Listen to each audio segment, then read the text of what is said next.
Hello, welcome to session number 2 in the series Scripting Language. My name is Anurag Nigam. So today we are going to start scripting in Python. So Python is you can say a high level language just like C Sharp or Java, right? But it provides you a much finer control at lower levels. So there are different versions of Python available. The most common one is called Classic Python or C Python, and then there are others which can use Java APIs, like you can use so that would be called a Jython. Then you can use CLI of Microsoft.NET, right, framework. So that will be called Iron Python. And then there is a much more optimized version of Python which is called PyPy. So these are the four versions of Python. But for most our purposes, learning purposes, we are going to use classic Python or C Python. Now, there are different editors or integrated development IDEs which you can use for Python development. One of them is Visual Studio, right? So I have installed an experimental instance of a preview version of Visual Studio 2022. So in the installation of Community Edition, I selected Python for development. So that would install Python. That would install Python on my system. So if I see, I can go to here. I can see Python here. So if I click on this, I can see that I have access to a idle IDE, or I have access to this command prompt of Python, right? So let's run this. So here I can type a very simple command, print, let's say 3 plus 4, and say that's 7. So that means Python is working, and it also shows you the version of Python which is 3.9.6, right? So this is installed by Visual Studio.NET. So I haven't installed it separately, but if you want, you can install it. You can type exit to exit the command prompt. So now if I go here, I can create a new project in Visual Studio, right? And here what I can do is let it come up.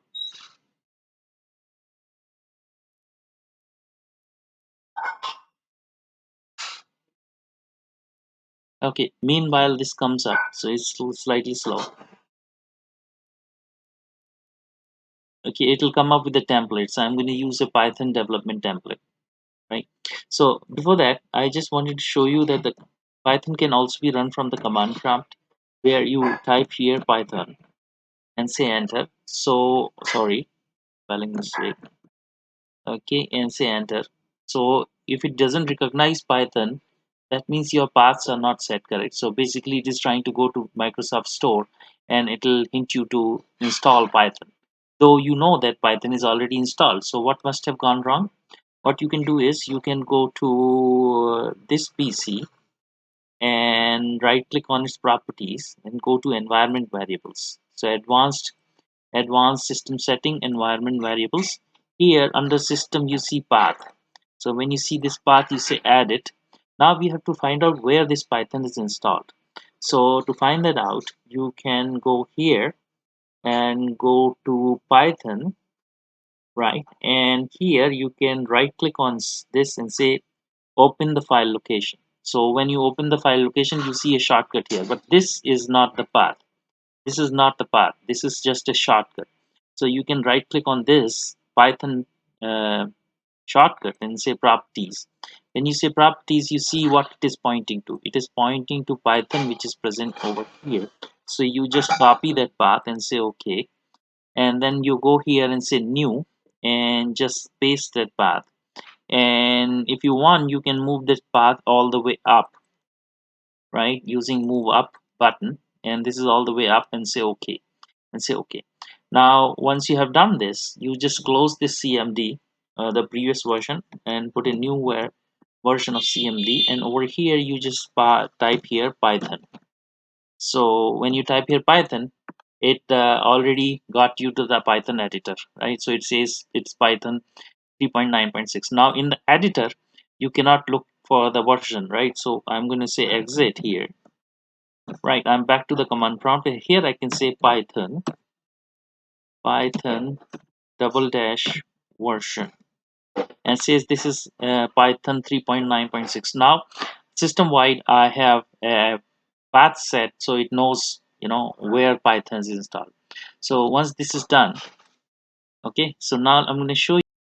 Okay, so we create a Python console application, name it Python app, and then we place the solution and project in the same directory. Then we say create,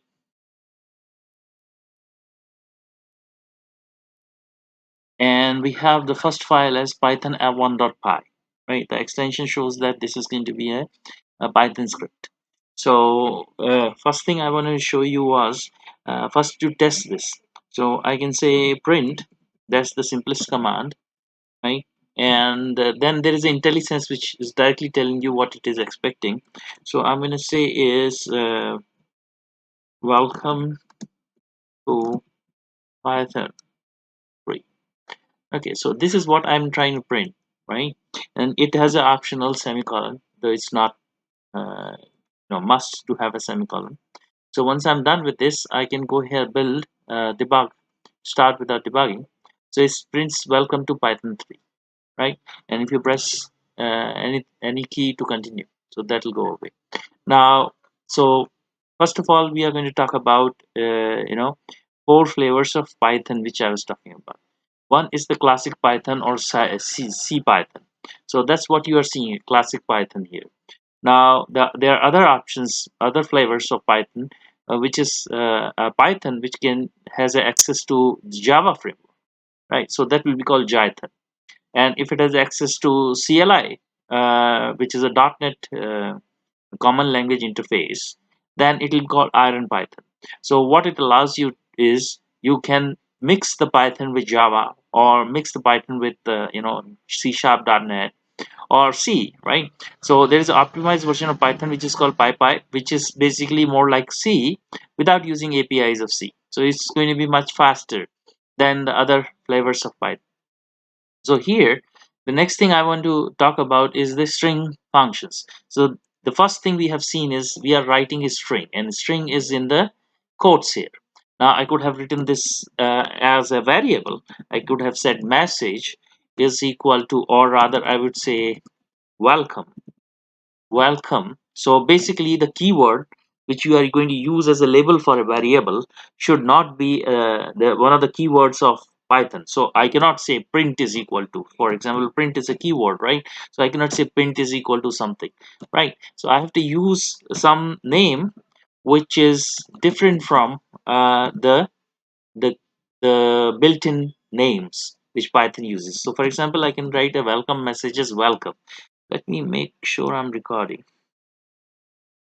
Okay, so welcome, and that I can equate to a string. Now the strings are usually surrounded by double quotes or single quote. I can say welcome to, okay, Python 3. Okay, so this is going to be a variable. Now what are the rules of a variable name or a label name? First of all, it should not have any white space characters. In case you need white space characters, then the only character is allowed is a underscore. So I can say welcome underscore message.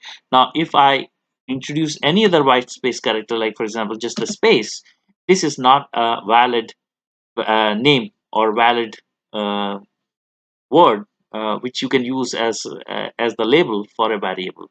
So it has to be underscore. Other than underscore, I can't use anything.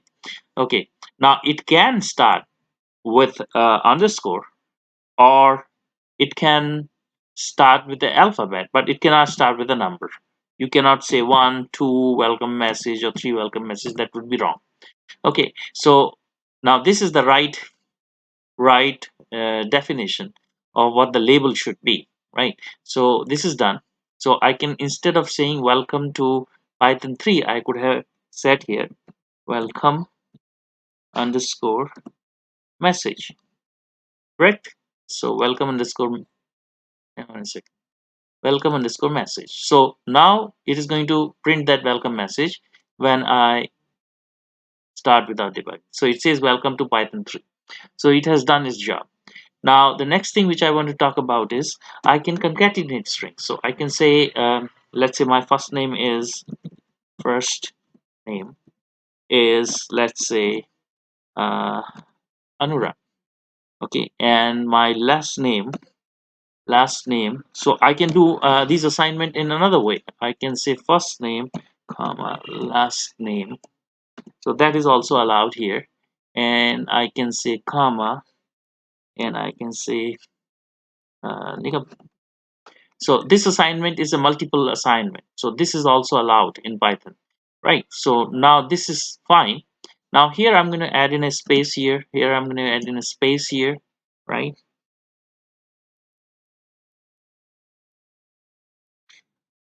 Okay, so what I'm doing is I'm inserting space at the end.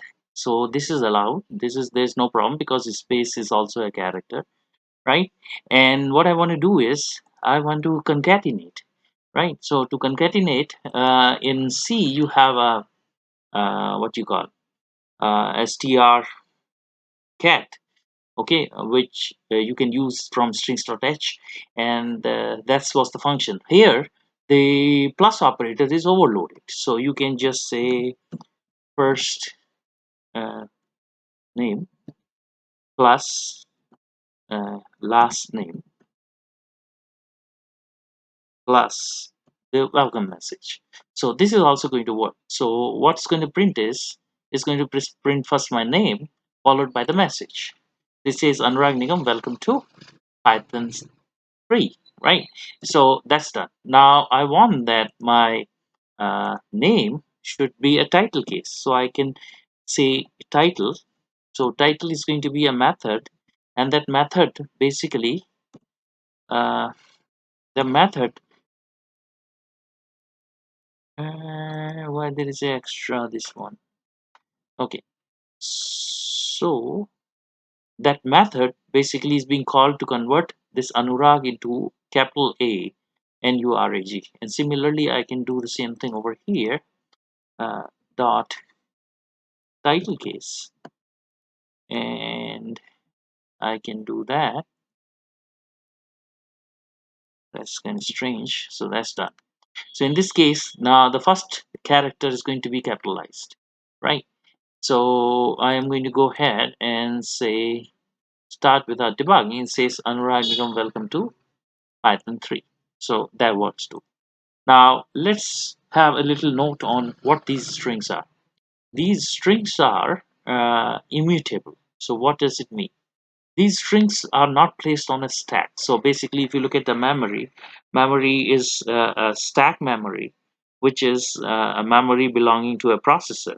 And then there is a heap, which may be a memory which is assigned to a buffer, right? In C, you would do this using malloc, allocate the memory, and then you delete that allocated memory from C.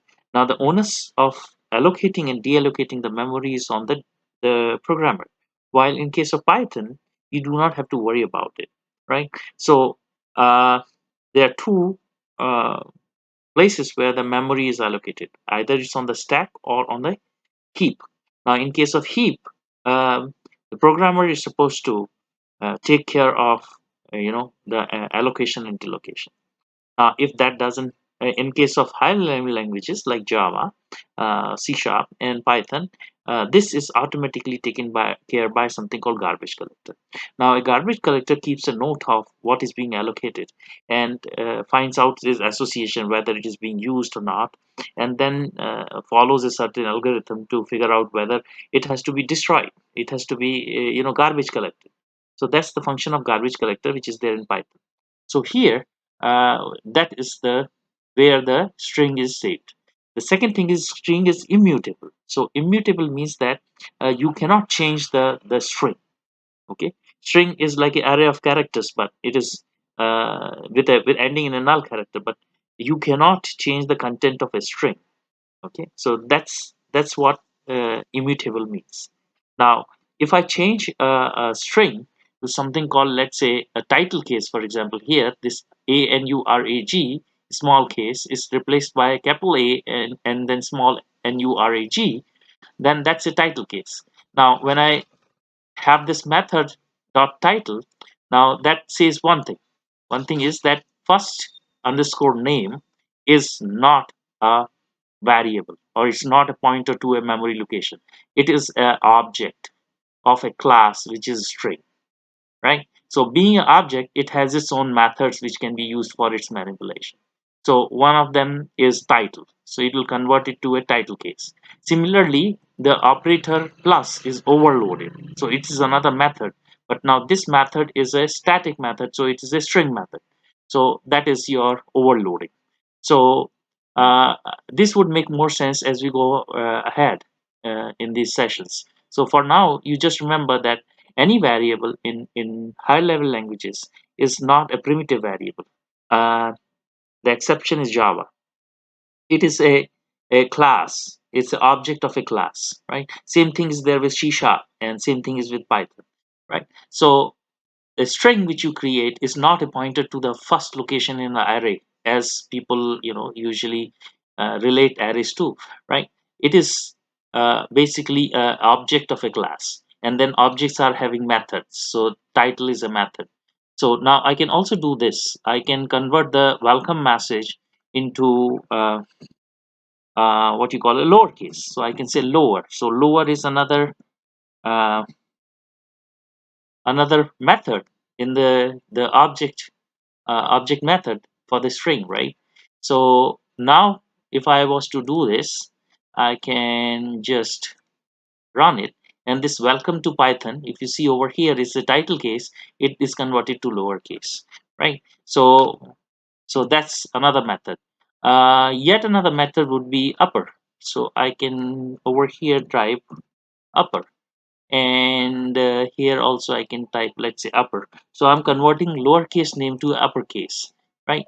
So I'm going to just start without debugging. So you see my name is ANURAG all in uppercase, NIGAM all in uppercase, then welcome to Python 3 in the lowercase. So that's there. Now, should I be using this plus operator, or is there any other option? Yes, there is another option.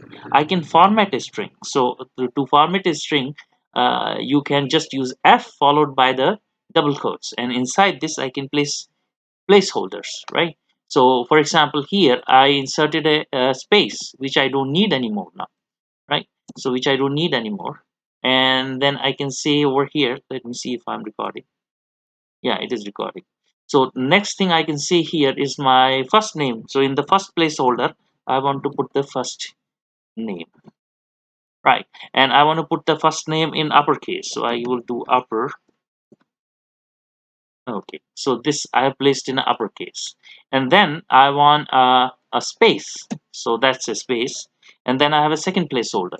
In that second placeholder, I can type last underscore name, and then it is also converted to upper, and this function is being called to convert this to uppercase, right? And then I can have another space, and then I have other placeholder for the welcome message, and I can type here welcome underscore message, right? So it took away my quotes, so don't worry about it.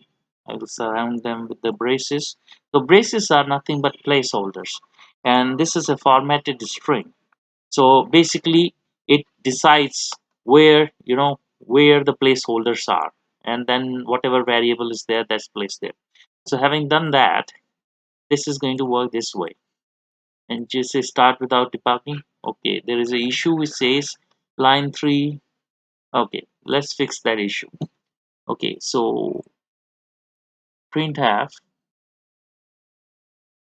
uh, welcome message.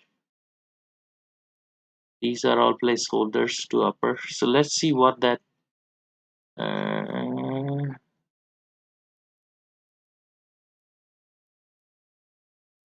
so this is first placeholder. Let's just try a simple version of it. This is the second placeholder, that's the third placeholder, and this is the that bracket. So let's see what has happened. First name. Oh, spelling mistake. Okay, let's go back to where we were. This is so now you can see the spelling mistakes are important. So it'll never know what that is. Okay, so now it has done that. Anurag Nigam, welcome to Python 3, right? So this is the way you can use placeholders and format a string. Another thing you can do is, instead of inserting spaces like this, you can also do like, for example, if I want to put this welcome message in a quote. Now quotation is already used in the formatting of the string. So if I follow it by a quote, for example here, that's going to end the first string and it's going to create a problem, right? So then there is something called escape sequence. In other languages it's also there. So in an escape sequence I'm putting this, right? And then at the end I'm also putting an escape sequence in this. So now welcome message will be printed in quotes. So if I go here and say start without debugging, it says Anurag, welcome to Python 3. So these are in quotes. So these are called escape sequences. Now another thing which I can do is I can separate it by a tab. So I can say separate it by a horizontal tab, right? So this is a escape sequence and this is a special character which says tab. So if I go here and start without debugging, so there's a tab inserted between the strings here, right? Now I can also do a new line character, for example. So if I put n, so that will be a new line character. And if I do that, then this is printed on the bar after the new line is inserted. So on a new line it is printed. Okay, so you understood what a escape sequence is.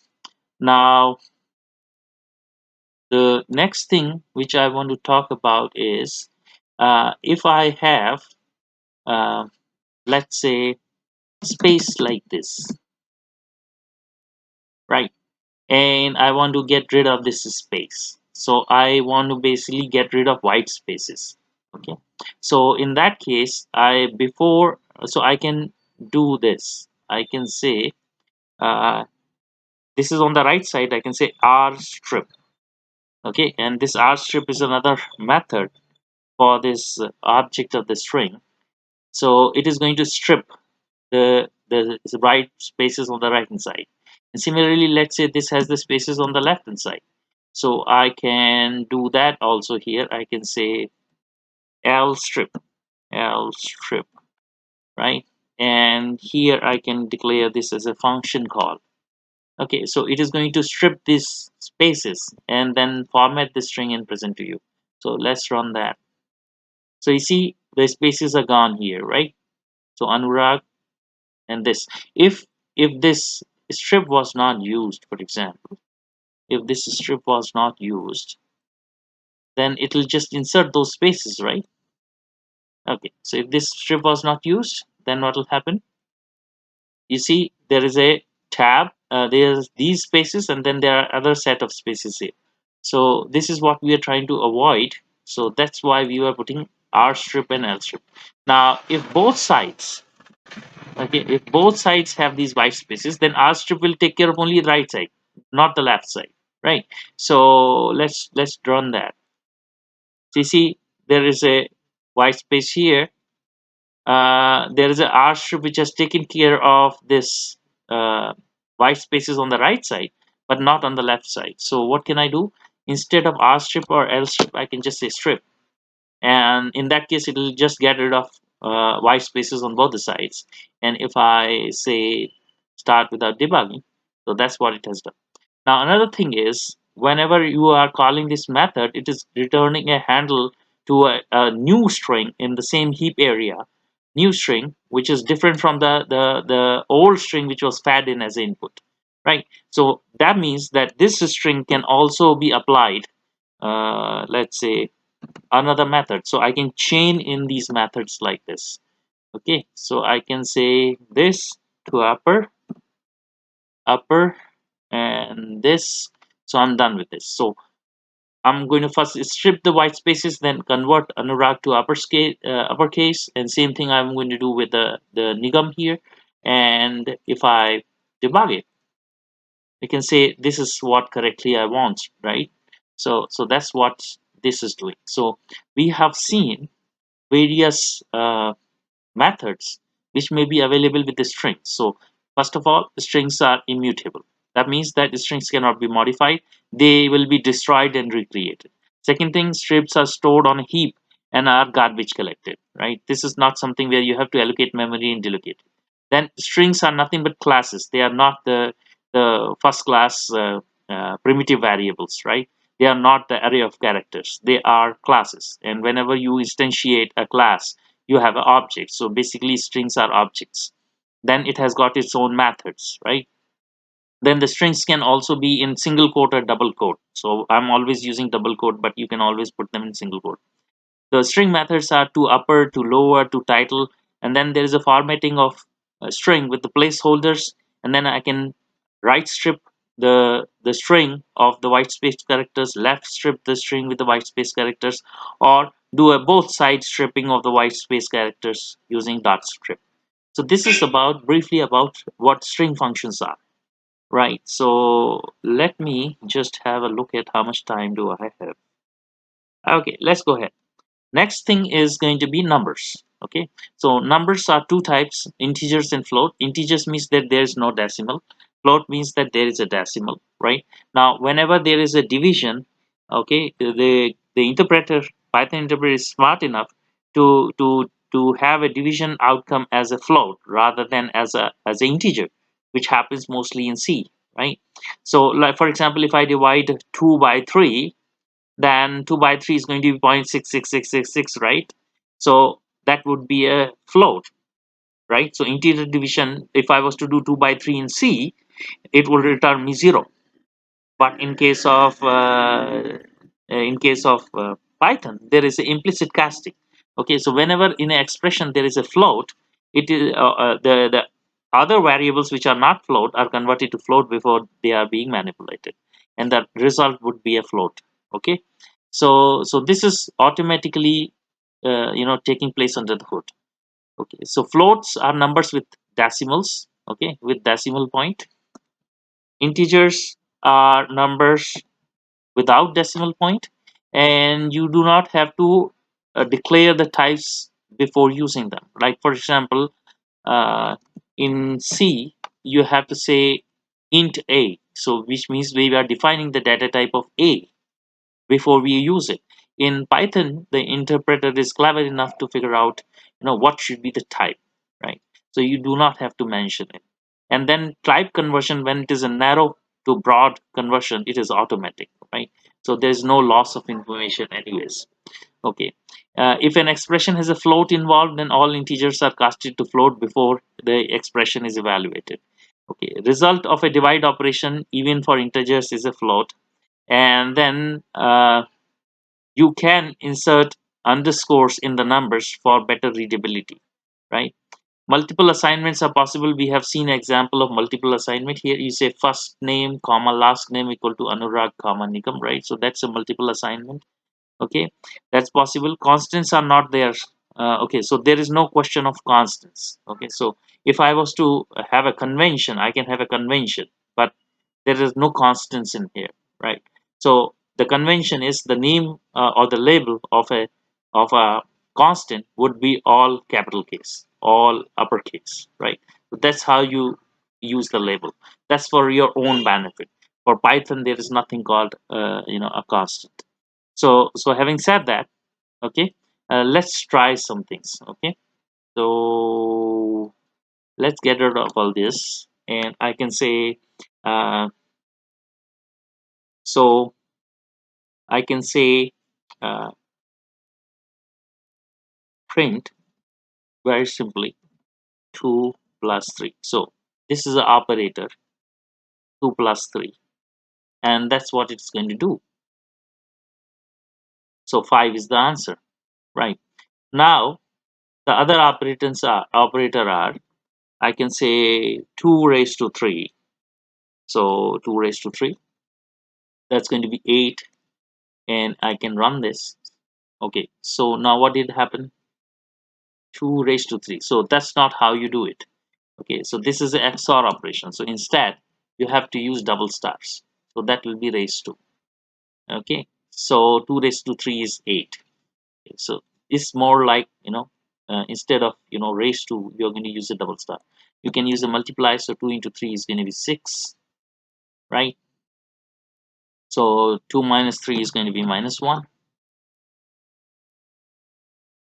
And 2 plus 3 is going to be 5. Okay, so now what did we have? Now, if I want to add a comment, I can use a hash, right? And here I can type whatever I want to type. So I can say principle of baud mass is going to be followed. So what do you mean by baud mass? Basically, baud mass stands for bracket. Okay, then O stands for order, and M stands for multiply, A stands for add, and S stands for subtract. Okay, so that's the baud mass rule. Okay, so whatever is after hash is going to be ignored, right?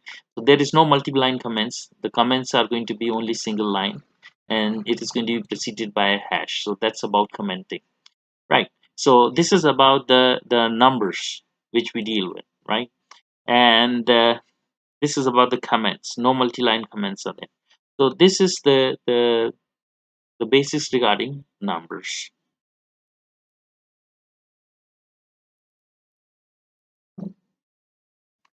Okay, so the next important concept is the keywords. So now I'm going to list some of the keywords in Python. They range from anywhere from 31 to 33, depending on which version you are looking at. So first of all, I'm going to list the relational operators like and, or, not.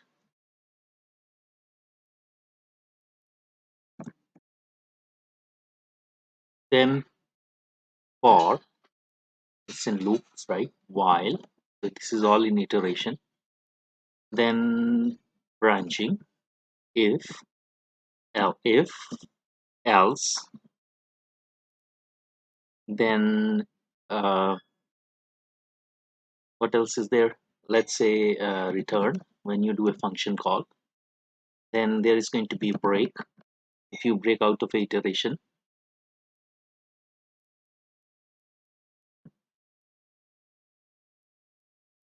Then there is continue.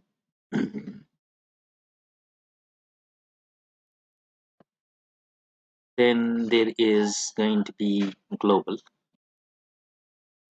Then there is going to be lambda. There's going to be try. There's going to be except. There's going to be execute. There is going to be print, which is now no longer a keyword, but it has become a function. Same thing with execute in v3. In v2, this was a keyword. Uh, then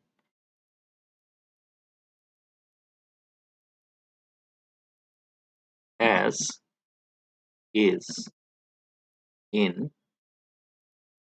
So these are all keywords.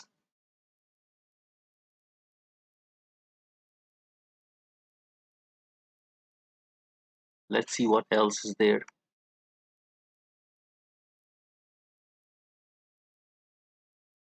Del, def. So when you delete something from a list, that's del. Then when you define a function, that's def. Then think of it.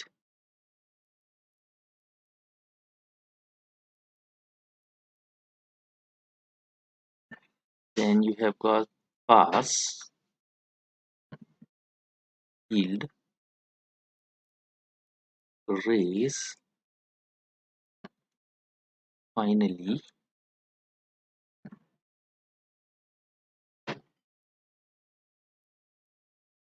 class.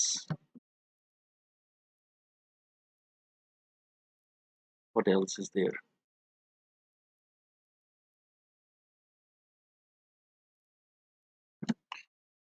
Okay, with import, assert.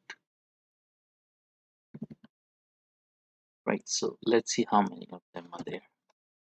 So I've got 1, 2, 3, 5, 6, 7, 8, 9, 10, 11, 12, 13, 14, 15, 16, 17, 20, 21, 22, 23, 24, 25, 26, 27, 29, 30. And one more is there. and then you have got okay, so this is a list of 31 keywords which are there in Python v2. But then the print and execute have become functions, and then there is something called true, false, and none, which is there in v3. So these are the keywords, right? And then besides keywords, there are certain operators, right? So let's write down operators. Okay, so let's put the operators here, and I'm going to put the operators. So first of all, unary operators, like this is going to be a okay, this one, this is going to be bitwise negation, and then you have got delimiter, which is dot, we'll do later. Then uh, unary operators, I guess we'll insert later on. Then we are looking at arithmetic operators, like uh, we're going to start with the bracket, which is going to be delimiter. So we are going to do order, which means raised to power. Then you have got uh, division, and then there's another form, and then there is a modulus, then there is a multiply, then there is a divide. So divide is done. Multiply, then you have got addition, then you have got subtraction, then you have got okay, then you have got uh, bitwise shift operator. It can be left shift, then you have got right shift, then you have got comparison operators, that is less than, equal to, greater than, greater than, greater than, greater than, equal to. Okay. Then you have got one another operator which we'll cover later. Then you have got not equal to, then you have got equal to, that's a comparison. uh, Let me undo this one. Okay. Then you have got what else is there as operator? Question mark is also there, but uh, we'll cover it later. Other than this, okay, logical operators. So there is a logical bitwise, and uh, there is a XOR, there is a OR. So these are bitwise operators, and there are no logical operators because AND or NOT is already covered, right, in the keywords. Then I guess that's it. Okay. And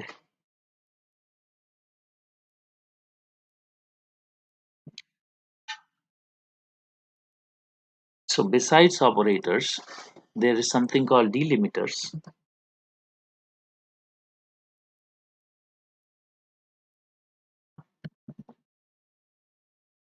Okay, and let's write down some of the delimiters. First of all, there is going to be an opening bracket, which is usually used for tuple. Then there is going to be opening bracket, which is used for a list, and a closing bracket. Then there is going to be an opening brace, which is for a set, and then for a closing brace. So we'll come to know this later on. Now besides this, there is going to be a dot, which is a redirection operator, but it can also be used for floating point numbers. Then there is a comma. There is a single quote, which is used for, you know, having a string, right? So it's around the string. It can be a double quote, so that's also there. Then it can be a hash, which is for uh, the comments. And then there is going to be a backslash, which is for escape sequence, also for continuation of a logical statement, right, from one statement to another. Then there is going to be other things like uh, some operators which have combined, like for example plus equal to, then you can have minus equal to, then you can have multiply equal to, then you can have divide equal to, then you can also have this form, and then you can have a mod equal to, then you can have a and equal to, then you can have a or equal to, you can also have a XOR equal to, right? You can also have uh, uh, left shift equal to, then you can have a right shift or left shift equal to, right shift equal to, right? Then you can have you can also have raise to or order equal to. You can have what else? You can have a equal to, which is a equating. Then you can have equating, and then let's see what else is left. Uh, then you can also have a iteration. There is a colon, and then there is an end of statement semicolon, then there is a at, right? So these are the delimiters, right? So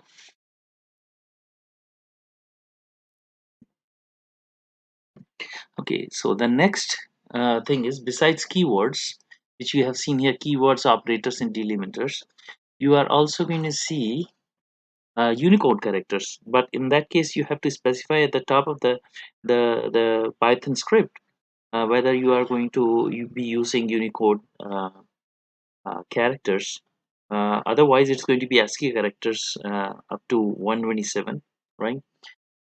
Okay, so and escape sequences are usually backslash followed by, T, for example, is for tab, B is for vertical tab, A is uh, then there is A and B. So I'm not exactly sure with that. Then there is a carriage return R, right? And yeah, so these are the ones which you are going to use as escape sequence. And then escape sequence is for your colon and semicolon, sorry, for your single quote and double quote, for your forward slash. There is another uh, going to be escape sequence for that, right? So these are going to be your escape sequences. Now, besides that, we are going to talk about types. Right. So now everything in a high level language like C sharp or Python is an object. It's an instance of a class, right? So when I say class, it is a type, right?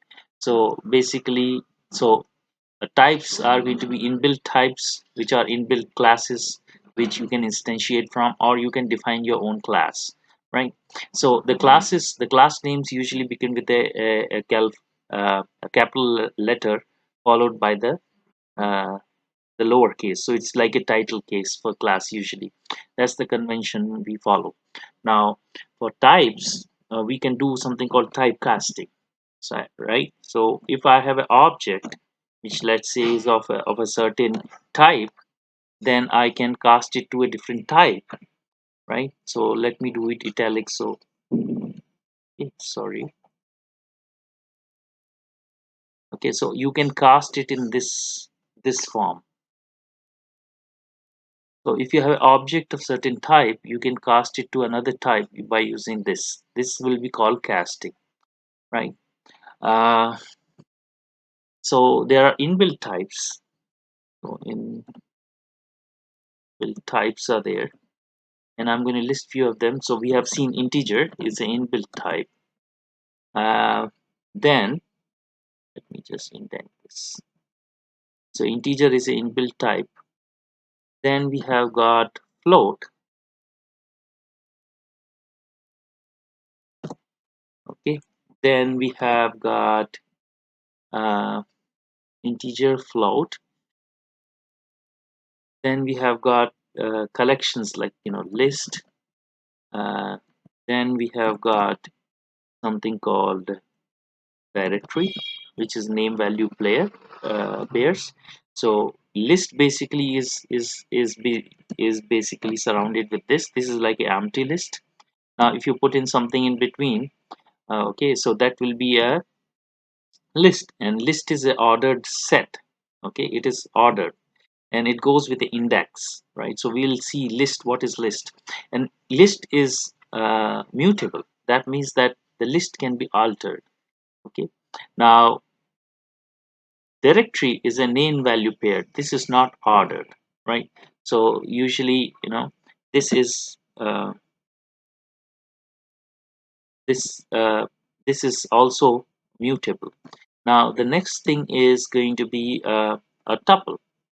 A tuple is an ordered list, but it is immutable, right? So that's a tuple, right? And we know what is immutable, like just like string. So string is another type. I can put here string is immutable. That's a string type, right? And besides that, there is something called set, which is again unordered, and this is usually surrounded by these. This is an empty set, and then you can put in comma separated members in set. So these are the inbuilt types. So now we have already seen integers, right? uh, and integers are of four types, depending on whether it's what is the representation. So you can call it a decimal if the base is 10, and it can be binary if the base is 2. It can be a octal if the base is 8, and it can be a hexadecimal if the base is 16. So they are all called integers, right? And so let's list them. Okay, usually, so let's say decimal, that's a uh, base 10, and some of the examples, let's say 23, 34, and so on, like 675. So these are all decimals, right? And what do I mean by base? Base means that the first number is going to be multiplying 10 raised to 0. Second number will be 10 raised to 1, and so on, 10 raised to 2, and so on. That's why this is 675, right? So 10 raised to 0 into 5 plus 10 raised to 1 into 7, that is 70, plus 5 is 75, plus 10 raised to 2, which is 100, into 6, that is 600. 600 plus 70 plus 75, that is 675. So that's the representation of decimal. Besides that, you can have a binary representation. In this case, you can do 0 followed by b, and then you can put ones and zeros. So binaries, only the set allowed is 1 and 0, not 2, right? So this is a binary number. Now there is one thing interesting you can do is you can always put in an underscore to separate out the nibbles. You can do something like right. So that is a binary number. Now octal number has a base of 8. So the first digit is going to be 8 raised to 0, second digit is going to be 8 raised to 1, and so on. So I can put this number as 0 followed by, let's say, 34. So I can have numbers from 0 to 7 only. So this will octal will be equivalent to 8 raised to 0 into 4, that is 4, 8 raised to 1, which is 8, 8 into 3, 24 plus 4, that is equal to 28. Now this can also be written as, we can put here 0 O, and then you can put here 34. So that's also how you can write an octal. Then there is a hexadecimal. Okay, hexadecimal has a base of 16. So you usually write as 0 followed by x. And let's say if I have this binary number, and the digits can be between 0 to 9 and A to F. So in this case, this one is A. It can be capital or small. You can put anything. And then this one is basically going to be 9. So this will be equivalent to A9. So this is a hexadecimal number. You can also write this with a separator so that it can be clear, right? You can always write it like this. So this underscore will be ignored in this case, right? So this is how the integers are represented. And then there is something called float, right? So you can write floats as, okay, so you can, float means that there's going to be a decimal point. Okay, so there is going to be a delimiter which will separate the characteristic mantissa, and exponent is also allowed. So delimiter, this is used, right?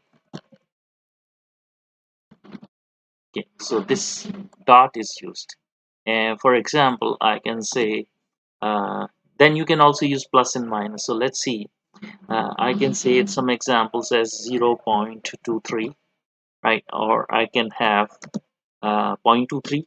Same thing can be written like this, or you can write 2 point, then nothing. That's also a floating point number. Then you can also write 1.2 e 7, for example. So that is exponential plus 7. You can also write 1.2 e minus 7. Okay, so these are exponentials. You can use a capital E instead of a small e. These are all examples of floating point numbers. Then there is something called complex. Okay, so let's see if I'm recording this. Okay, so then there is something called complex numbers. And for complex numbers, you use J. So J is basically reserved for imaginary part. And complex number usually refer to imaginary only. Okay, and if you want make a number which is real plus imaginary, so that will be at the compile time, it is going to do the addition, right? So the complex numbers are going to have J, and the J has a special meaning. So I can put here J, and J basically means a square root of minus 1. So that's a complex number, right? So that's J, small j. And let's put down some examples, right? So for example, I can say 0.2 uh, j, or I can say 0.2 j, or I can say 1.2 e 2j. That's also allowed, right? So that these are all complex numbers, and if you want to give a real part to it, then you will be you know uh, doing the addition at the compile time. So that's a complex number, right? So besides that, string we have already seen earlier, and then there are other functions in the string. In this, we can count the digits and stuff, like we can count the characters in a string and things like that. So that's are all there. Okay, so this is some of your mutable types. Then string is immutable, and string we have seen some examples also. Now in strings, uh, let's put a string also.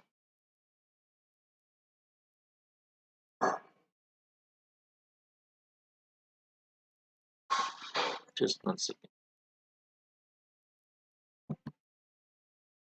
Okay, so in case of string, you can have a string in a single quote like this. Sorry. You can have a single quote like this, or you can put double quotes like this, or you can put even triple quotes. So if you have got multiple lines, so I exactly can't type here. So you can have triple quotes also when the string is basically divided into number of lines, and it automatically inserts a new line feed. So that is going to be triple quotes.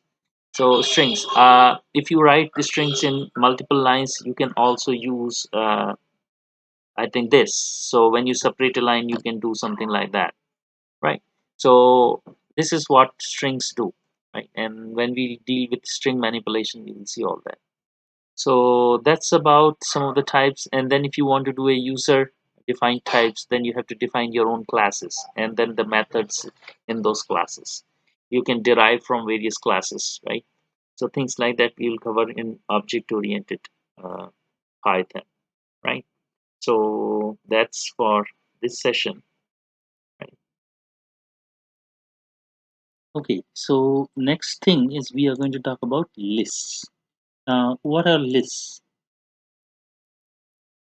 Lists can be considered as a ordered set. That means that it has members which may be of different type, but then they are ordered, right? So basically the first element is going to start with a ordering or an index number of 0. The second one will have index number of 1. So if there are n elements, then the index will go from 0 to n minus 1.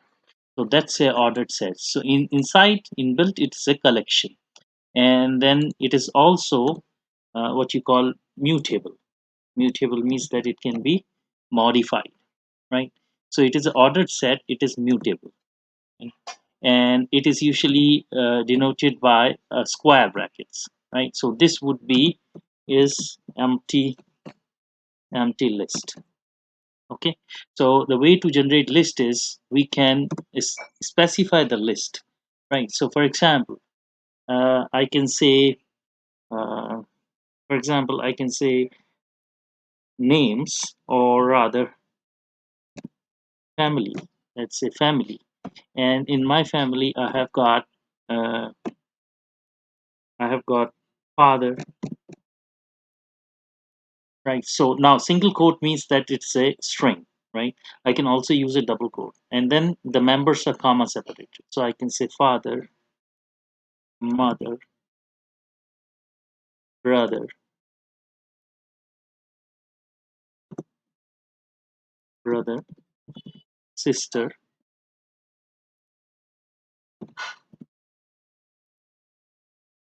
then I can have wife, children, right? So basically this is what is called a list, right? So if I was to print this, right, so I can say print, and okay, and I can print here a formatted string f, and inside this I can say uh, my family members are members are, and then in this bracket, or if I want, I can print in this bracket uh, family. So let's see how this prints, right? So I can say here debug, start without debugging. So my family members are, and the entire list is displayed over here: father, mother, brother, sister, wife, children. Now this is one way to create a list. Okay? Now I can do this. I can basically, let's say if I'm up to here, I have father, mother, brother, and sister. Then I can say another way of doing this would be extended family. Okay. So now in extended family, I can say it has my original family, right? So I will just copy this original family, and then uh, I would do something like this, which is basically called slicing. And I would say start from the first member, so I'm not mentioning the first member, and then go to the last member, right? So this would be copying a list. So I have copied family to extended family, and then I can say uh, extended family. Okay, extended family is equal to uh, family dot append, and then I can append to the end of the list. So append is basically a method, okay, which is a method of the object. The family is the object and append is the method. And here I can add wife. So that's basically my extended family. So I can just print this again, and I can just hang on a second. Why would it go into this?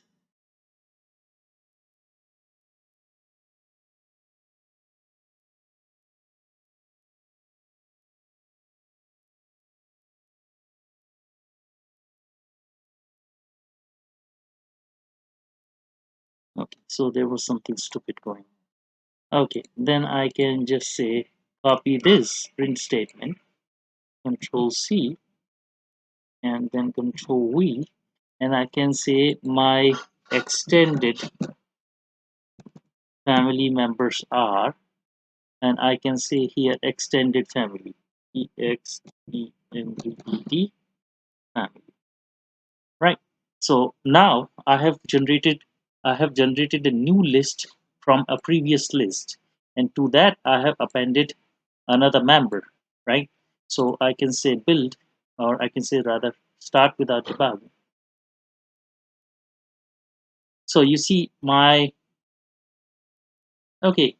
family members are so, my extended family members are none.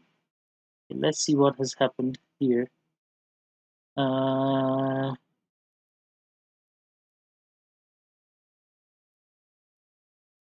Hang on a second.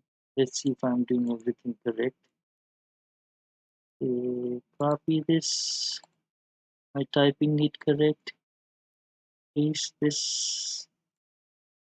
I think I'm typing it correct. So let's convert this to hash. Let's see if it has done the copy correctly. Then I can say debug start without debugging. Of course, it prints in the extended family. Now let's append this. Okay, so after having copied, I so I appended to wrong place. Okay, so basically I should have said extended family dot append. Okay, so I could have just said that extended family dot append wife. You don't have to do a equal to, right? Okay, so now that's said, let's debug this. Okay, so you see that my family members are father, mother, brother, sister. My extended family members are father, mother, brother, sister, and wife. Right. So basically, I appended to the extended family. So this is how I can append, right? And let's say my sister got married, right? So basically, then I have to remove one of the members from my both my family and extended family, right? So in that case, let's say print and say my sister got married, right? So now I have to remove my sister from family and extended family. So I can say family dot uh, remove it, and then I can say here, if I know, I can just say here sister, right? So I have removed one of the members irrespective of where it is removed from, right? So this basically the it will search for this, and whatever is the first entry with sister, right, it is going to remove that. So there is only one entry it's going to remove from here. Similarly, this one has got last but one entry as sister, so that will also be removed. So I can see here uh, extended family and dot remove, and then I can remove from here sister. Okay, so now that's what has happened. So let's debug this. So of course I haven't printed it out, so it says my sister got married. So now I will have to print this, right? I have to print my family and extended family again. So I'm going to do that over here. And if I debug this, it says my sister got married. My family members are father, mother, brother. Father, mother, brother, and wife, right? Sister got removed from both the lists. right? So you can remove like that. You can remove in another way. So another way of removing would be, let's comment this. Okay. And the other way of removing this would be del. Del stands for delete, and then I can go to the list. So in that case, I can go to family, okay, and then I can index it.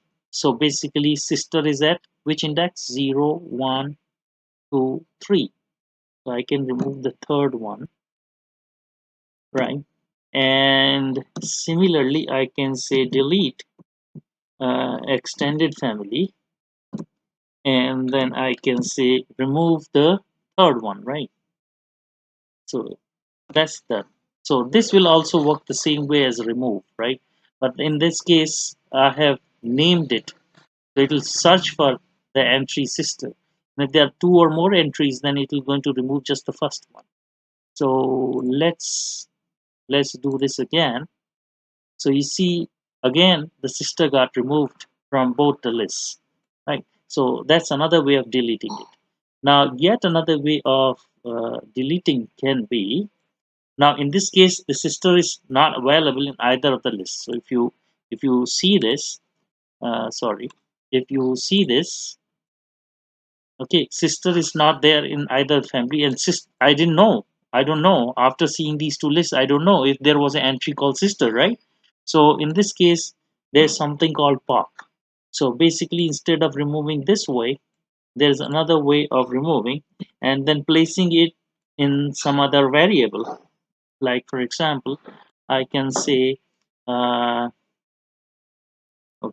I can say relation is equal to, I can say family dot pop, and then from here I can pop the last one. So in this case, the last one is going to be sister, right? So I can say family dot pop. So that's that. So it is just going to pop the last entry. Or I can, in case of extended family, the last entry is wife. So I have to have last but one. So I can say uh, relation 2 relation 2 is equal to uh, extended family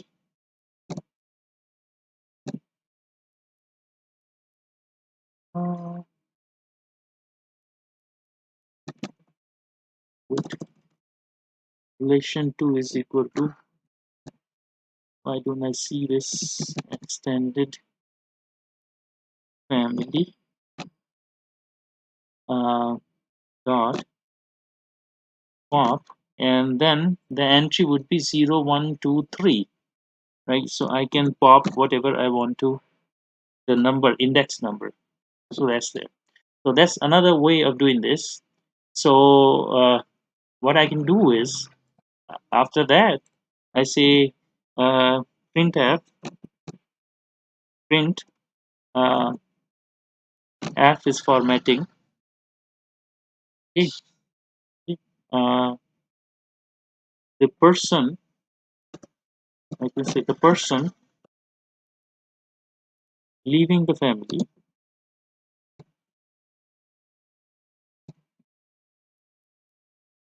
is my, and here I can put the relation here, relation. So what I have done, I have I have popped the last entry in the list family, and then I'm displaying that that person has left the family, right? So let's build this. So you see, the person leaving leaving the family is my sister, right? So this is basically pop. Basically removes from the end of the list, or it removes from the index which we specify, right? And then that is available as a separate uh, variable, right? So I can also say relation 2, it will do the same thing. Okay, the person leaving the extended family is my relation 2. So I can always do this again. So you see, the person leaving leaving the extended family is my sister. So again, sister is saved in relation 2, right? So that way you can pop. Or you can also access the last element as -1, right? So basically -1 refers to anything before the first entry, which is father, right? So before first entry, so this is cyclic.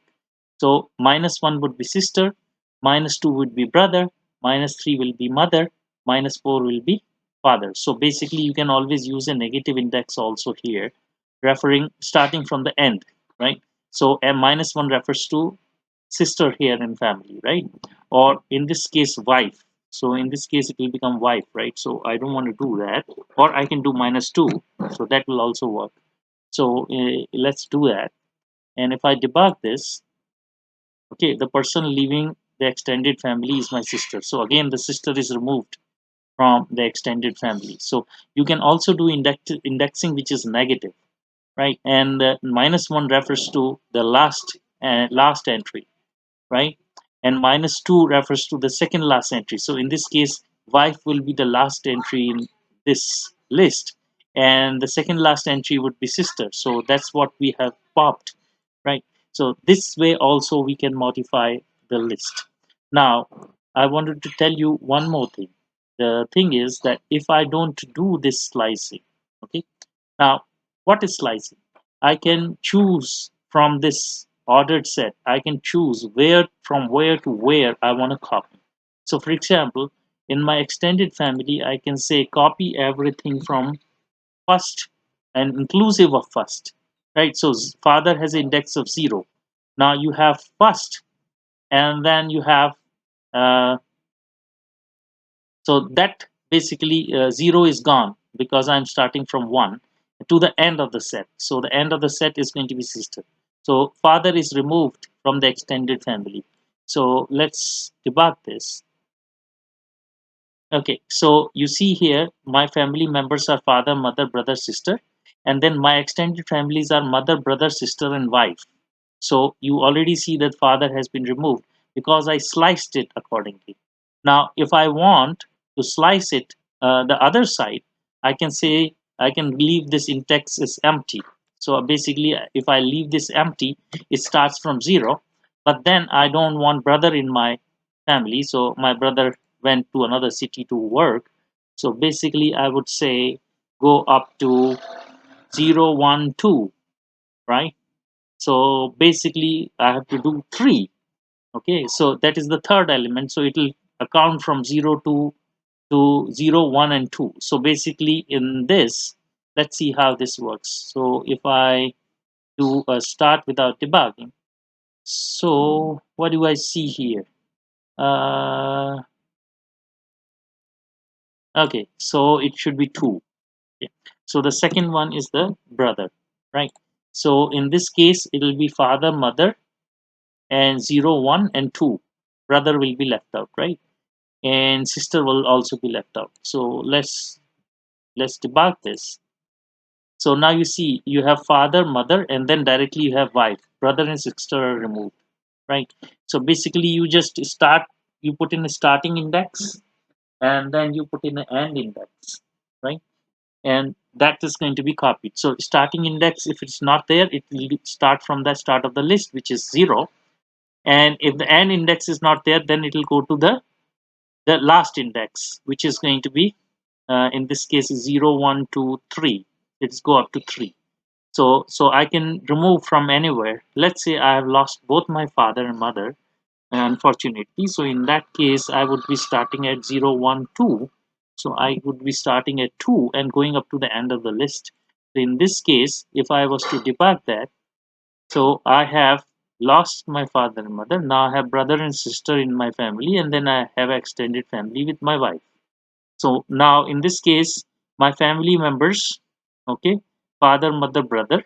So that was after the last entry was popped out, and then in extended family, the second last entry, which was my sister got married, and that was removed from both the lists. So the person leaving my extended family is my sister. Okay, so that's basically how you can modify lists, or you can create lists, or you can slice the list, right? So for example, I can have mother and brother in my extended family, not sister. So I can say started index 1 and end at index 2. Okay, so I have mother and brother included in my extended family. I unfortunately lost my father and my sister got married, right? Or sister was not there to start. So now in this case, sister is not there, then the brother is going to be removed when I pop it, right? So let's see. I build this. Now you see I have got mother and how come uh, sister got removed from here, and in this case mother got removed from here. Okay, so let's see what has happened here. So extended family was with mother and wife, and then -2 was removing mother. So 0 1 2,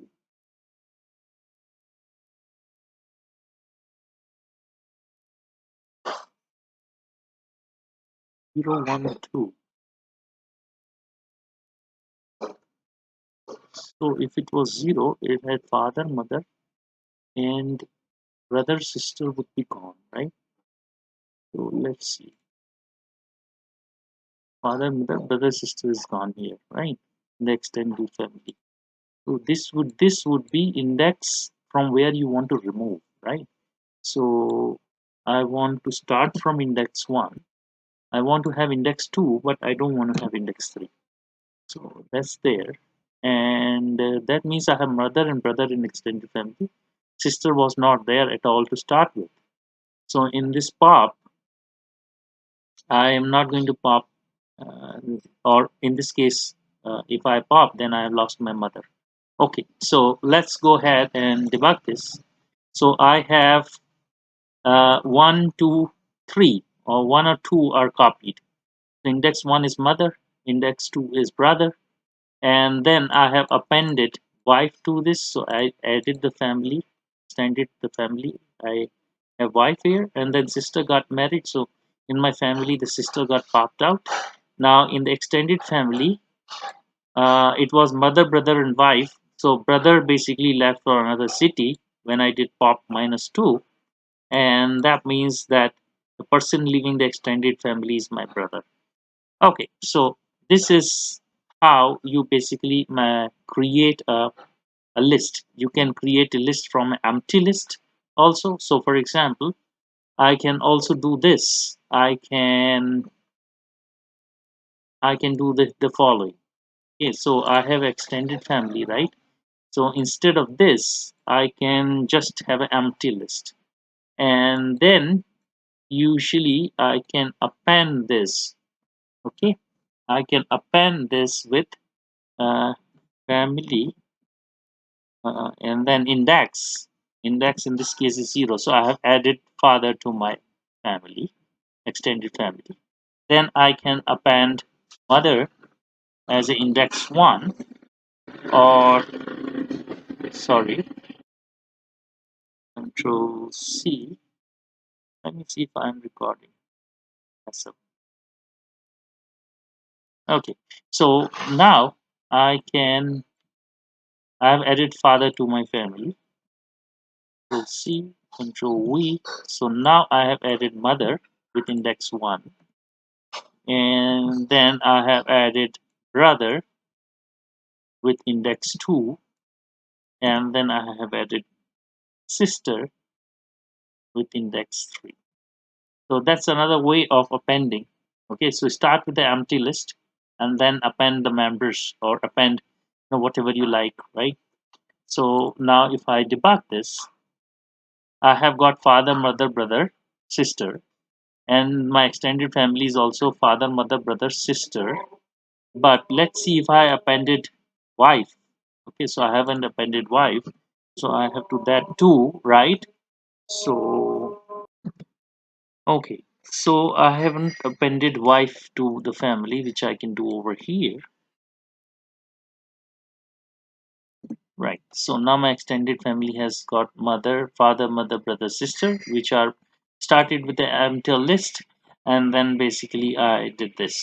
Now if I was to debug this, okay, so now I have a family which is father, mother, brother, sister. Extended family is father, mother, brother, sister, and wife. And my sister got married, so it got removed from the first list using pop.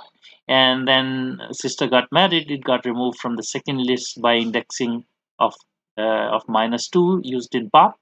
And the person leaving the extended family is my sister, right? So that works. Now, so one way to create a list is start from here and then do this. Okay, now one more thing which I wanted to do was, so let's say we are done with this example, right? So we are done with this example. Let's do a hash, or basically I'm just going to do a comment. So I'm commenting out every line.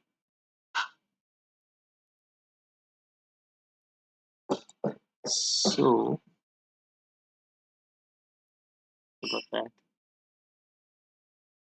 So I hope you understood that there are quite a few ways to create a list. So I'm going to show you some other ways of creating list. So I can say, uh, let's say if my name is Anurag and I want to, then that's a string. So I can say my name is Anurag, right? Right. And then I want to split it up as a list. So I can say my name letters, okay, equal to list. And then I can pass it a string which is basically name, and let's see what this is going to do, right? So let me print uh, I can print here a formatted string, and I can say my name is, and then a placeholder, I can say here name, right? So that will print my name. And then I can say print letters in my name are, then I can say a formatted string. I can say letters in my name are, right? And then I can just print the list. In this case, it's going to be my name letters, right? So hang on a second, need to remove the brace. Let me put the braces back. Okay, so that's the placeholder, and then I have to close the string. Okay, so let's see what this does. What it's going to do is it's going to take the string, which is immutable, and it's going to take each letter and put it as a what you call a list. Let's see if this works. So you see here, my name is Anurag. Letters in my name are Anurag. So I can generate a list like that also. So that's another way of generating a list. Okay. Now let's say if I want to produce a list of numbers, right? So I can say uh, counting, and counting is a list. So I can say I'm generating a list. So now this list is a constructor, if you know how it has been created. So that constructor is basically passed another function which basically is a iterator or a generator, right? So range, and I'm going to say go up to 6. So now the 6 is the last element, so it will not be included into range. It'll go from 0 to 5. That's what I guess will happen. Let's see what it does. So I can say print, okay, uh, and then I can say my counted numbers are, my counted numbers are, right? And then I have a placeholder, and in that placeholder I put counting, right? And let's see what it does. So if I debug without, okay, so what did it do? Okay, I was not formatting the string. So wait, I have to format this string, right? So I can say debug. So now you see it generated a a list of numbers from 0, 1, 2, 3, 4, 5, and 6 is not included. It just says there are 6 members and start at 0. So that's what it did, right? Now there's another way of doing this. I can say I want to go from 1 to 6, so it will be only 4 members now. 1, 2, 3, 4, 5, or 5 will be there, right? So it will start from 1. Okay. So let's go back and see what it did with this one. Uh, Bear with me. Okay, it did 0, 1, 2, 3, 4, 5. So there are 6 members here, right? Now I want to start from 1. So I can say start from 1 up to 6. Now it will go 1, 2, 3, 4, 5. So it will be only 5 members. The last will not be included, right? So let's build that. So it says syntax error. Okay, sorry about that. I need a comma here. It's a function. It is not slicing. So I did a mistake here. Okay, so now it says 1, 2, 3, 4, 5. So basically, this is the first entry, which starts at 1, and the last entry minus 1 is the last entry. So if it is 6, it will be 5. So 1, 2, 3, 4, 5, right? So that's how I can use a numbered list, right? I can generate a numbered list. Okay, now I can do one more thing. I want the numbers to be odd. So I'm starting with the odd number.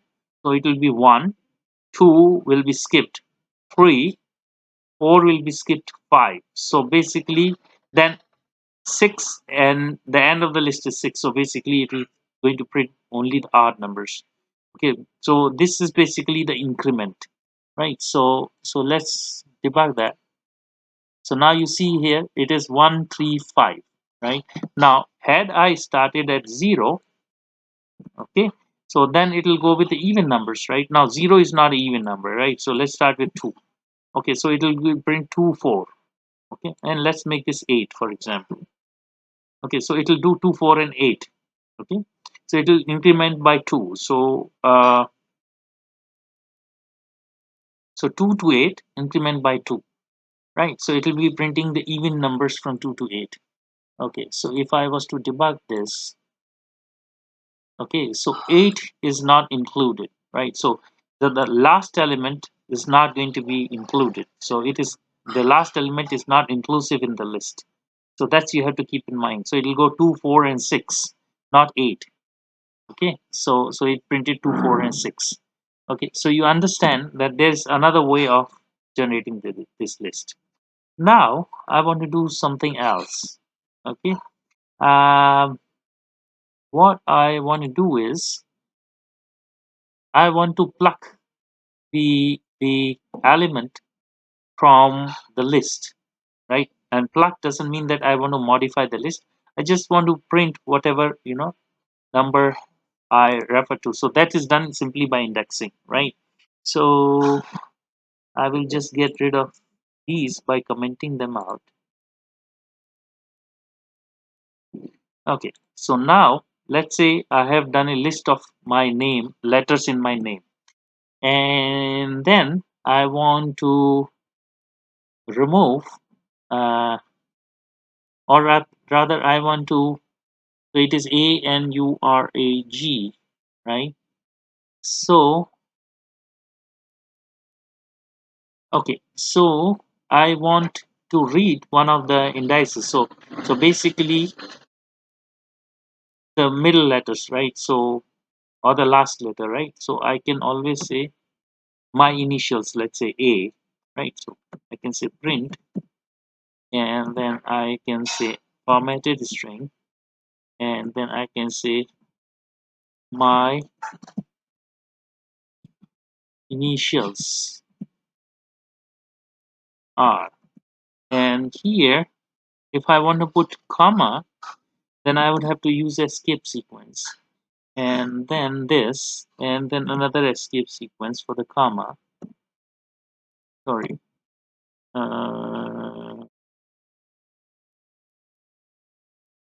Right. And here I want to just look at the first one, right? So in this case, my name letters, my name letters, I don't want to type it. Okay, it remove everything. So don't worry about that. We'll put them back again. So this IntelliSense does doing that. So first one and the last one.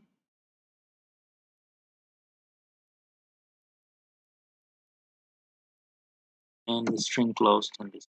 So it is going to say my initials are A or is. My initial is. And it is going to give me the first letter. So I can basically, by indexing, okay, so this is going to be 0. So by indexing, I can read any element, right? So if I do this debug, okay, my initial is A, right? So this is what it has done, right? Okay, so I can read any indexed, or I can access any indexed member in a list. So this is one. Now let's say I want to sort my list of letters, right? So I can do this. Okay, okay, I can say reverse of my name is. So now I'm modifying the list. Okay, and I can put here my name letters. Okay, and this has to go in as a placeholder. And then what I want to do is, now if I put here reverse, right, it is going to change my original string, right? So let's say reverse, and again, unfortunately, my IntelliSense has removed my brace, and then this and this. So now my letters were A N U R A G, but then I am going to reverse them, and it will be G. It will start with G and read it reverse, right? So let's do that debug. Okay, it says reverse of my name is none. Okay, reverse in place.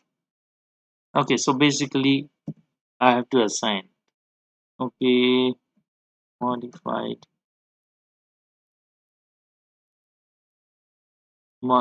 letters is equal to my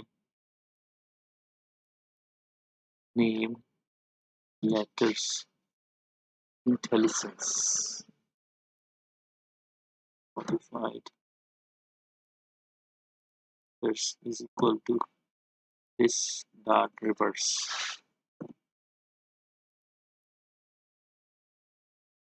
Let's see if this works. And then in the placeholder, because it could not do this in the print statement, modified. Okay, so now let's done this again. Again says none. What happened here? Uh,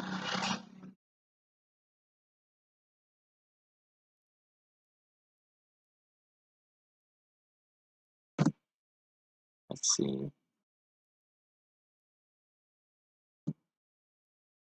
The way I may be using is wrong.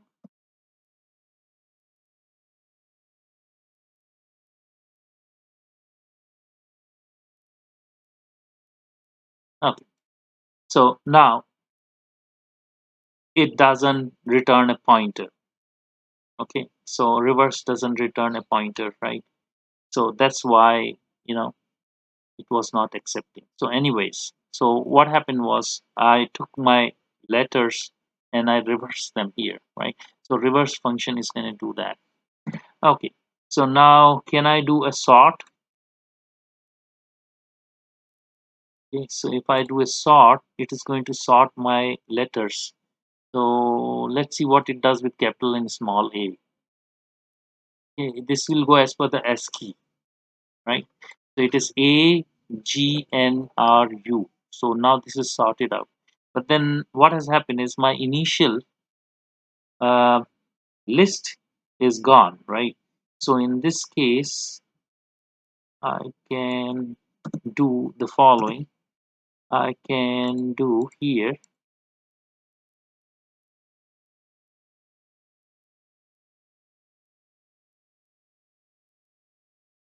Does it allow a list dot sorted method?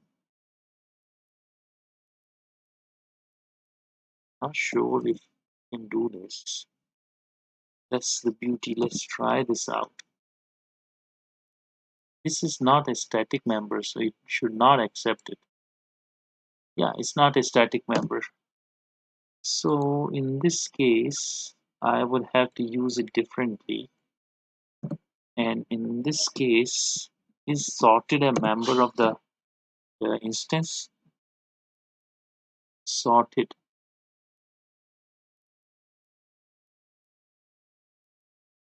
No, sorted is not the member. Sort is the member. Okay, so let's do the following. I don't want to disturb my original list and I want to have a sorted list.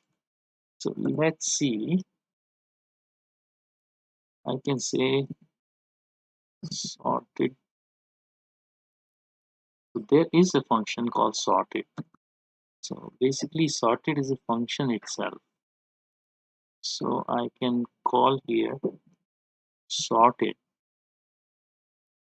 and then I can pass to it the list to sort it and have a temporary copy of it. So basically after this also the same things would be available. So let's print it before and after.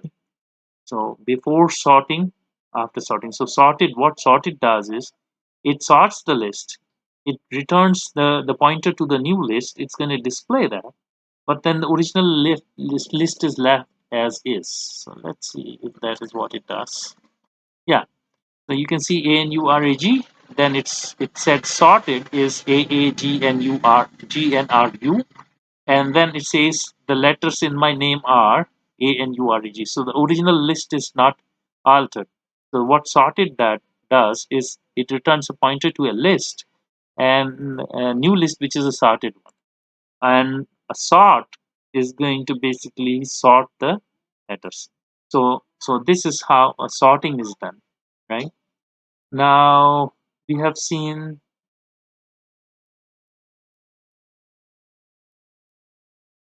Okay, why it says this. Okay,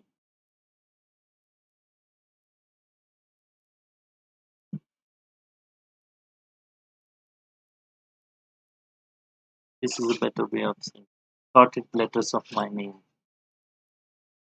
Okay, let's debug this.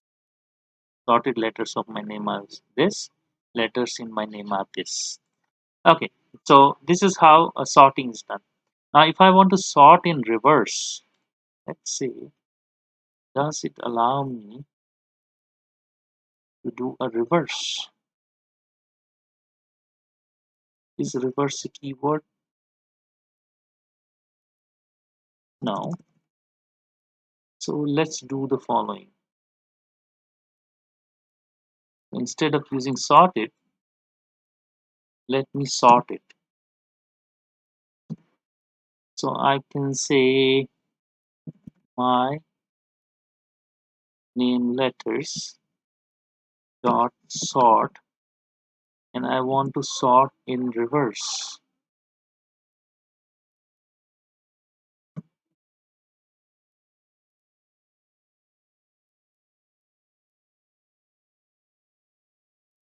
Just putting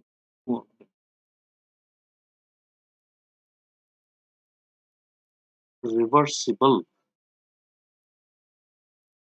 Uh,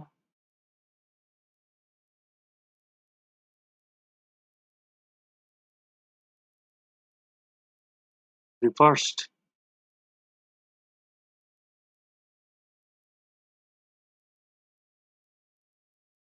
the property.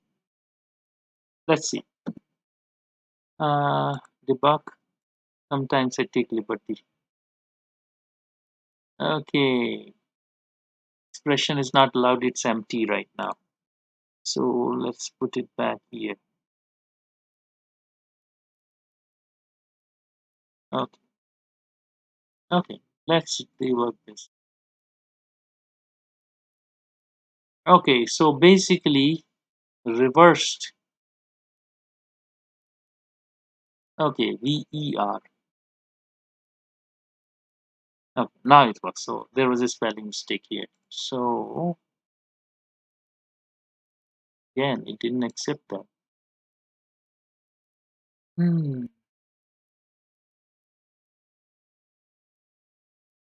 Let's see what it is there. EERSE. Reversible. Okay, let me put you on a hold. Let me see how to do the reverse sorting. Sometimes I forget.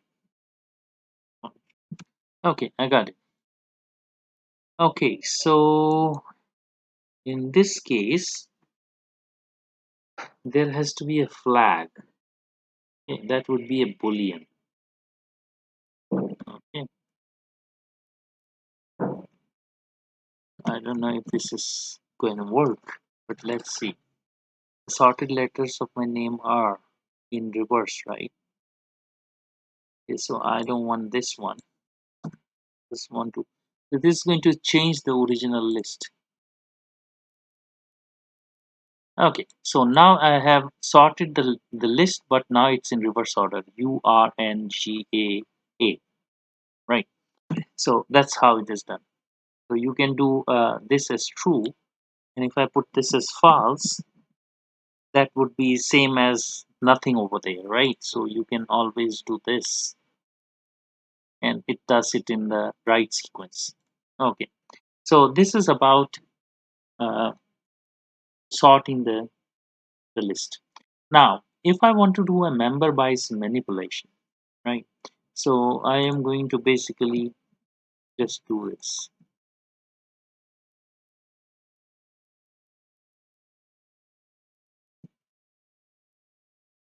And I am going to go back to the numeric list. So this is going to be, let's say, from 0 to, or rather I would just say uh, 6 here. So it will do up to 5. Okay, so now if I just debug this, I have got 0, 1, 2, 3, 4, 5. My counted numbers are 0, 1, 2, 3, 4, 5. Now, if I want to create a list, which is going to be the square of numbers, okay, so I would have to have access to each member. So in that case, I can use a for loop for count in, let's say, counting. Okay, so now if I have to do a for loop, then I have to mark where the body of the for loop starts. So for that, I have to use a colon like this. And whatever I do the next would be indented one, which an editor would do. IDE editor would do that. Or otherwise, if you are working with text editor, you have to use four blank spaces or four spaces. That would be called indenting. So instead of tab, which is 8, you can use tab, but in the tab, what it does, it inserts 8, spaces, while a indent in Python is going to be 4 spaces. Now, what I want to do here is I want to start with the empty list. Okay, I would call it as a squared, and that squared is an empty list. And here I can say squared dot append. Okay, and it's going to be 0, 1, 2, 3, 4, 5, right? So it is going to take each count 0, 1, 2, 3, 4, 5, right? And then it is going to square it with that. So I want to append something to it, and that would be count, okay, and a square of the count, right? And that way, uh, this semicolon is optional, but that way I have run a for loop and taken every element of the counting list as a count, and each iteration the count is changing. So the count would start from 0, 1, 2, 3, 4, 5, right? So all the values in counting list would be will be taken by this count in each iteration, and then the square would be added to this squared list. Okay, so now I can print here, the squaring. So I can say my squared numbers are, I can say my squared numbers are, and I would print the list squared. So I am accessing all the members of the list using a for loop, right? And I can say debug. Okay, so now you can see here it's 0, 1, 4, 9, 16, 25. So I have squared them, right? So this is one way of doing this, right? So you can do this way. Now I can do it another way, okay, where I can say squared, and this is a list, and it is going to be a value square. Okay, so basically what I'm doing is I am for value in counting. Okay, so I have,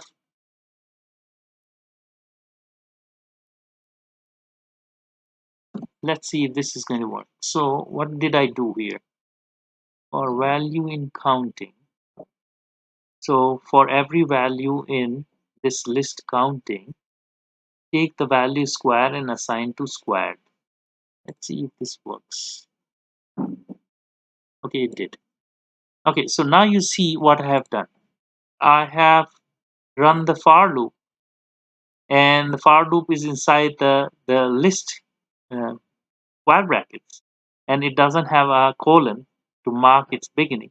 But then this is a function which returns value, and then that value squared is assigned to square. So this is called comprehension.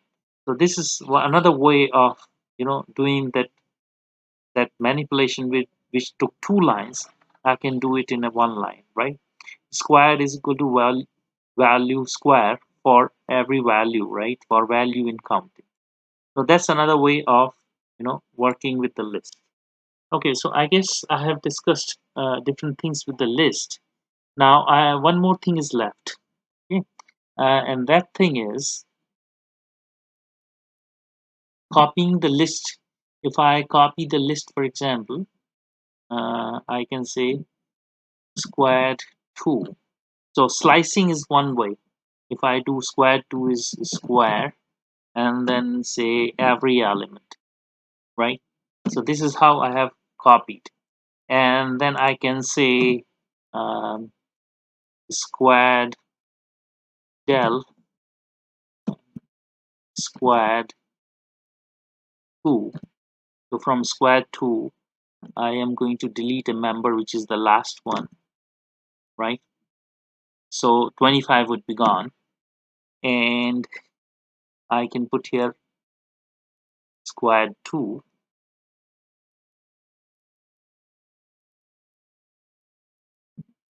squared 2.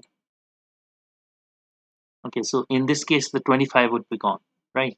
So I have made a copy of square into squared 2. So that's what slicing means.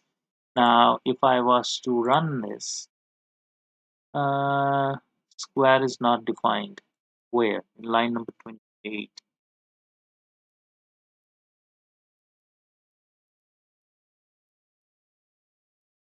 Ah, spelling mistake.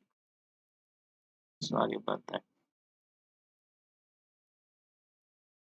Okay, so now you see that in squared 2, let's distinguish that. Let's say my squared 2 numbers. Okay, okay. My squared 2 number is missing 25 because I deleted that entry. Now, had I done this, had I not used slicing, okay, and I remove from squared to the last term. Then from my square list, also 25 would be gone. So let's see what it means. So you see from squared and square 2, the last element 25 is gone. So now what has happened? What has happened is when I did said squared 2 is equal to squared, I didn't copy the list. I copied the pointer, which is, pointer which is assigned to squared to another identifier squared 2. So I just made a copy of a pointer. So the two pointers are pointing to the same list. So whichever I alter, the other one is also going to alter because they are pointing to the same list. If I had done this also, it would have the same effect, right? So it has the same effect, right? So that means that if you take a list and if you don't slice it before assigning, then it is not going to create a copy of it. It is going to copy the pointer, and then we will have two pointers pointing to the same list. So either of them you alter, the other one is going to get altered. So basically, this is uh, these are few of the things about list. So I guess you understood what list is, and you can think of various applications of list. So the next thing I'm going to look into is something called tuple, right? Okay. Okay, so we have seen list earlier, and now we are going to talk about tuple. Tuple is same as list, so it is also an ordered set, right? And then it is immutable. So just like strings, it is immutable, and it is usually surrounded by a bracket, like a small bracket. So let's see what does it mean. So let's come to earlier. What you have seen is a list, right? So basically, you can say family, and then what we said was a father, mother, right? So let's put this in quotes: father, mother, brother,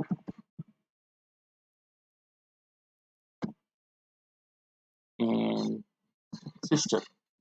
So this is our list, right? And list is mutable. That means that its members can be altered. You can append the list.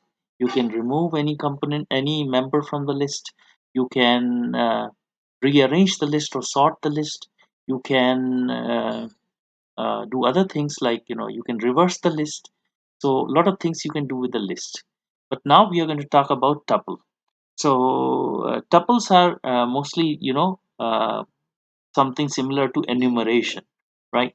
And these tuple are mentioned like for example, let's say if I want to declare a tuple, uh, vegetables, right? And then the vegetables can be uh, let's say mushroom, uh, tomato, okay, onion,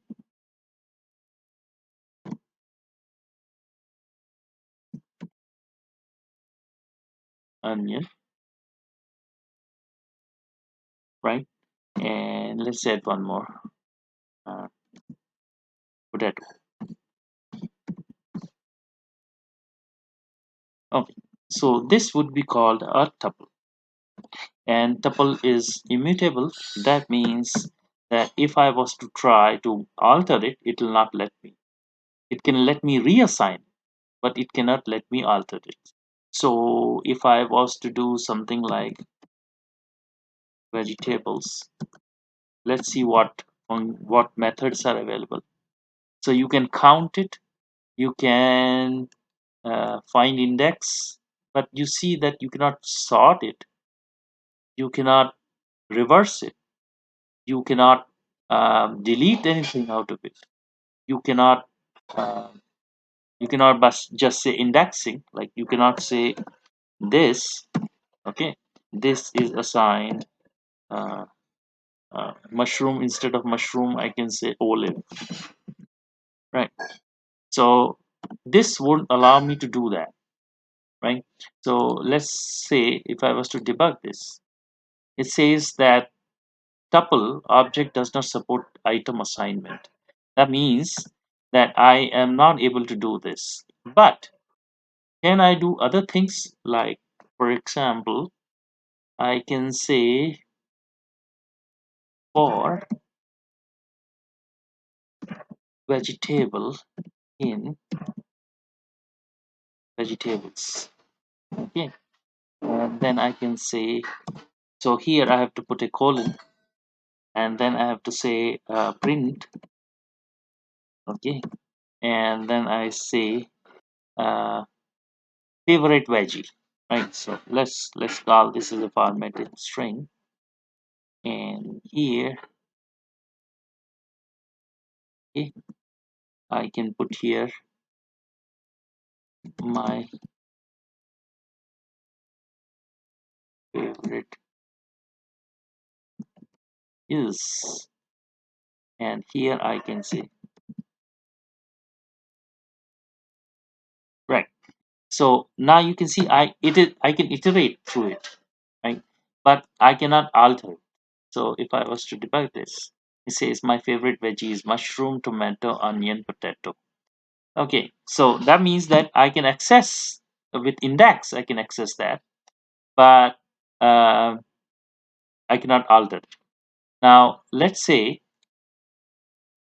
uh, if, so now this is something new. So if I have condition, right? So if I say if uh, something like, let's compare it. If veggie table is equal to, so that's a condition, that's why double equal to that root, right? Then can put here this thing, so that's valid. But for clarity, you can do one more thing. You can surround it with brackets which don't do anything to you, but the condition stands out when you read it. Then when uh, f not so much fan of of you can put here vegetable. So if it is a potato, so what is it trying to do?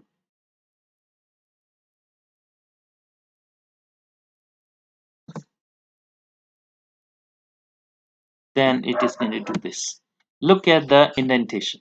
Okay, so basically this print, okay, and this if, they are at the same level of indentation. That means that they are part of this for loop. Now this if has another indentation here of 8 blank spaces, and it says uh, this statement, which is only part of this, is if statement, right? So now if I run this, okay, so there is a error. Okay,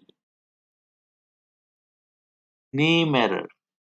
Potato is not defined. Of course it is not, because you need quotes. And so my favorite veggie is potato, not so much fan of potato, right? Or I can do this. I can, instead of printing it over here,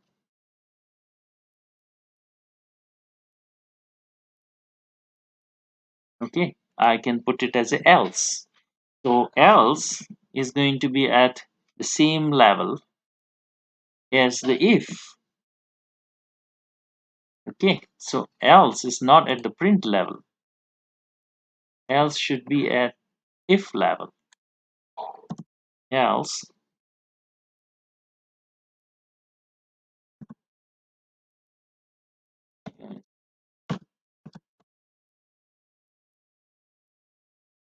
Oh, it didn't. Else you can say print, okay, formatted string my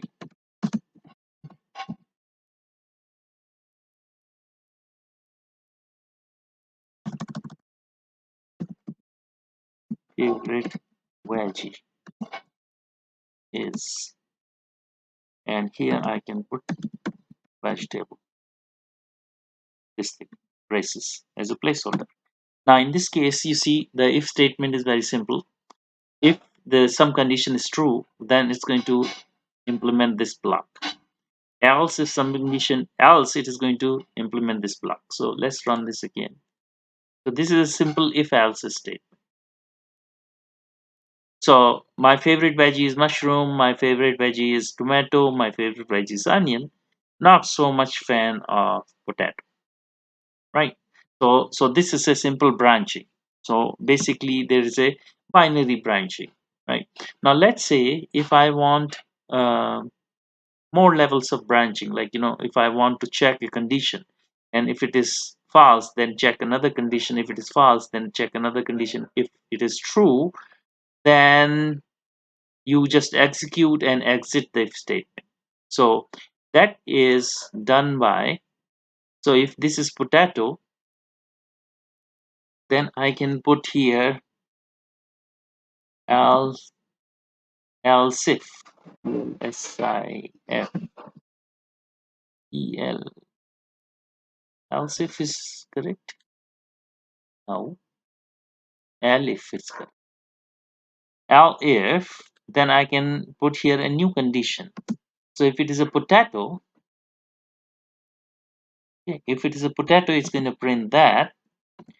If it's a tomato, again it has to be in quotes because it is a string. So if vegetable is equal to tomato,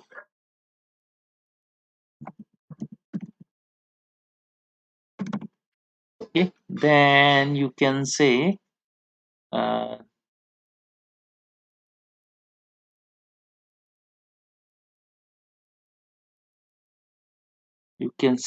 this vegetable is rich in vitamin A. Right. So basically, it is going to check if it's potato. Else, if it is tomato, then see what happens is now. Okay. So if it is potato, then it's going to print not so much fan of potato. Else, if it is tomato, then it's going to print this. Now notice that if I was to use a else here, I'm just trying to show you where else can be used and cannot be used. Now, for example, if I do something like this and I print here my favorite veggie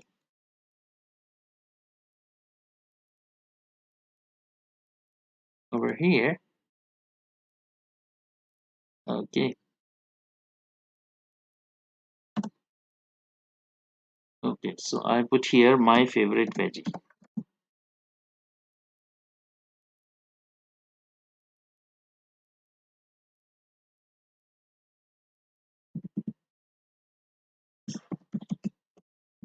Notice that if it encounters a potato, it's going to exit the loop. So let's say if I was to do a mushroom here, not potato, okay. So notice that if this statement executes and if vegetable is mushroom, then it is going to exit this loop. And if it is tomato, so it is going to just whichever condition is first comes true is going to do that and exit it. Now in the second case, if let's say it's tomato, then it's going to skip the first condition because it is not mushroom, so it is going to go to vegetable as tomato. And if it is tomato, it's going to print this and then it's going to exit it. Okay, else it is going to print this. So now if you are choosing one out of many conditions, or rather at a time you have only one condition, right? You are testing, and then other conditions you're going to skip. Then you are going to use this structure of if, elif, else. You can have multiple number of elifs, but then else is going to be just one. That's like a default execution, right? So if, for example, you want to check one condition and exit the if statement, right? All other conditions are skipped. Then you use this elif ladder. If, elif, if, elif, else. Okay, but if you want all the conditions to be checked, right, then in that case you just use a if condition and statement, and then another if condition and statement. So if you want multiple, you can have multiple selections, right? In that case you do not want to exit, or rather you check each one of them separately. So in case of that, you check everything separately. So if else is used where you exit the for if loop. If you exit the if statement, okay, once one condition comes true, right? Okay, so that's basically a distinction. So let's run this. Okay, not so much fan of mushroom. Tomato is rich in vitamin. My favorite veggie is onion. My favorite veggie is potato. So this is a branching. So this is very simple here. And what I was mentioning was that I can always do this. Instead of elif, I can just do this checking and then this. So basically this is same in this case because you are in a loop, but it is checking. If it is mushroom, you print this. If it is tomato, you print this. It's not in the else loop, right? So let's do this. Okay, not so much fan of mushroom. My favorite veggie is mushroom. Okay, so what did it do? It said, okay, is it mushroom? Execute that. Then in the for loop, it's still vegetable is mushroom, right? So it is going to check if it is tomato, right? If it's tomato, then it's going to print this. Else is going to print this. So again, for mushroom, there are going to be two conditions which are true. So there will be two print statements for mushroom. One is this one, and one is this one. So now, if I was to avoid this, okay, then how would I do that, right? So so what I can do is uh, I can put here if condition, and this condition can be vegetable, okay, is not equal to mushroom. Okay, now what's going to happen?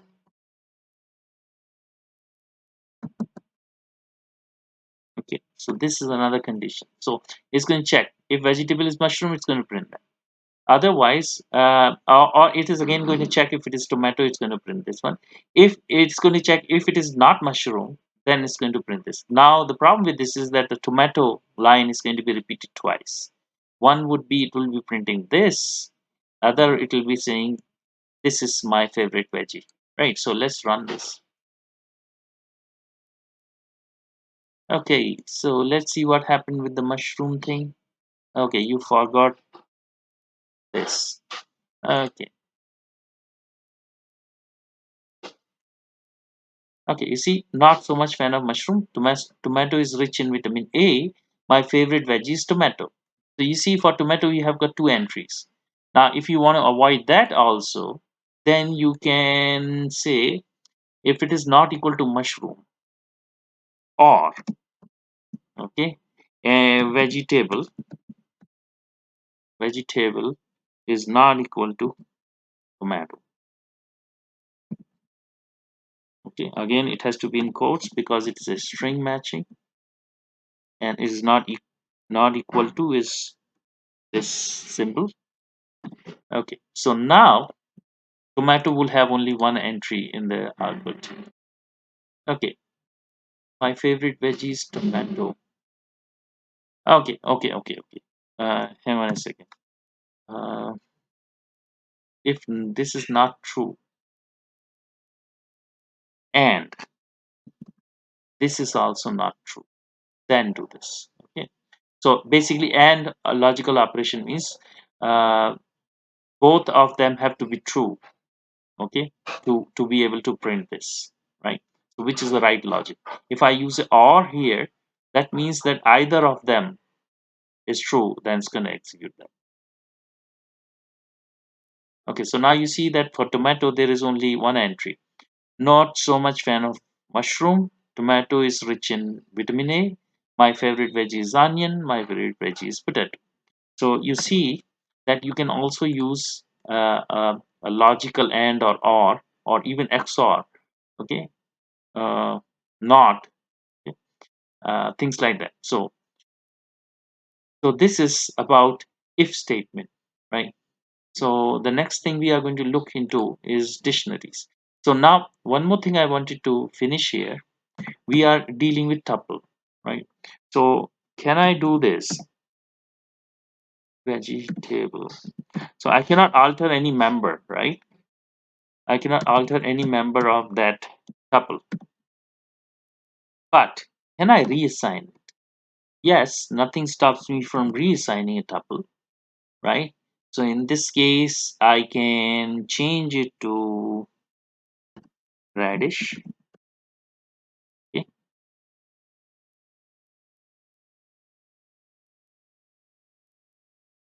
cabbage, okra. Okay, so now I can, this is perfectly allowed, right? And then I can print each one of them. I can say the same loop, right? But in this case, I am just going to print the last statement without any of this. So now there are two indentations which I don't want. So basically indentation means 4 spaces. So that's that. So now it's going to print the new tuple.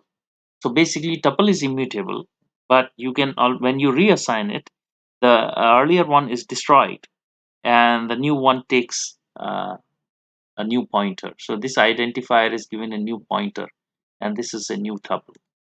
So if I was to build this, okay, so you see it said my favorite veggie is onion and potato, and then after that it says my favorite veggie is radish, cabbage and okra. So this is coming from the same identifier but a different tuple because there is a different pointer, right?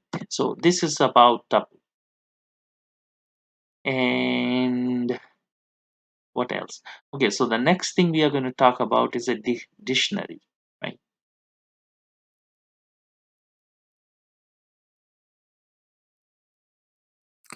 Okay, so we have seen tuple. I just wanted to mention one more thing about tuple. Let's say I call this as tup and I have a member, so it is in the brackets, and let's say that member is A. Okay, now I can define a tuple like this. Okay, so this is separated by a comma. Now tuples are immutable, as I said, right? And I can print tuple. I can do everything what I can do with list. I can do here. So for example, I can say for ent entry in tup. Okay, for entry in tup, I am going to print each element. So it basically is implementing some kind of a enumerable kind of stuff. So it can be uh, it can be looped like this. So I can say print and I can print a value, let's say ent, right? And I can run this. Okay, so let's just do that. So I've printed A and B, which are the members of the tuple. Now I can add here a comma, and this means that I can add more things to tuple, but in this case tuple is immutable, so you cannot do that, but you can have this. So for example, I can say build solution, so still it works. There is no warning, nothing, right? So it means that there is a trailing comma which can all is optional, you can always put there. Now a single element tuple is also possible. In that case, you can do something like this. And when you say build, okay, so there's only a in the tuple. So basically that means that I can put a trailing comma here. Now this has no meaning with the tuple, but it has meaning with the list. It has meaning with the dictionary. So next we are going to talk about dictionary. So let's see student, and I would say student details. Okay, and in this case I'm going to put in a roll number, name, and list of subjects. So that has to be done in braces, and a dictionary is nothing but a key value pair. So everything is saved as a key value pair. So I can say roll number, so roll number, right? And I can basically give a value to it. In this case I can say roll number 1, and then separated by comma I can make more entries into it. So for example, I can add a name to it, so I can say name, and then I can give it a value which is a string. So in that case I can put my name there, right? And then I can put a list of subjects. So basically dictionary allows me to put in other things like you can put in things like numbers, floating point numbers, integers, strings. You can put lists also in here. You can put dictionaries also in here. You can put tuples in here, right? So let's do that. So let's put here subjects, and this subjects is going to be a list, and list means that it's going to be in square brackets. So list is going to be in square brackets, and I can put here physics, chemistry, and biology. Okay, chemistry and biology.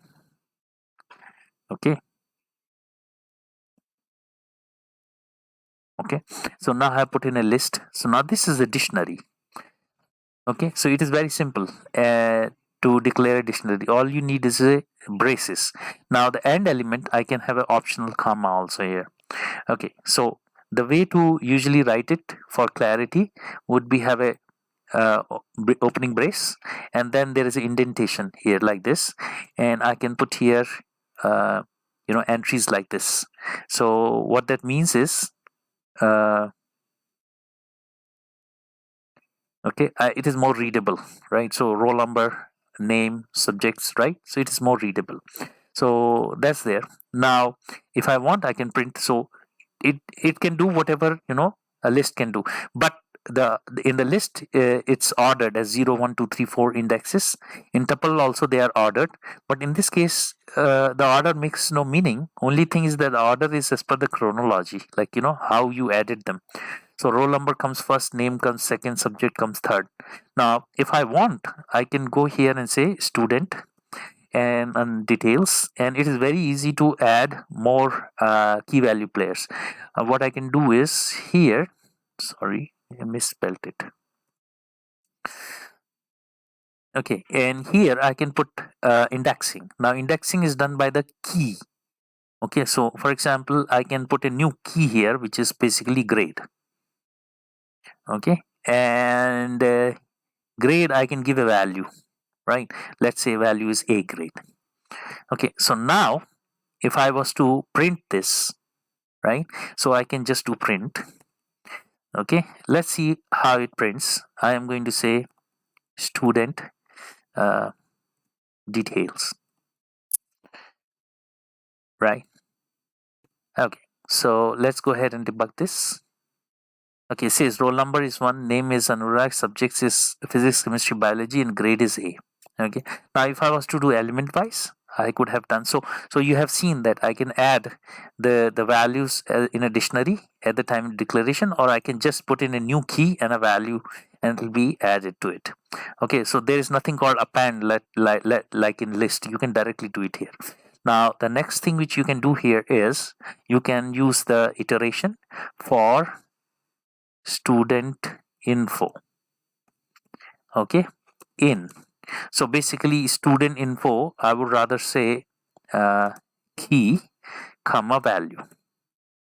Okay, so key value pair is there. So I can say key value pair in student details, right? student details and then dot items. Now what this items is, it's a method, right? And it is going to return two lists. One is the key list, other is the value list. So key is the name, which you can give anything. You can even do k and v for ease of doing this. You can do k and v.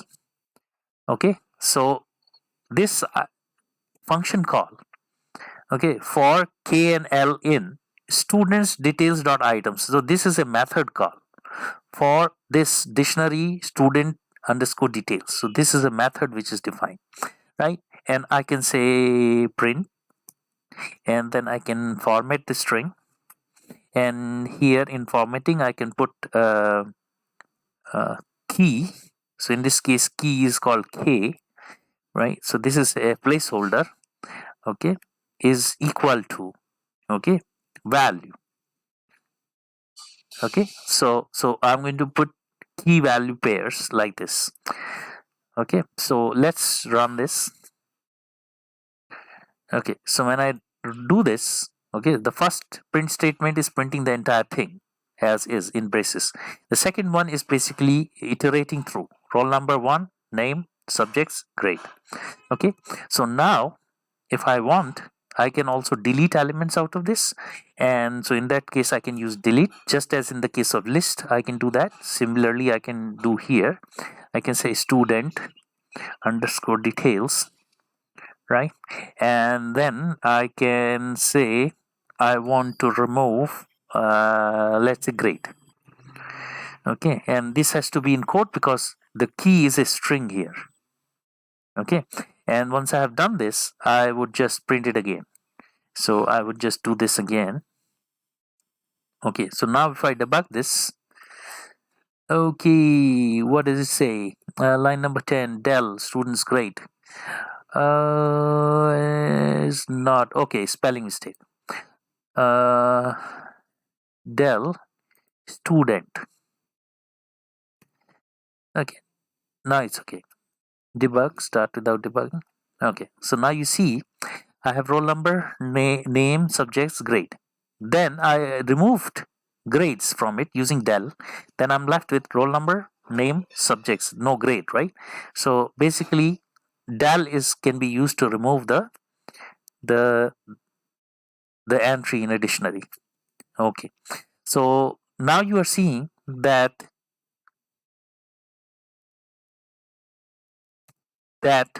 I am printing key value pairs. But let's say if I want to do the following, I want to list the subjects not like a list, I want to separate them out.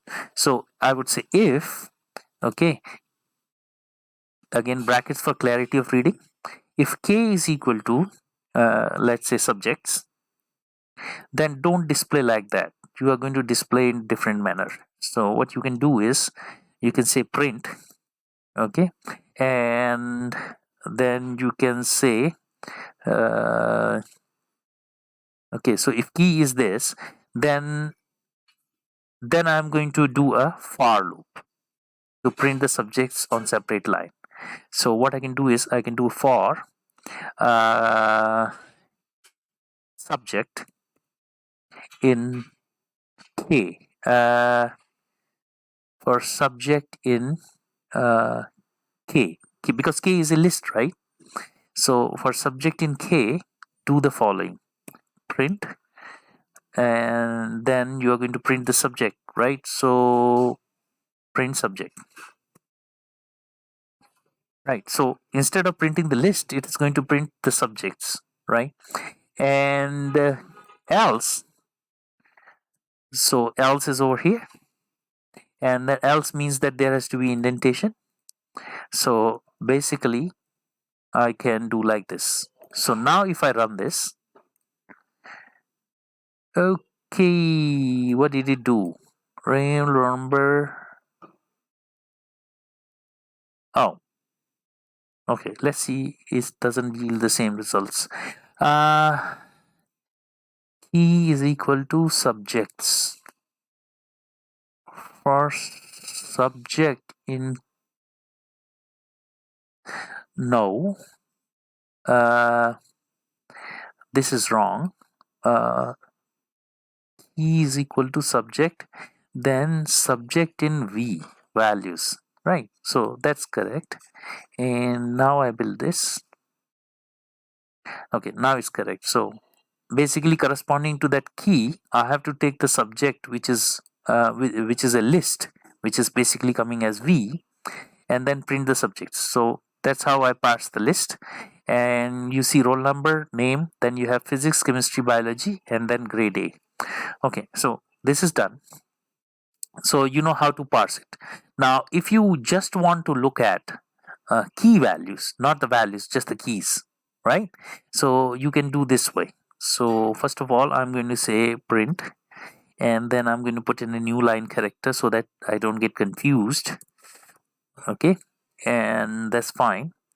And here also I am going to put in new line character after this is for loop, right? So if subjects, so I'm going to put in a new line character here so that the printing is clear.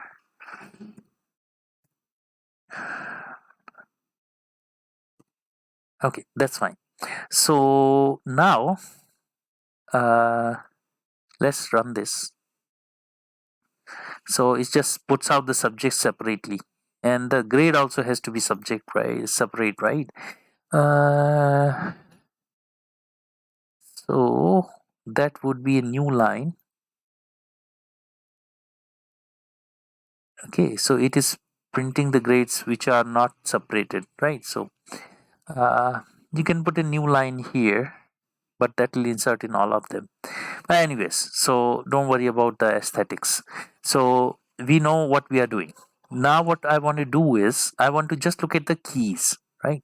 So I can say for k in student details, okay, dot keys. So this method is also there, and it returns another list, which is the list of keys, right? So I can say print, and I can say here formatted string f. Okay, so I can say my key is, and I can put here, so each key I am going to put here as key. And that being said, okay, if I was to debug this, okay, my key is roll number, my key is name, my key is subjects, and my key is grade, right? Now all these keys are basically strings. Okay, so I can do a sorting. If they were numbers, I could also do sorting. But if they are list, I could not sort them because that's a pointer, right? So I can apply a sorted function here. So right now, if I run it, okay, I see roll number, name, subject, and grade. So I want to have this alphabetically aligned, right? So I could have said sorted. So whatever you apply to list, because this function returns a list, I can do that, and that's going to return me grade, name, roll number. So now this is alphabetical. Now can I directly apply it to the the key value, right? Can I apply by key value? Can I sort it, right? So let's see if this sorted will work here, but I think it should. Let's see. Okay, so if I was to debug this, so with debugging.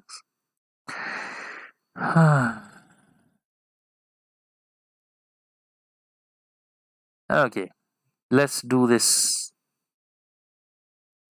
Okay, physics, chemistry, biology. So B should come first. So it's you want to sort by key. So this is not going to work.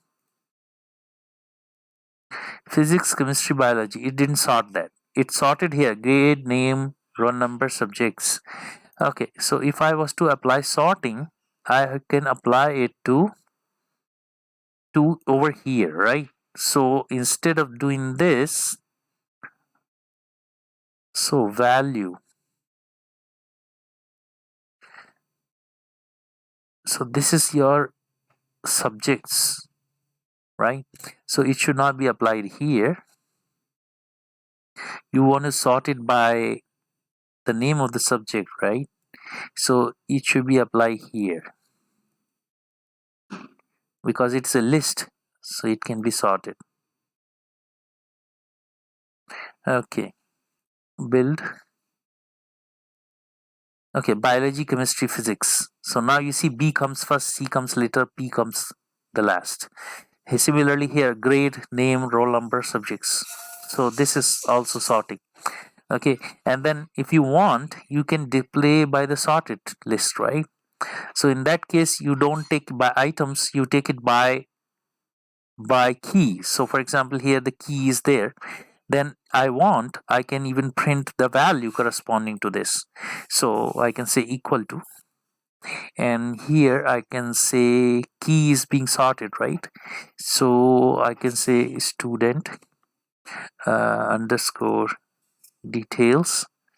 Okay, and then I can put here let's see the key. Is that going to work? I think it's going to work. Okay, debug, start without debug. So say grade is A, name is Anurag, roll number is 1, and subjects are this. So you see GNRS. So this is again sorted by the key. Okay, now this list is sorted by the index of the list, biology, chemistry, physics, right? So you can apply sorting based on key values. Now if can I access an dictionary by the value, right? So let me just I just what happened. Okay, let's run it, see if everything is okay. Everything is okay. Okay, now what I want to do is I want to take a list.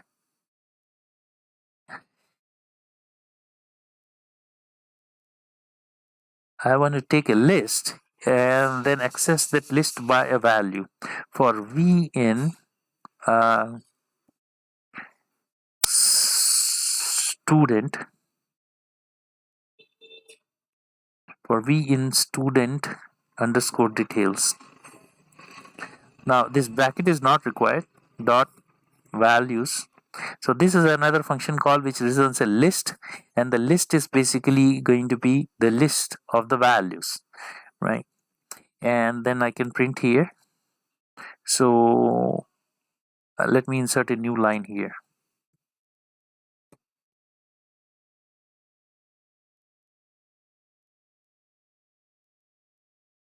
Okay, so this time I'm printing the value list. Okay, so this is a list only, right? So I can put here directly v, and I can run this. So you see here one Anurag, the list, and the grade. So now you see that I I could separate. I could get back a list of keys. I could get back the list of values from a dictionary. Now, uh, so this also shows one thing. I can nest a list inside it, a dictionary, right? So that's what I'm doing here. Now, can I have dictionary nested into a list? So I can do students and say the students is an empty list, right? Students is a students. Okay, students is an empty list, right? So I can say equal to, fine. So students is an empty list. Okay, now I am going to print here a new line character just in case.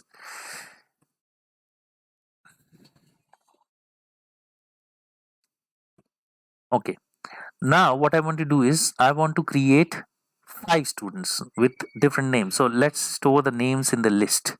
So names are going to be, let's say, Gopal. Okay, Madhav. I can say Mukund. I can say Murari.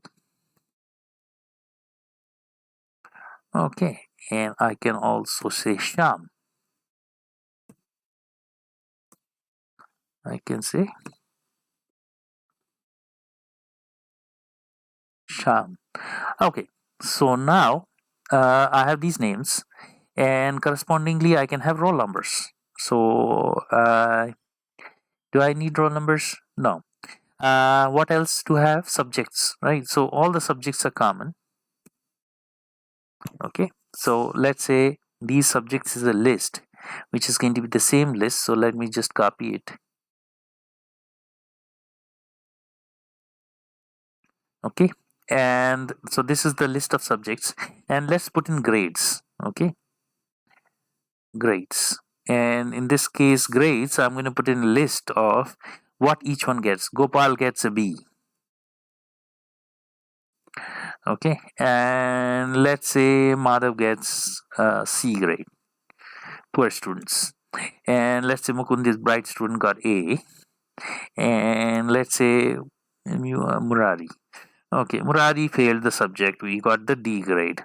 And let's say Sham was the cleverest, so he got the A grade. Okay, so this is the grade list. Okay, so let's say if I want to create a list called students with these entries, so I want to use dictionary listed nested inside this list. So I can say for I can say num in range, and then I can specify the range from 0 to, so how many students are there? 1 2 3 4 5. So up to 4 it will go. 5, 0 to 4 or 5 entries, right? And here I can say student info, just to not confuse with the dictionary up there, and is equal to, and then here I can say names, and sorry, I can say pairs, right? So it will be called name, and this name is going to have a value, which value is going to get it from names and num. Okay, so corresponding to that it will take that. Then there is roll number, right? Or I will do subjects first. Subjects, right? And sorry about that. Okay, and the subjects are the same. So in this case, this will be called subjects, right? And then I would say roll number. Roll number. Again, this is a string, which is a key. And then the roll numbers can be the number itself, right? And then I can have what else is there? Grade, right? So I can say grade, and then I can take a value from grades and then go by num. Okay, so this is my dictionary. Now if I want, I can still break it, but I don't need to. Okay, so now here I can say to this list students, okay, dot append, okay, and then I can append student info, student info.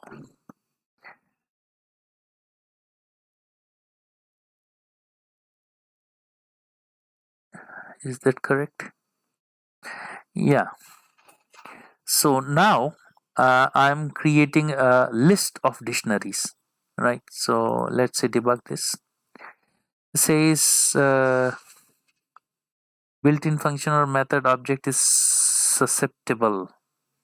Student.append. Oh, sorry. Uh, this is going to be a function, right? Sorry about that. Okay, so now, okay, so it didn't do anything, it just created a list. Now let's say if I want to print this list of dictionaries. So I can say for student in list students. Okay, so students is a list, right? I can do something. So what I can do is I can print each one, right? So I can go key value pair in this and I can print this. Okay, so what I can do is, okay, for this, and this would be called for student in student info. Sorry, student in students. So student is a dictionary, right? And that dictionary I have to parse as a key value pair and then print it out. So I have a list which I am parsing in a for loop for a student in students, and for each one I am running a for loop. Now indentation has gone a little wrong here, right?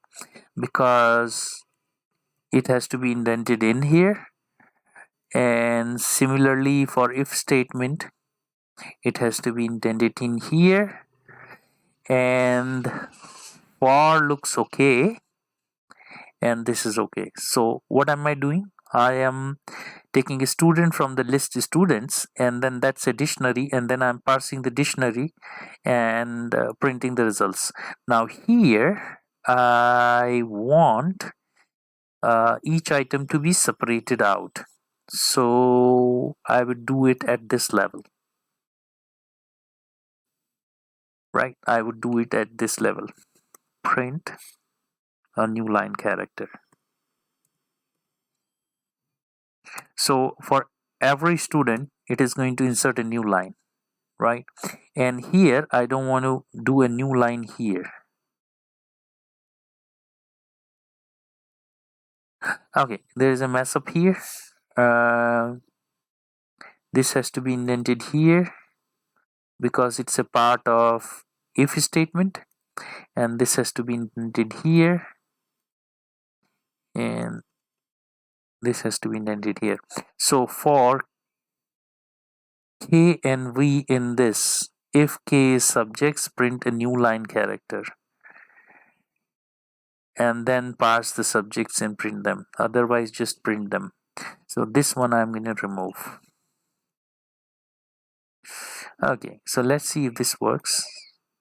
Okay, so now you can see that it is printing, it is taking the list. Okay, so this over here, student is Gopal, then the subjects are being printed, okay, biology, chemistry, physics, and then the roll number and the grade. So grade is B C A D A, B C A D A, right?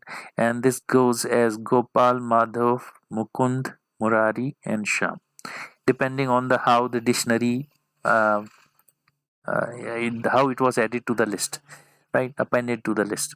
So you have dictionary nested into a list. Now I can also do a dictionary nested into a dictionary. So there's nothing much here in that case. So I'm not going to write that. So basically this is about dictionaries. So anything else I need to show you? Don't think so. Okay, so that's it about dictionaries, and as we use them, maybe we'll learn something new about them. Yeah, thanks a lot. So till now we have seen three data structure: list, tuple, and dictionary, and we have seen a lot of nesting of dictionary with list and list with dictionary and all that. Now we're going to see we're going to make our programs more interactive. Like, we want to have inputs from the user. So then there is a function called input. And one thing you have to keep in mind is that all the inputs which you exchange are strings. So if you want to have a number, you would have to cast it. So let's say, for example, I can say age is equal to input. Uh, Please enter your age.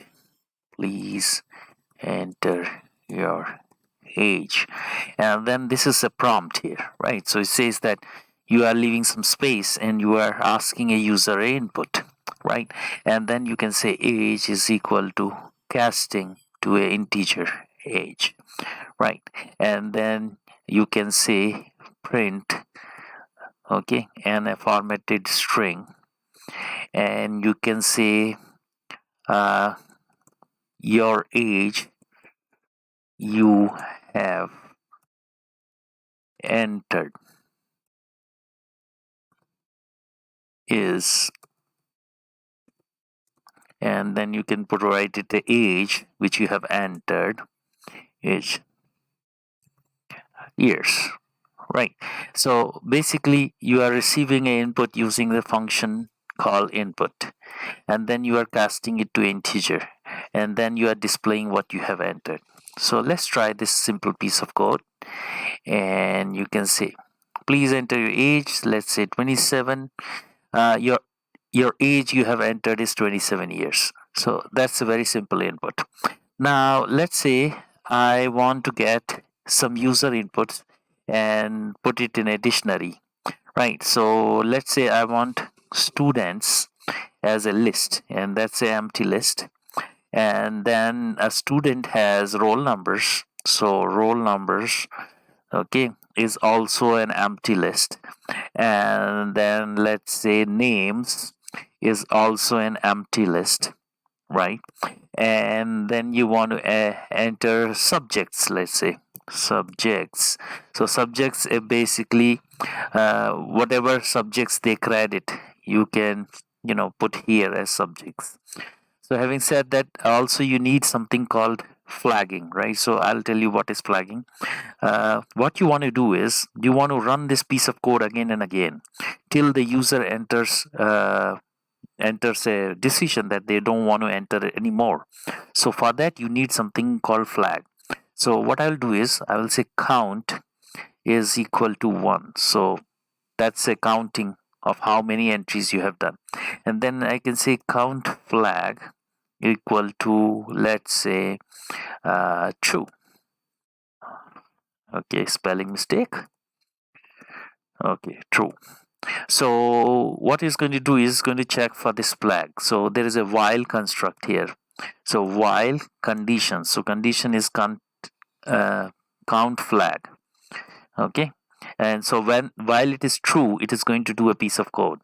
And when it comes to the, so you have to edit this condition in while, otherwise it will be a forever running while loop or an infinite loop. So you have to avoid that. So you can say con flag equal to false. So it's going to run till you set this to false. Now once you have done that, what you can do is you can get inputs from the user. So you can say message. So message is a text, okay, and then I can say please enter your details, right? Please enter your details. So that's what I'm going to tell. And every time I do this, I want a new line so that every user is separated out. So please enter your details, and then I can say message plus equal to, okay. Now here what I want to do is I want to do this on a new line character and say your name, right? So your name. So what I'm asking a user is to enter a name, right? And then I can say, so this is basically when I say plus equal to, that means the two texts or two strings basically got concatenated into one because of plus equal to. So whatever was the previous string, to this string another string is concatenated. So once you do that, you can tell the user name is equal to, okay, so I'm having a singular name here, so this is not this is different from the list names, right? Name is equal to input.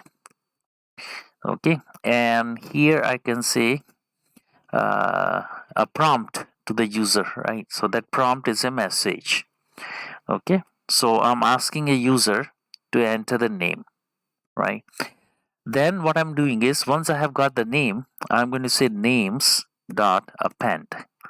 Okay, so I'm appending that list with a new name, correct? Okay, so this is for my records. Okay, so now once one has entered name, I'm going to add one more, which is called ages, and this is also an empty list. Okay, and so what I'm going to do here is I'm going to ask the user for age, right? So I can say age is equal to, then I'm going to cast it integer, then I'm going to get the input, which is input. Okay, then I'm going to place a prompt, and I'm going to say your age, and prompt complete. So hang on a second, let me put a codes here. Okay, so I'm prompting the user for a age, right? So once the age is entered, I am going to go to ages dot append, correct?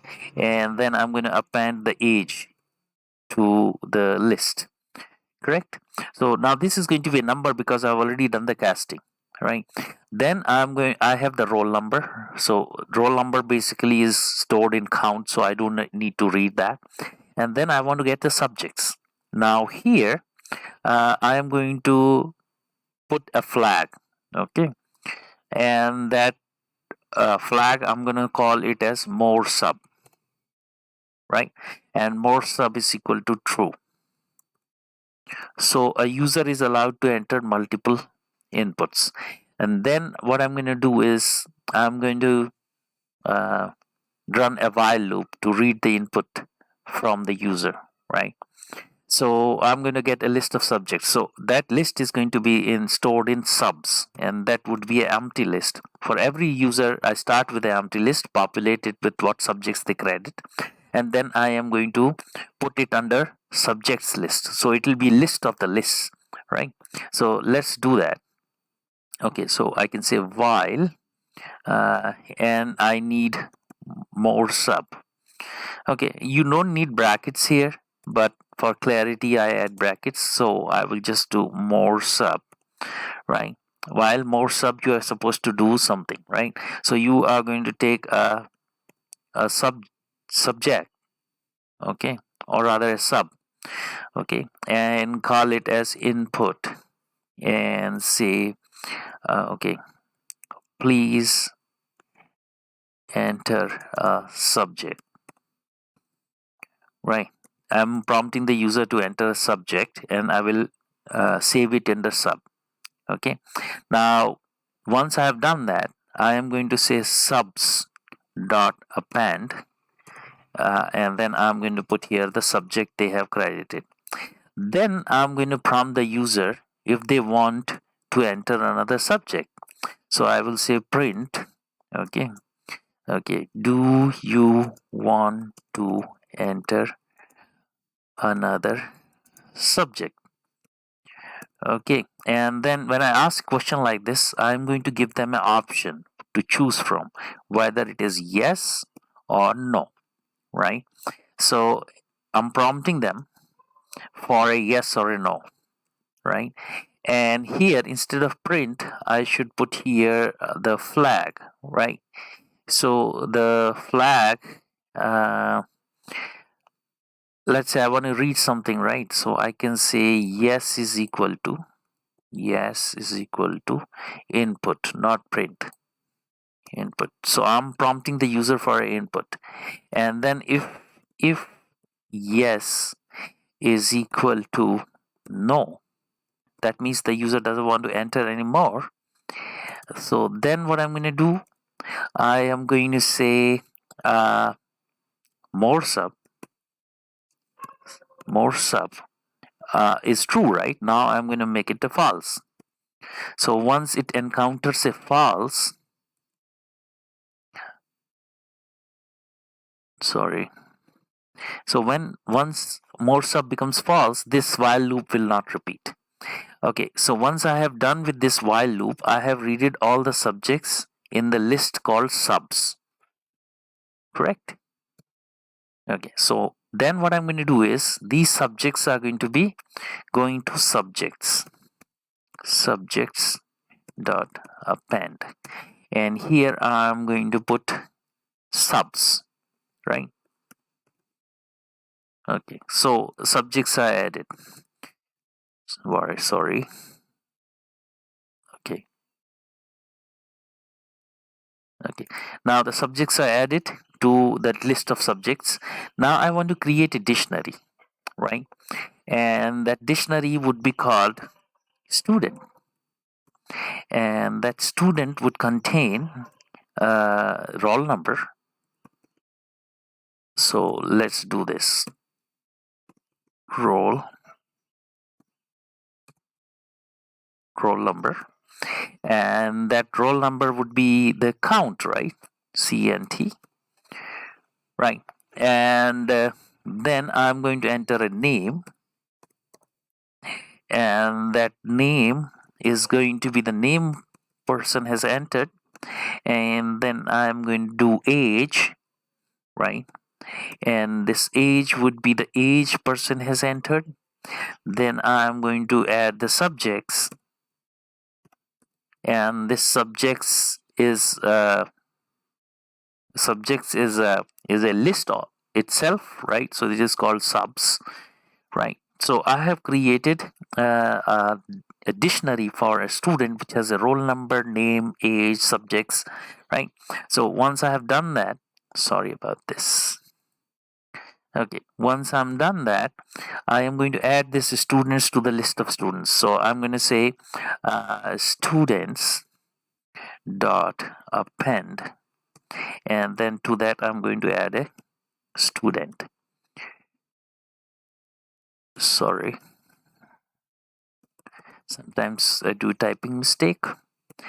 Okay, so I have appended to student. Now what I'm going to check with the user is, okay, I'm going to say yes is equal to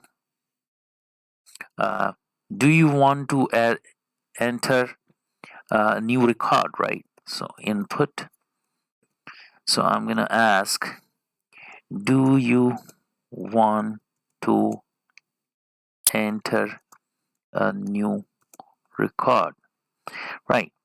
And again I'm going to give them an answer options as yes or no, and then I'm going to prompt them for an input, right? So once I have done that, I'm going to say if, okay, then if yes is equal to no, so it has to be double equal to, right? Because this is a checking the equivalence, right? So this should return a boolean. If yes, sorry about that. Okay, so if yes, then I am going, if no, then I'm going to set the count flag to false. So this is going to keep running and taking the inputs from the user, okay? And once it is done, I would like to print it. So before I do that, I want to check for any mistakes in here, right? So I'm going to run this. Okay, so it says your name. Please enter your details. Your name, let's say, is Anurag. Your age is 27. Subjects I want to enter is physics. Then do you want to enter another subject? Say yes. Then I want to enter chemistry. And then it's going to say, do you want to enter another subject? Yes. Then I want to enter biology, right? If we ask for another subject, say no. So I have entered 3 subjects. Do you want to enter another record? If I say yes, right? So it is going to continue. So I'm going to say Shyam. Okay, that's another user, has an age of 26, and then has a subject which is maths, and yes, then chemistry, and then yes, then physics, and then no. And do you want to enter another record? I say no, so it has exited. So basically this piece of code is working fine, right? So now what I want to do is all the entries at the end I want to display. So for displaying that, so I can say for so that is all gone into students, right? Okay, for student in students. Okay, so this is a list, so I'm parsing a list, so that's it. So for student in students, okay, I need to put a colon and then I can print it, right? So the way to print it is very simple. So student I got inside the loop, right? So now I say, so I'm going to put a uh, print, and then I'm going to say printing the details just for, a new line character. So I'm just entering here, printing students. Okay, by the way, if you put a single apostrophe here, it's going to work because the entire string is in double apostrophe. You don't need a escape character. So what I mean is, if I was to do a single quotes, then I would need a escape sequence for this code. But because I'm in double quotes, I don't need that. Printing students details, right? And then I can go here and parse the list. So I can say for key value pair in student dot items. I think items is the correct one. And then this is a for loop, right? So I can here say print, I can say a formatted string, and inside the formatting string I can put here key and then a colon and then a value. So I'm just going to put as is key value. Okay, so I'm going to do this as long as there is a dictionary has an entry, or rather not a dictionary, a list has an entry. So I'm parsing the list here with a for loop, and then I'm parsing a dictionary here with a for loop. So I'm printing all the details. So let's basically debug this again.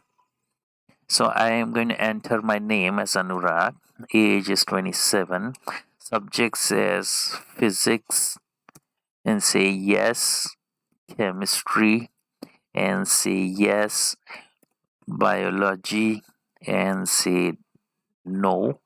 And do you want to enter another record? Yes, I'm going to this for Sham, and the age is 26, subjects are maths, then you want to enter another subject? Yes, chemistry. Do you want to enter another subject? Yes, physics. Do you want to enter another subject? No, and no. Okay, so now after that it is printing the details. Roll number is 1, name is Anurag, age is this, subjects are these. So it has printed the details of a student, but notice that roll number is not updating. So for that, so whenever you exit a loop, right? Okay, so at the end of this for loop, I can say cnt plus equal to 1. So that's correct. So I'm sorry, I would have to waste your time again by running this again. Debug start without debugging. Your name Anurag, your age 27, subject physics yes, chemistry yes, biology no, yes, and this time I'm going to put for Sham, age 26, maths, and enter yes, and then I can say chemistry and say yes, and then say physics and then say no. And do you want to have enter another record? No. So now you see the roll number is updating. Printing students detail, roll number 1 is Anurag, age is this, subjects are this. Printing students details, roll number 2, Sham, age this, and continue. Okay, so I have shown you how to get inputs from the user how to enter them into list and how to enter them into dictionary. I've shown you how to parse them. So now most important is the while loop, and while loop has a flag or basically a condition. So as long as that condition is true, you will run the while loop again and again. Now to get into the while loop for the first time, I'm using the condition to be true. Okay, otherwise you will not be entering into while loop, and somehow this condition has to change inside the while loop to have a never ending while loop. Okay, to have a while loop that ends. Okay, not to have a never ending while loop. So wherever you see that while loop, the condition inside the loop somehow changes. Now there are two more things. One is called break, other is called continue. So if you have a while loop and you encounter a break, then it's going to break out of the while loop. Okay, if you so for example, I could have said here, okay, instead of this, if answer is no, I could have just simply said here break. So I would not be entering, so I don't need, okay, so I don't need that condition flag, okay, because I can break out with the break. Okay, so this break will be breaking out of the first loop which it encounters. So if there are nested loops, then the innermost loop where you encounter a break, that's going to exit from there. Okay, so let's debug this again. So let's see if this works. So I'm going to give there only a single entry. Okay, so I will say Anurag, age 27, enter subject, physics, and say chemistry, and say biology, and say no. And when I say no, you see that it exited without worrying about the flag because it encountered a break here, right? So it broke out of this while loop and then it went to the next statement, which was a for statement, and then it printed out the details of the entry. So break is another way of breaking out of the loop. Now let's try something else, which would be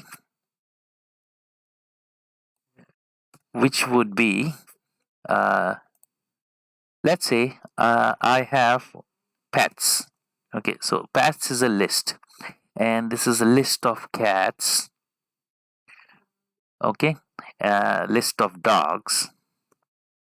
Okay, so let me see if I'm recording. Sometimes I am not recording. Okay, so you have cat, dog, and then a cat again, and then let's say I have yeah, horse, for example, and then I have another cat. Okay, and so I'm putting multiple cats here. Okay, so cat, dog, cat, horse, cat, and then I'm going to put here a mouse. Okay, I can have a pet as a mouse, right? Okay, fine. So here I have a list and I can say print, and then so list is a ordered set, right? And it is mutable. Okay, so this you keep in mind. So I can print here pets. Okay, mutable means that it can be changed. So I can go here and say uh, pet set is equal to be set, and here I'm going to put pets. Okay, so what I'm doing is I'm casting a list to a set. Now a set is a set basically is a non-repeatable. So a set basically is defined as mutually exclusive and collectively exhaustive. So what it means is that mutually exclusive means that no two members are going to be same, right? So that's a set. And exhaustive means that it is going to have all the possible, paths in there. So that's a set. So let's print a set. Print and say that is called pet set. Okay, so let's see what happens here. So if I was to debug this, okay, so you now see you have got cat, dog, cat, horse, cat, mouse.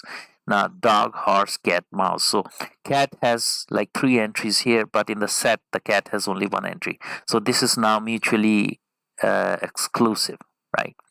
Okay, so this is a mutually exclusive and collectively exhaustive. Means that all the entries which are in here in the list, all the entries are there in the set, but then there is no repeating entry. So that's what the set is. Now let's see if I want to remove cat from the list. So I can say while cat. So my condition is while cat in pets. Okay, so I'm going to repeat this again and again. And then there is going to be a function which is called pets.remove, and removes the entry, the first entry it encounters. So first entry of cat it will encounter, it will remove that. But then this will continue because cat is still in there. So first time it will remove this cat, and then it say, okay, cat is still there in this list. So I'm going to remove it again, and then again I'm going to remove it till there is no cat left in the pets, right? Only dog, horse, and mouse is left. So once I do that, I can say print, and here I can put pets, right? So let's see what happens with this one. Debug, start without debug. So you see in this one, this was a set. Now set, okay, is the same as dictionary, but then there are no key value pairs. But then set is also like a list, right? But then it is mutually exhaustive and collectively mutually exclusive and collectively exhaustive. Now here you see dog, horse, mouse. In this list I have removed the cat altogether, right? So that's another way of doing a while loop. Now having done that, let's try something more. What I'm going to do is I'm going to get email ID as a I'm registering a certain user for a website, and email IDs are unique, right? So usernames may not be unique, but email IDs are unique. So I want to guarantee that email IDs are unique, and I want to create a user for a website. So what can I do? I can say email IDs. So that's going to be a list, right? And then I'm going to say is username, and that's also going to be a list, right? And then I'm going to say I don't need a check user, right? So but still let's put it there. Okay, another. Okay, another is equal to true. Okay, so I'm ready to take the inputs. Sorry about that. Okay, I'm ready to take the inputs from the user. So I can say while another. So while there is another, I am going to say yes. So I'm going to take email IDs, right? So I am going to run email IDs with a check. Okay, so I'm going to check if the email ID is a valid email ID. So I'm going to say check equal to true, or rather true. Okay, now if check is false, I'm going to run it again and again. So I am going to say not of check. Okay, I guess that's correct. Okay, so then I'm going to prompt the user for an email. Okay, and it will be like this, enter, uh, and then I'm going to say please enter your email ID, and prompting the user, right? So once the ID is entered, I'm going to check if uh, so first I'm going to check if it has a @ sign in it. So that is the first thing I have to check for. Later we will see pattern matching, but for now it is the simplest check. If if @ in, okay, so if @ in your email which you have entered, okay, so then that's a valid email ID, right? So I can print the user statement, print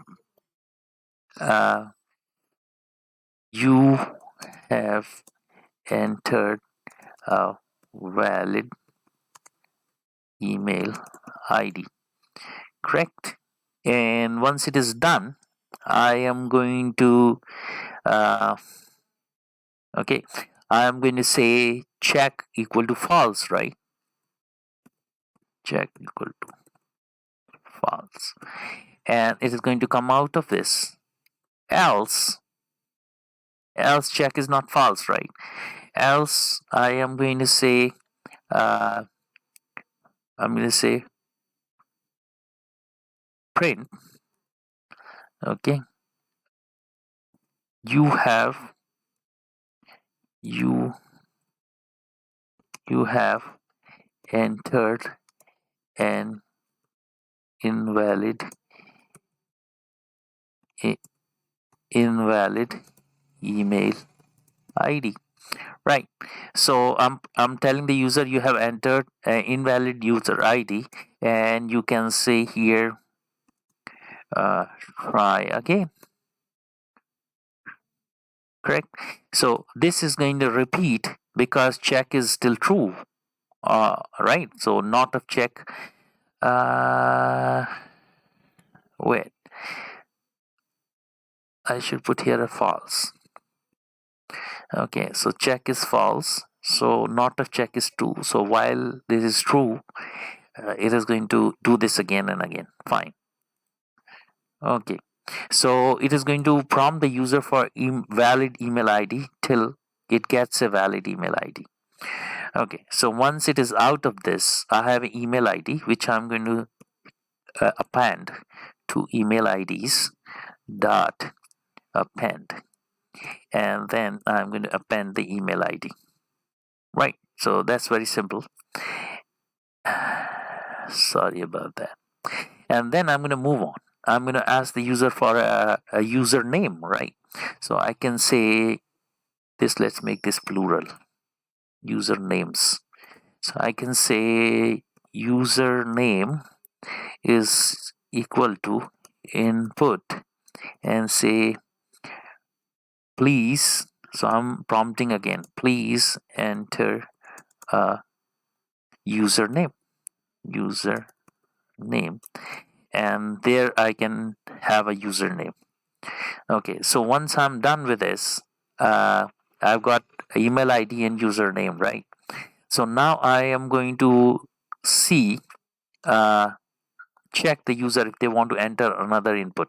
So I'm going to say here, yes is equal to input. Do you want to create another account? Okay, so it user is prompted with that, and if yes equal to no, which is kind of irony, then I'm going to say another equal to false. Another equal to false. So this is very simple logic. I'm going to check, enter the email ID, check if the email ID is correct. And another thing I have to do here, user names dot append a username. Username. Correct. So I'm maintaining a list. You can maintain a dictionary if you want. You can get more details of the person, right? Like the name, first name, last name, and all that stuff. But the key thing is I am checking something in a email ID, right? So this is like a string function, right? Okay, so having done that, I am going to just run it. Okay, so it says that there is a single this thing in yes. So this is a condition. So many times people do this mistake. Okay, so please enter your email ID. I can say Anurag $com.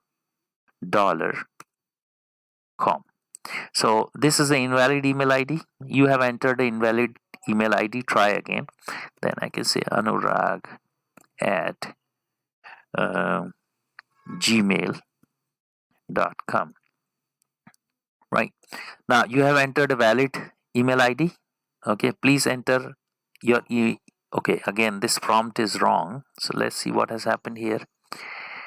Okay, so it didn't exit it didn't. Oh, you have to put here a true. So Control C will get you out of this. So now this was false, so it has become true here. So now this is correct. So let's debug this again. Okay, so let's try that. Anurag at gmail.com. Okay, now it is asking for an email, for a username. So username can be Anurag101. So that's a username. Do you want to create another account? You say yes. Oh, in the prompt I didn't put that thing, so let's do a Control C again. So in a prompt I would say here the usual stuff, which is yes or no. Okay, do you want to create another account, yes or no? And then I'm going to prompt them for a input. Okay, so that's fine. So let's debug this again. Okay, so I put here Anurag at gmail.com. So valid user ID, so I can enter a username Anurag101. Then do you want to create another account? If I say yes, then it's going to ask for another email ID. I will say Shyam underscore rangila.com. Now this is an invalid email ID, so I would have to do Shyam at yahoo.com. Right, so that's a valid email ID. Then I will say Shyam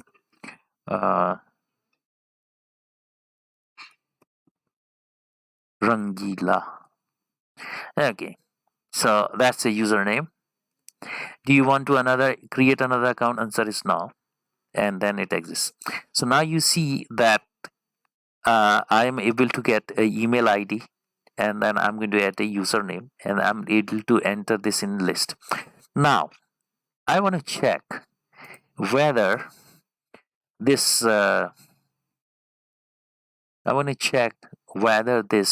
already email already exists. So I can check here if email in email IDs. Okay, so this is as simple as that. Okay, if email in email IDs, then I'm going to tell the user print, and I'm going to tell the user you are already registered. Okay, you are already registered. Try another email. Right now, here I cannot do a break, because if I do a break, I'll break out of the while loop. Right, so to not to break out of the while loop, I have to go to the top of the loop again. Okay, for another, right? So instead of another email ID, so instead of that, I can say here continue. Okay, so if I put here continue, it is not going to set the check to true. So if it doesn't set the check to true, so what continue does is it breaks out of this while loop and places you at the top rather at the bottom. A break will place you at the bottom after the statement, while statement, while continue will put you back into the loop at the top without executing anything remaining, right? So that's a continue. So let's try this out. Okay, so I can debug it. Okay, Anurag at gmail.com. What happened here? Email IDs is not defined. So some typing mistake. Email IDs. Sorry, typing mistake. Email IDs. Okay, let's run this again. Okay, say Anurag at gmail.com. Right, you have entered a valid email ID, and then I say Anurag101. Now let's say, do you want to enter another account? Yes. Now let's say I want to create another account, web account, with the same email ID again. So I can say Anurag at gmail.com.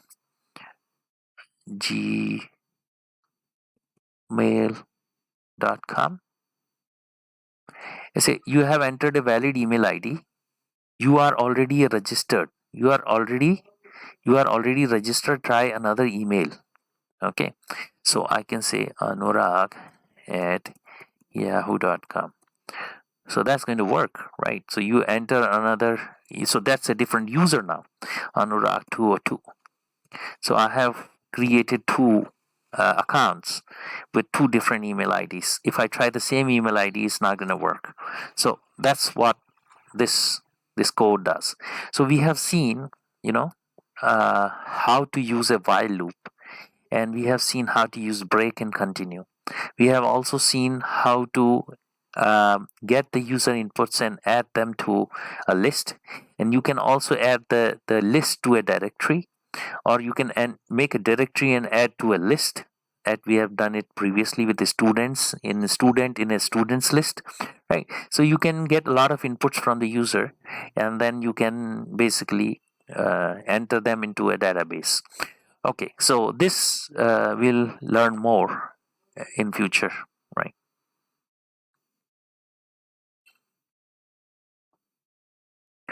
Okay, so now we are going to look at another concept which is called functions.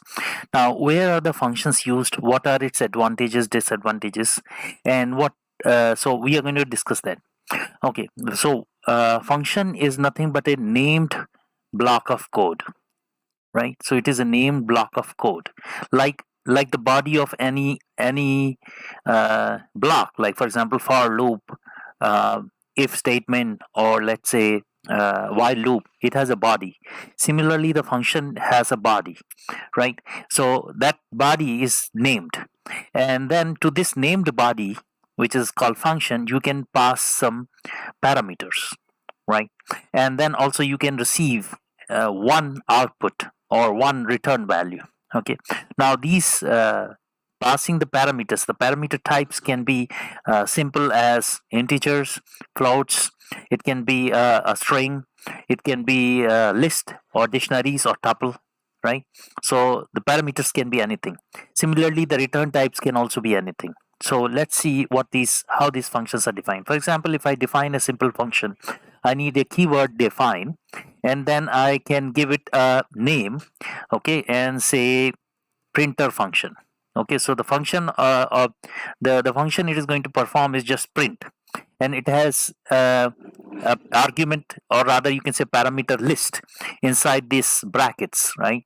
So these brackets are must, right?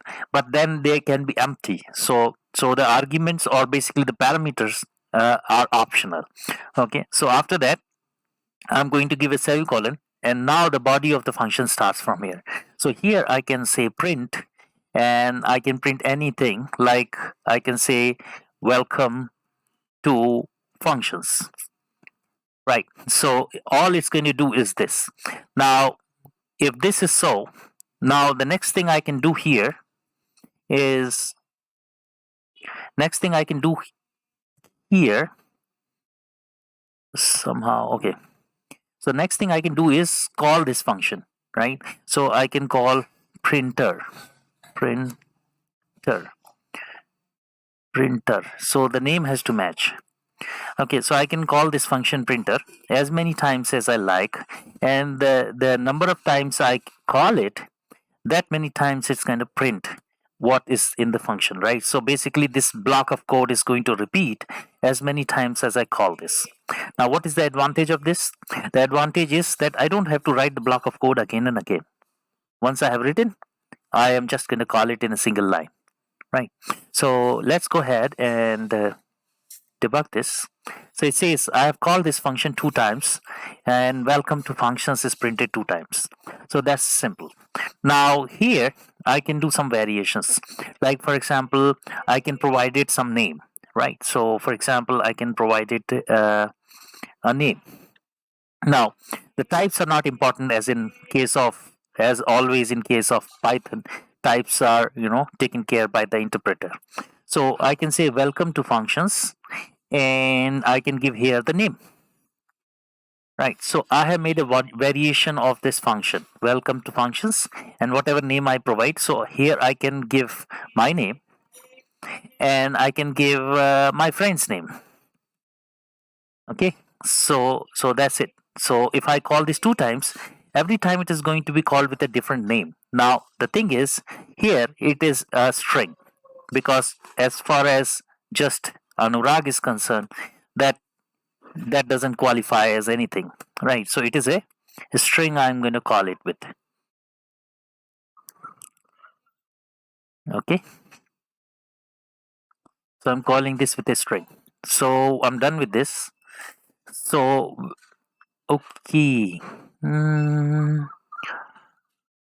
Oh, so this is not a just a string, it is a formatted string. Okay, so sometimes these errors creep in, so you should be very vigilant. Okay, so now you see, welcome to functions Anurag, welcome to functions Sham. So basically, I have made some variation into calls. Now, what more can it do?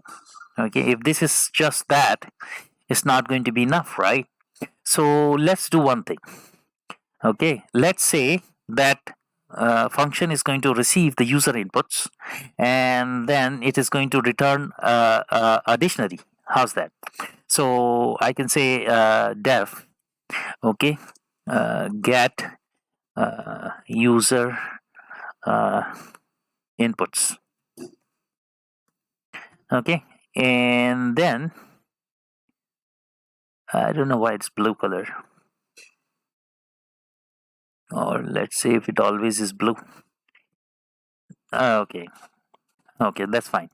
So I can say get user inputs, and in this case this is going to be blank, and what I'm going to say is name.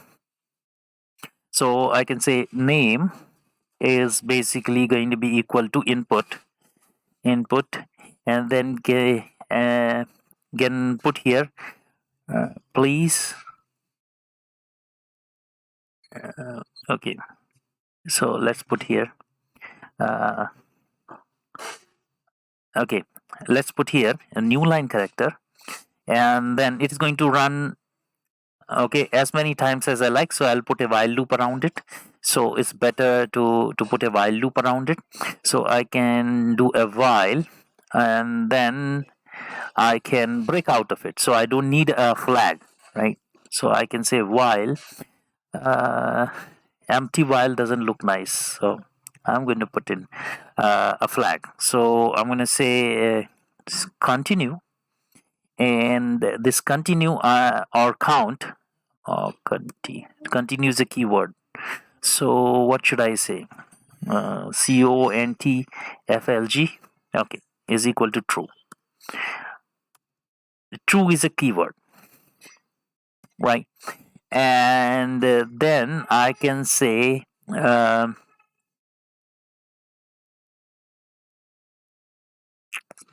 okay, I can say the following. I can declare a list here, students, okay, and that's an empty list, okay, and the list is what I'm going to return, and then there is a while loop. So I'm going to write whatever I did earlier. Okay, so what I'm going to do is while count flag, okay, do something. Okay, so in this case also, so in this case I'm going to read in the details of the student, like the name. So I can put here uh, enter your details, right? And then I can put in here a new line, and then you can say your name,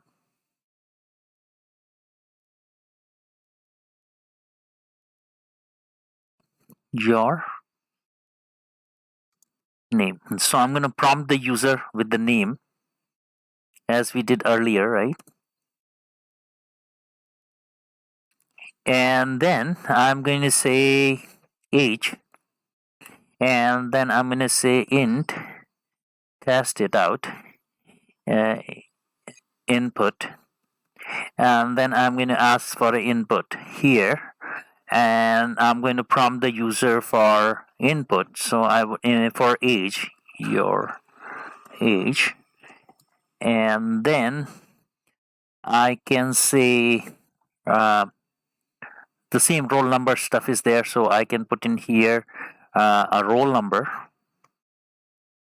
So I can put here a roll number, but problem with this roll number is the following. Now this roll number, every time I call this function, will start from an initial value, which I don't want to do, right? So let's try if there is a global. So I can say here roll number, or count, I would say count, count, and this count is equal to 1.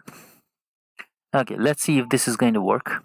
Okay, so now what I'm going to do is I have a roll number, or I can enter in the dictionary directly. Then I have to get the subjects row. I'm going to say uh, yes is equal to input. Well, there has to be input here, but that one, or I can say uh, sub flag. Okay, and that sub flag I'm going to set is as true. Correct. And then I'm going to read out the subjects in a list. Then I have subs list, which is an empty list for each student. And then I am going to say here while, and the flag is sub flag, right? And then that sub flag, basically, if this is true, then I'm going to get an input here. Okay, and that would be sub, and that would be input. Okay, your credited subject, and prompting the user for credited subject, and then I am going to add that to subs. Okay, subs dot append. Okay, and I'm appending sub to that. So I'm generating a list of subjects for a student, and then I am going to um, check. Okay, so I'm going to say yes is equal to input. Uh, do you want to register another subject? Right, and then I'm going to prompt the user with two inputs. The inputs can be yes or no, right? And then I am going to prompt the user so to enter yes or no. And then if uh, yes is equal to no, so in this case n, and this is going to be a comparison. Sorry about that. It's going to be a comparison. And then what am I going to do? If that happens, I'm going to break out of the inner loop. Okay, so I have entered all the subjects here, right? So I'm out of this while loop. So I have prepared the list of subjects. Now I have all the inputs. Now I'm going to create a dictionary, which is a student is equal to, and a dictionary starts with this and say name, and then that name is going to be whatever name I have read. Then it's going to be roll number, or rather roll number first. So I can say roll number, and that roll number has a value which is going to be count, right? And then name, which is going to be name, and then there's going to be age, right? So there's going to be age, and that's going to give you value of age, and then there's going to be subjects. Okay, and that's going to be given a list. So dictionary has a nested list here, okay, of subjects. Fine.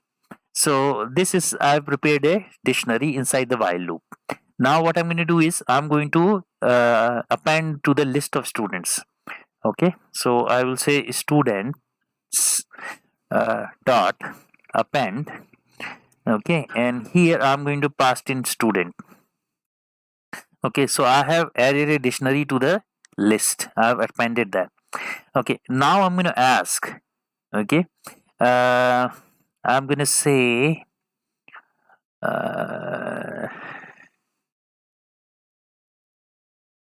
okay, so I'm going to ask, do you want to enter new record, right? So for that, I'm going to say yes is equal to input, and then I'm going to say, do you wish to enter another record, right? And here I'm going to give the user option to either put y or n, and then prompt the user for that, and then I'm going to check if yes equal to n, as I did for the other loop, then I can just break out of this. So I can say break. Okay, so that way I have broken out of it. Now the next thing which remains is to return the list. In this case, the list is going to be called students. Okay, so that completes the function definition. Now in my main program, all I have to do is call get user inputs. Right. Now, okay, what I will do is, because it is going to overwrite, so I'm going to say stud1 is equal to, call this function, get user inputs, correct? And it's going to be called like that. Now here I can create students as an empty dictionary. Oh, not a dictionary, a list. Okay, now let's see if I can append two lists. Okay, can I append two lists? So we'll be clear after this. So let's do this. Students dot append, and now let's see if there is a way to, what functions are there? Extend. So what extend does? Extend list by appending elements from the iterable. So this is what you are supposed to do, right? So this is so simple, you see. Extend, and here I can give here a iterable which is going to be stud1. Okay, so main program is as simple as calling a function and then appending it to the empty list here. So whenever I make a call, okay, so this should be at the top. So basically this should be over here, and I am going to get the user inputs in stud1 as a list, and then I'm going to extend the current empty list with stud1. Okay, so this is a single function call. Let's try to build this. Okay, enter your details. So my name is Anurag. My age is 27. Credited subjects, let's say physics, and say yes. Then, okay, your credited subject is chemistry.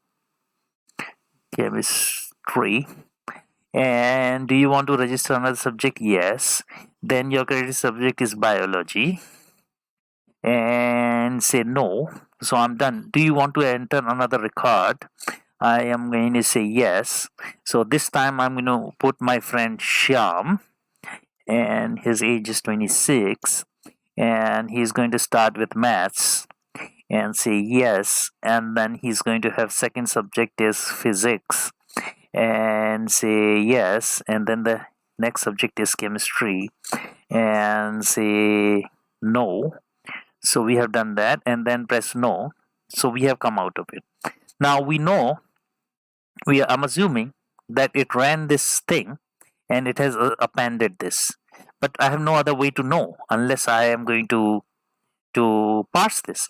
So I can say for uh, student in students, and then I can basically just parse this dictionary. So I will say for key value pair in student dot items, right? So this function is going to return two lists.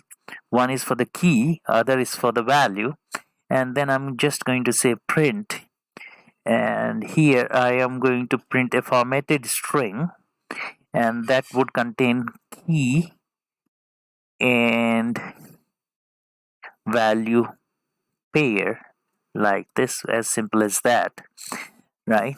And that's it. So, and in between, if I want, I can print a new line character, print, and here, so as to separate the students out by a new line. So I can put in a new line character here, and that's it. So now let's run this again. Okay, your name Anurag. Okay, age 27. Credited subjects. Credited subjects. Okay, physics. Bear with me. I am entering unnecessary subjects. Chemistry, and say biology, and say no. Do you want to enter another record? Yes. I'm going to enter my friend's details. Sham. Start with maths. Yes. Physics. Yes. Chemistry. No. And do you want to enter another record? No. So now you see it did roll number 1, and again it did roll number 1 because we haven't incremented the roll number. So that's our mistake. Okay. So let's clear that mistake here. Every time I go to return students, before I do return students, I would say count plus equal to 1. Okay. So next time when I take a shot, okay, I am going to call another one, which says another time I'm going to call this stud1 equal to get user inputs. Okay, so I've called that function 2 times now, and then again I'm going to extend this list, students dot extend, and again stud1. Notice that how the global variable should behave. Let me see, I haven't done this earlier, so let's see. Right, so start without debugging. So Anurag, age 27, credit subjects again, physics, chemistry, maths, no. Okay, line number 24, stud1.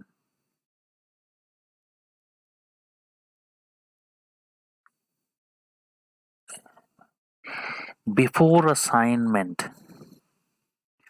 Count is referenced before assignment. So that means that it cannot take a global count.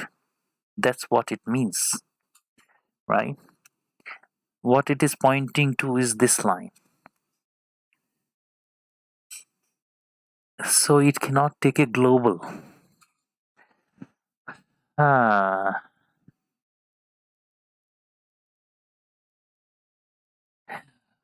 okay. Hmm.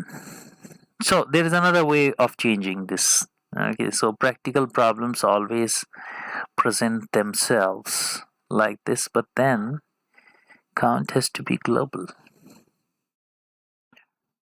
Right. So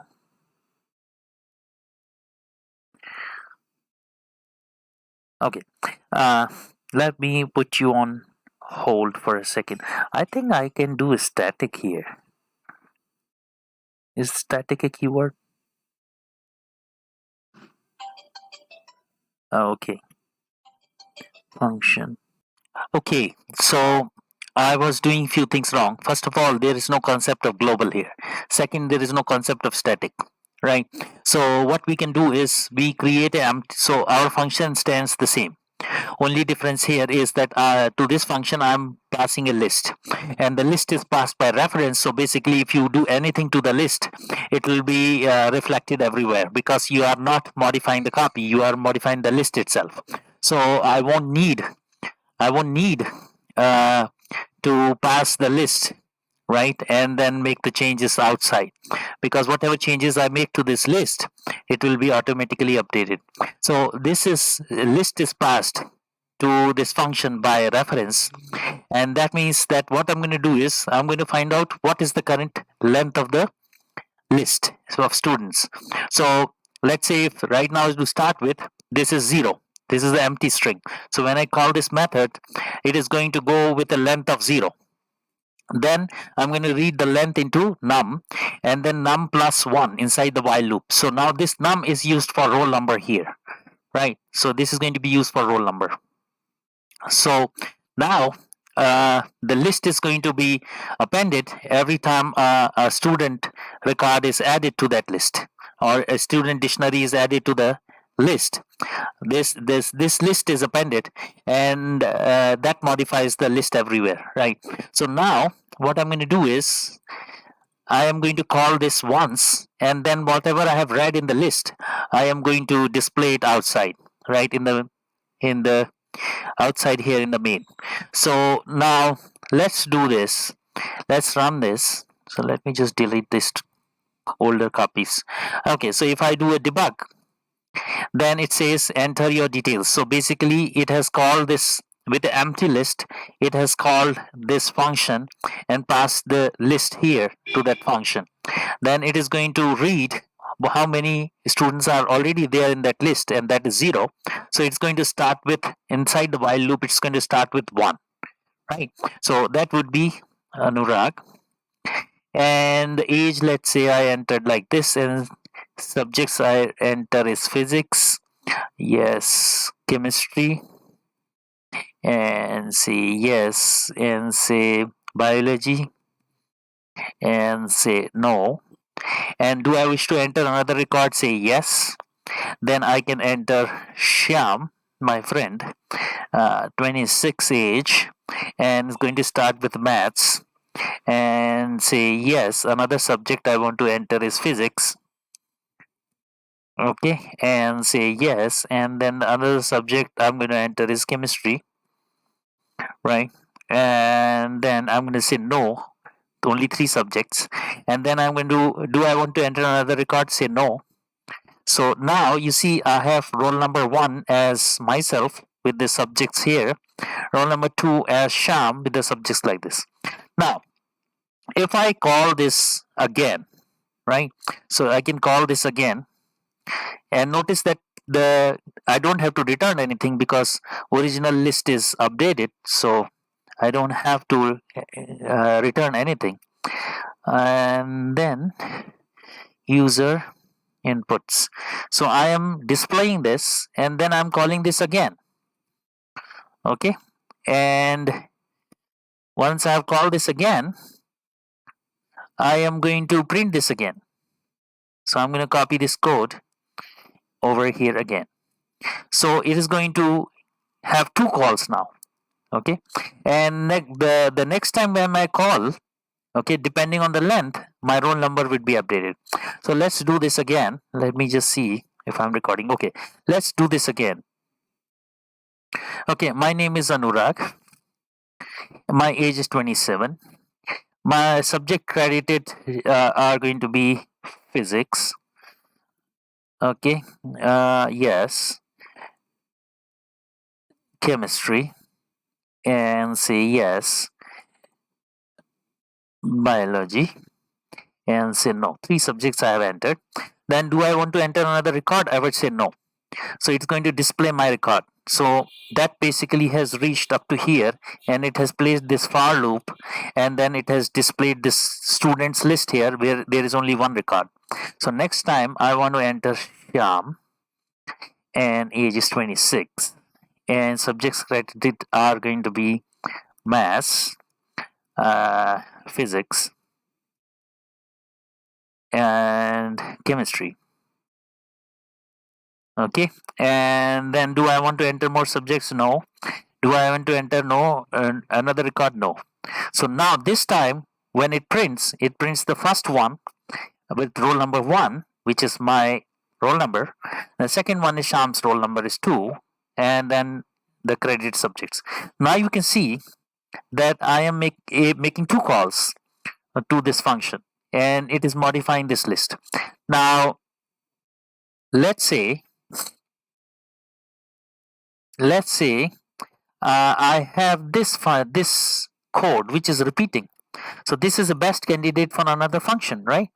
Another function definition. So whenever there are repeating codes, that's where you know that you have to write a function. Okay, and here I can say print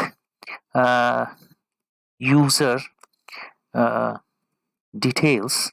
So that's another function I have written to which I'm going to pass students list, and here I'm going to print it. So all I have to do is I'm going to take this one and I'm going to paste it over here.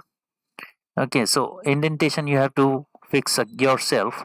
So 1 2 3 4 and 1 2 3 4 and 1 2 3 4.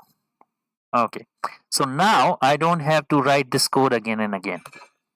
Okay, what I can do is I can call here that function, which is basically this one. Notice the name of the parameter, this is a parameter, and this is when you call the parameter you give it an argument. So it can be same, it need not be, but it can be same, right? So that's fine. So print user details. Okay, so now I'm calling this again, and then I'm going to print this again. Okay, so this code is equivalent to what I had written earlier, but then my program is just so sweet. It's just once a call to input, the other call is to print the details, next is the call to input, and then print the user details. Okay, so let's try this. Okay, Anurag, age is 27, and subject credited is going to be physics, and say yes. I'm going to enter 2 subjects only, so it's easier, chemistry, and say no. And do you want to enter new record? Say no. So it has just printed my details.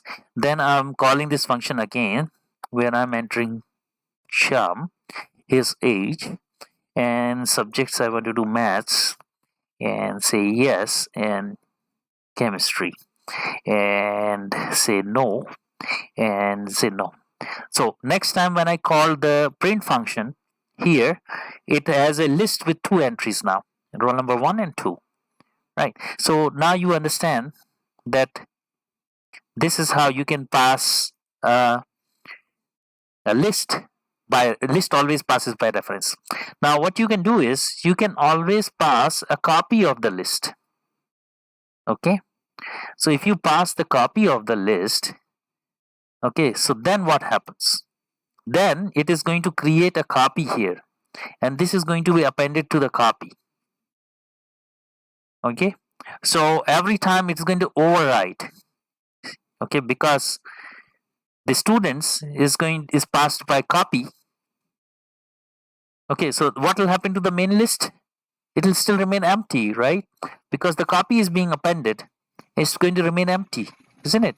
So to to demonstrate the fact, I am going to do this. I'm going to pass it by slicing. So I am passing a copy of it. Okay, and that copy is going to be updated as students. Then I would have to return it. You understand? Otherwise, I have no access to the modified copy. So then, in that case, out of the for loop, I will have to return. Okay, but then the issue with that is going to be the roll number. Okay, so let's just do for the namesake. Okay, so let's just do for the namesake. So it is going to return the students. So I am going to say stud1 is equal to this, right? And then I am going to say students dot extend. Okay, and to this function I am going to say stud1. Okay, so I passed a copy, I updated that copy, and that copy was returned, and then I added two students. Okay, so next time when I pass it, it's going to be with stud1. It is going to append to that, and then it is going to return it. Okay, it is going to return it. So here I have to do stud1 again. Okay, and then before printing I have to append it. So I have to extend it, students dot extend. Right here I have to do stud1. So iterable is going to be appended. Okay, so let's try to do the same thing. Does it have the same functionality? Let's try to do that. Okay, Anurag, age 27, subjects physics, and yes, and maths, and no, and no. So this is for the first call. Okay, now the second call is made with stud1, right? So let's see, Sham, roll number is 1, right? Age 26. Subjects credited is maths and chemistry, let's say. Okay, and no, and no. So now you see what is happening with roll number. Okay, so what it did was it appended to itself. So you see that 1 2 1 2. So that's not what we want, right? So so what happened? It took the empty string, passed it, and then it whatever is returned, the copy was passed and the copy was empty. Then it returned stud1, and that stud1 was extended to the original one. Okay, so there is the mistake here. So I have to call this also by make a copy, pass a copy. So now let's try that. So that's going to be correct now. So I'm going to do Anurag, and age is 27, subject is physics, and say yes, chemistry, and say no, and say no. So this is first entry. Then I have Sham, and age is 26, and subject is maths, and the next subject is biology, let's say, for example. Okay, biology, right? And no, and no. Okay, so roll number 1, and there is a 2 times entry of roll number 1. Then there is Sham's entry, and then this is going to repeat. So this is also not correct, right? So what it did was it took the okay, so every time a new list is generated and then it is appended, so every time it's going to repeat. So what I'm trying to tell you, okay, what I'm trying to tell you is the simplest method is to work in this scenario is to work with the passing the list by reference like this, right? And then everything is false in order. And I demonstrated that just to show you that you can also pass a copy like this instead of passing the list itself. So you should know the difference between the two. And in this case, I don't have to return anything, right? After break, I don't have to return anything. Okay, so this is about how you return a value. You know how to return a value. You know how to pass a value. The value can be a number, can be a string, can be a list, can be a dictionary. You can return back a list. You can return back a dictionary. So that's there. Now a little bit about function calls. Okay, so let's do much simpler function to study that. Okay, so one thing we learned from this, we learned that it's better to write the functions and you can call them again and again, right? So the main programs look so simple. It's just two calls to this function and two calls to print them, right? So this is as simple, and all the complexity is written inside this. Okay. Now, if you don't want to see this, okay, what you can do is you can go here and make a new module. Okay, so I'm going to say new, sorry, add new item, and I'm going to add a Python, another .py file, right? Okay, so in this case, I want to go and put uh, an empty Python file. Of course, there's a package, we'll talk later. So can I do this and call this one as okay, handle emp. So I'm handling the employee, or handle students, std, handle students, and say okay. So I have handle students here. So what I'm going to do is I'm going to copy everything from here, control X, and I'm going to write this everything over here. Okay, now whenever you write a function, you should put here a triple quote string and describe what is the functionality. Okay, get student inputs. Okay, and then triple quotes closed. So this is called docstring. So whenever there is a you find out a help, you do a help on this function, it will give you some details. Print, so that would be this docstring, print student details, right? So this is my function which is written inside handle std, and here I can say import. So I have written a module. I am doing an import. So what is a module? Module is a collection of these functions which I don't want to show in the main program. So import, I can say handle std.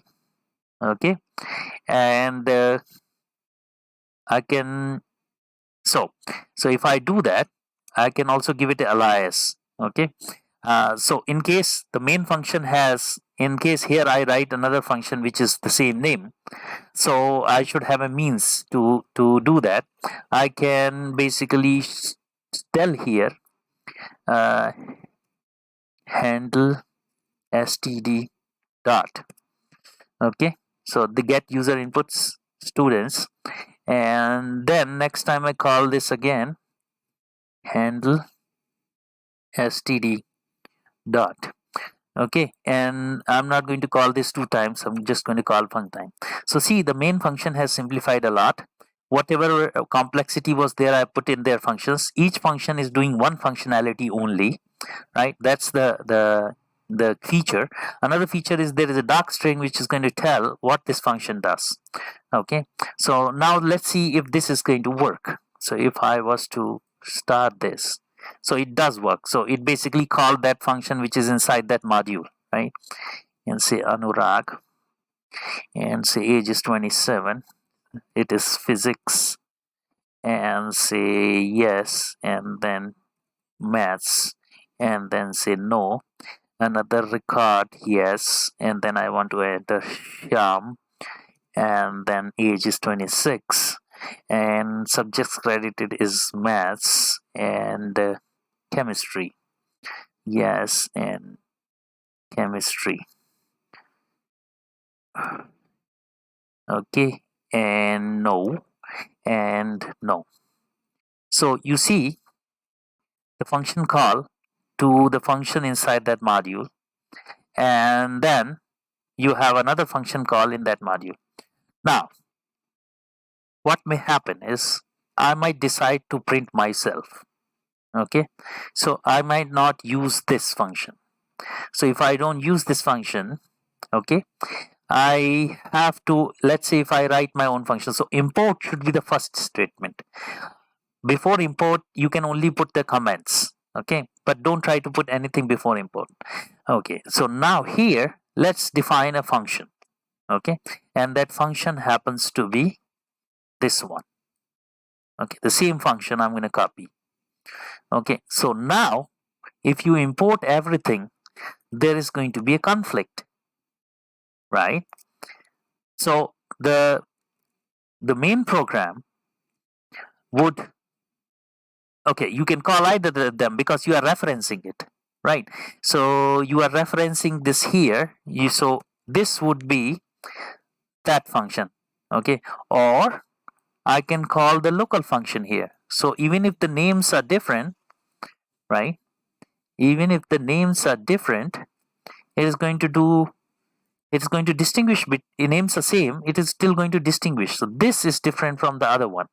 So if I was to build this, okay, Anurag, and is 27, subjects, let's enter only one subject now, physics, and say no, and say yes, and I want to enter Sham, age 26, and say math.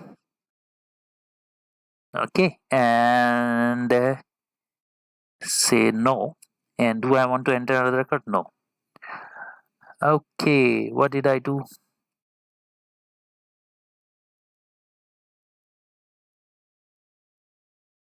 Oh, I said another record is yes, so it doesn't matter.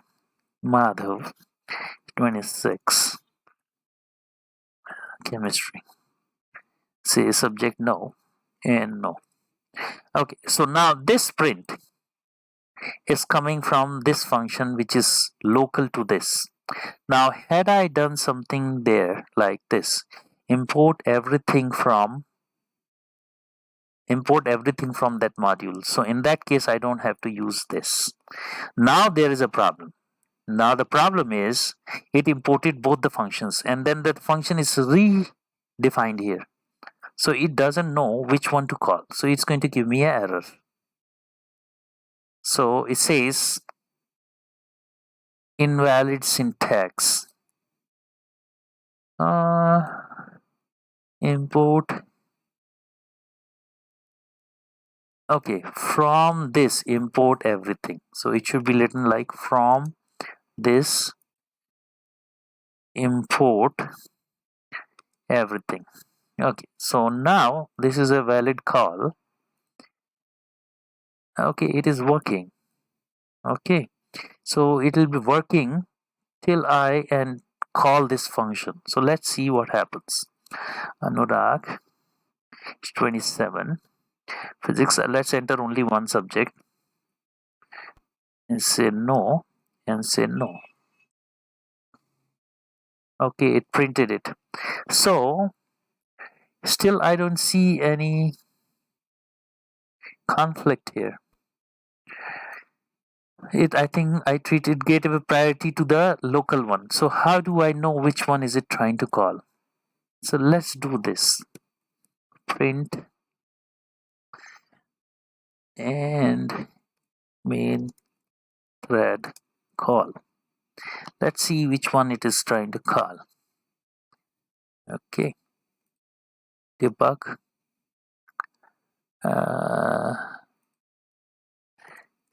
Anurag and no. Okay, so you see that it is doing a main thread call. So it is giving this local definition as a priority as opposed to this one. Now if this redefinition was not there, okay, if this redefinition was not there, so it will call the original one. Okay, start debugging, name and age, and subject is physics, and say no, and say no. So you see it called the original one. So now it has resolved the conflict by giving the local function definition as a priority. Now in many cases, okay, you should import only what you need. So for example, I can say import get user inputs. Okay, so if I do that, then it has no definition for this one because it has imported only one function from that module. So if I build this and try to run this, okay, it is going to have no problem entering it. But when it comes to print, let's see what it does. Okay, enter new subject, no. Enter new record, no. So now you see that there is a function which is not defined because I imported only one function.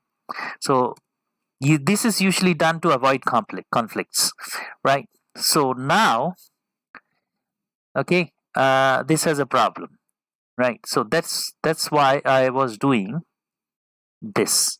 Or rather, you can also do this. You can import one function and then you can also import print user details as a second function. Now this should not have a problem.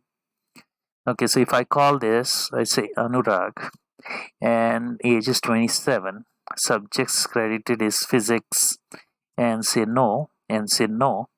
Now it has access to this function. So you can see I can import function by function. Now what else I wanted to show you? So this is about modules and how you organize the functions in modules and how you import them. And there is another thing which you can do here. Okay, let's see if this works as alias np. And on the same, does it work? Let's see if it works. In this case, I can call this as np. So this function is called np now. Okay, so let's see if this works. Okay, so it is called this as with the alias np 27 physics, no. So it also works. So I imported two functions. One I gave an alias, other one was the name itself. So that's there. Now I can do other things also. For example, I can say import name of the module as np. Okay, and then I can say np dot, okay, get user inputs, and to that I'm going to pass students. So that works too, and then this will be np dot. Okay, so that works too. Okay, so this is also going to work. So you can dereference from an alias. That's what I'm trying to say. No. So I dereference from an alias. So this also works. So you have seen how to organize functions in a module, how to import module either completely as an alias or from some functions can be imported from the module, and they can also be aliased, right? So this is the various ways of doing this. Now I just want to talk about parameter passing. Okay, so let's say I am going to write some more methods here, right? And let's say I have a type of car, and I have a company of a car and its model. Okay, so for example, I can have Toyota Corolla and Toyota Camry, right? So Toyota is the car, Toyota is a company, it has Corolla and Camry. So let's say I want to do something like this. I'm going to write a function which is just going to display the details. So I'm going to say detail car. Okay, and then to this I'm going to pass type car and model car, correct? Or rather I would say MFG, manufacturer of car and model of car. Okay, so this is the call, and so here I can print, or I can just print, and sorry, and I can print here uh, my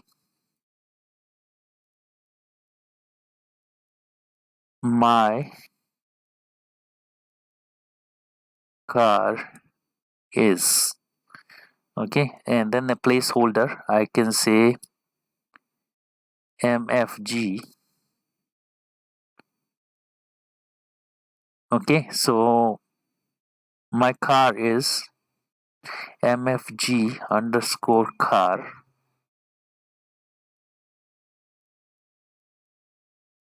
and model is uh, model underscore car. So when I do this, okay, I'm going to pass two arguments to this, right? And then if I call this function, okay, in main, I can call this function. I can say detail car, okay, and here I can say I'm going to pass Toyota. So that's the manufacturer of car, and I will call this as Corolla. That's the model of the car, right? So next time I can call this function again, detail car, and here I can say same manufacturer Toyota, and this time I'm going to say is Camry.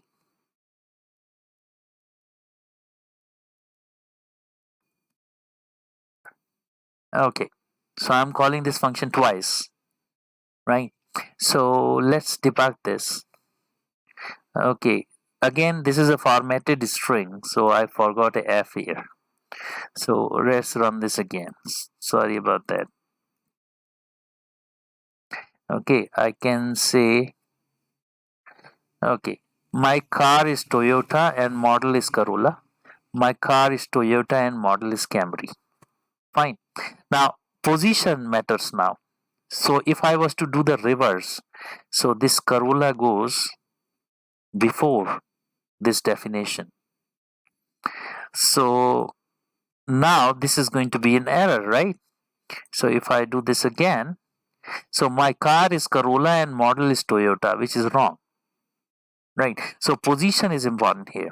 Now if you are not sure, you can do a named parameter, right? So I can say mfg underscore car is equal to, so I am basically, or here I should say model car. Model car is that and then here I can say mfg car is this. So now this is going to be a named parameter, so it is going to print correctly, so I can name them like this. So if I do a debug, so it again comes as my car is Toyota and model is Corolla. So now this is correct irrespective of the position. So I have a named parameter here. So when I do a function call, the arguments are assigned to the parameters directly. So Python can figure out that. Now I can do one more thing, is that let's say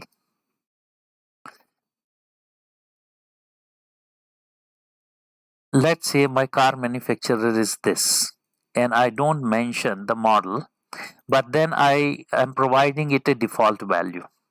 Okay, let's say that default value is going to be Corolla. Okay, so now in this case, if I am calling the same function, but this time I'm calling with one argument, the first argument, the second argument I haven't defined. Okay, what am I doing? I am doing leaving it empty, right? So this function call also should work, and it should take a default value of Corolla. So this is how you specify a default. So one more thing to notice is, first of all, you do all the positional arguments, all the arguments which you do here, okay, which you are going to send by position, okay, and then you put the defaults. So first is just the regular parameters, and then the default ones with the default values.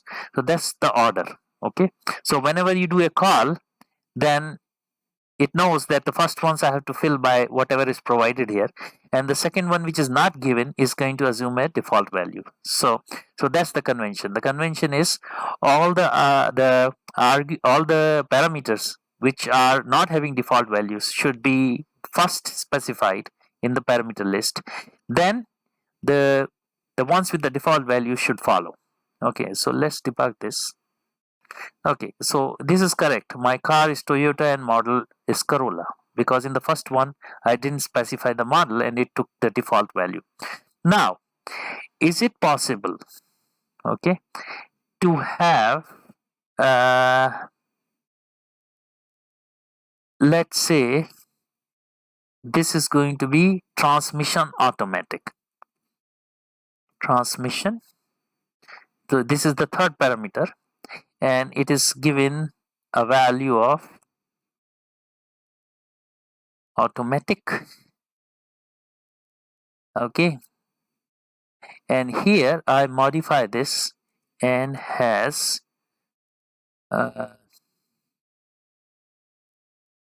okay, and has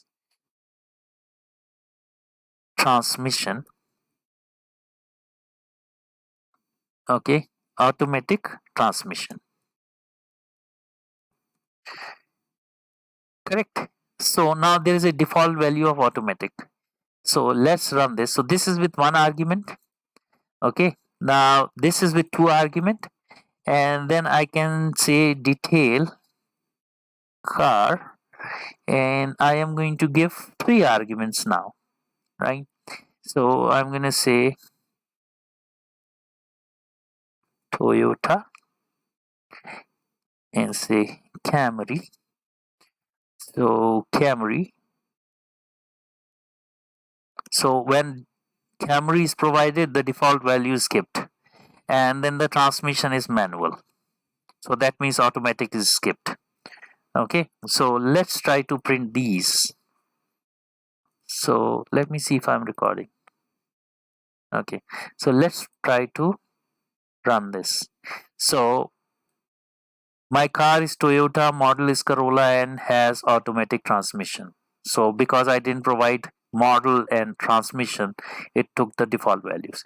In the second one, I provided the model but didn't provide the transmission, so it took it automatically as a default value. In the third one, I specified all three of them. Car is this, model is this, different from the default one, manual transmission, which is different from the default one, right? So that's how it works.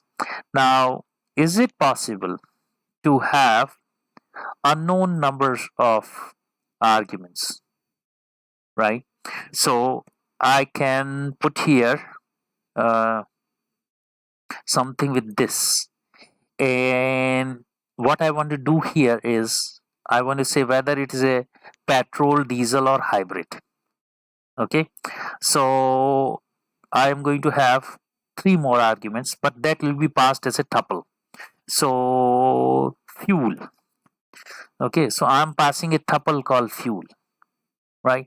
So here I would have to do, this is going to be automatically taken. Let's see what happens with the fuel. Okay, so here I have to specify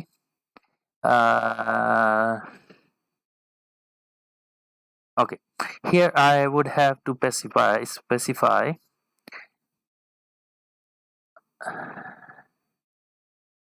okay, I have to specify petrol. Okay, and this I will put as code. So let's see what it does, and I would have to put a if statement here. So if okay, fuel, so basically if fuel is there, right,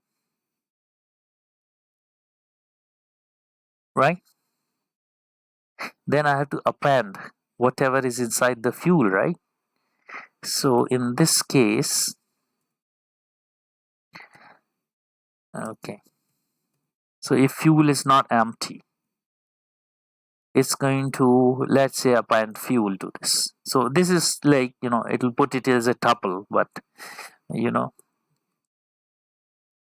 uses, and here I can say uh, this thing as fuel,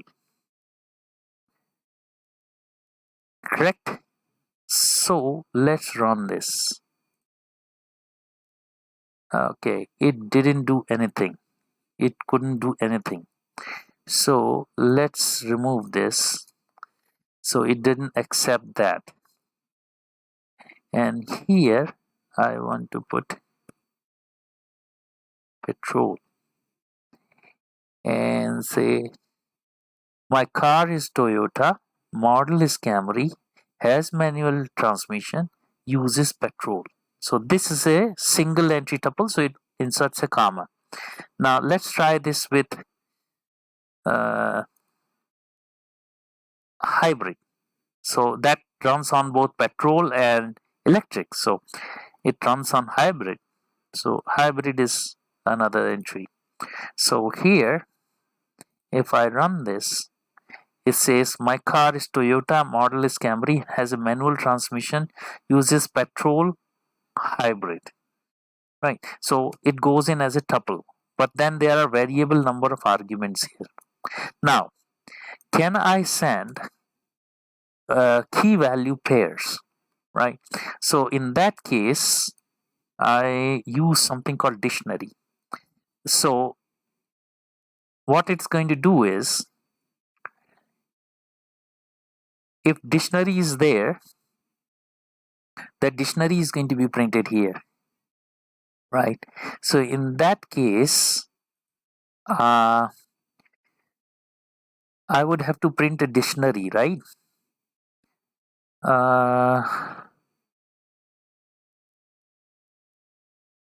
Okay, so in that case, I would pass it with this and then the dictionary values, right? So I would say base. I don't know if base is a keyword. Maybe base is a keyword. No. Base and extended. Okay. So this goes in to fuel,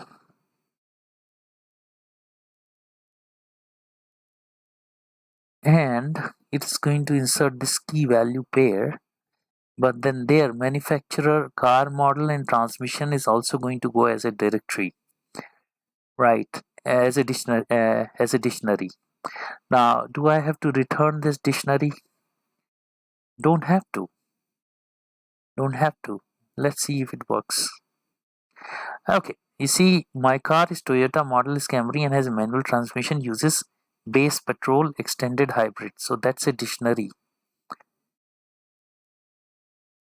Okay, so instead of printing this, I can put here fuel, but that would be inserted at the back of it, right?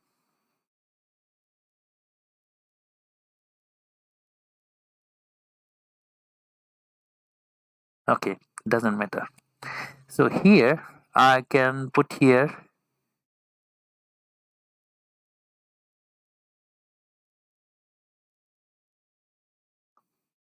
manufacturer car will not be inserted by itself, right? So that's the dictionary it will return. I want to append to that dictionary these two values also. So you can do that cryptic uh, code by yourself. So let's just return it.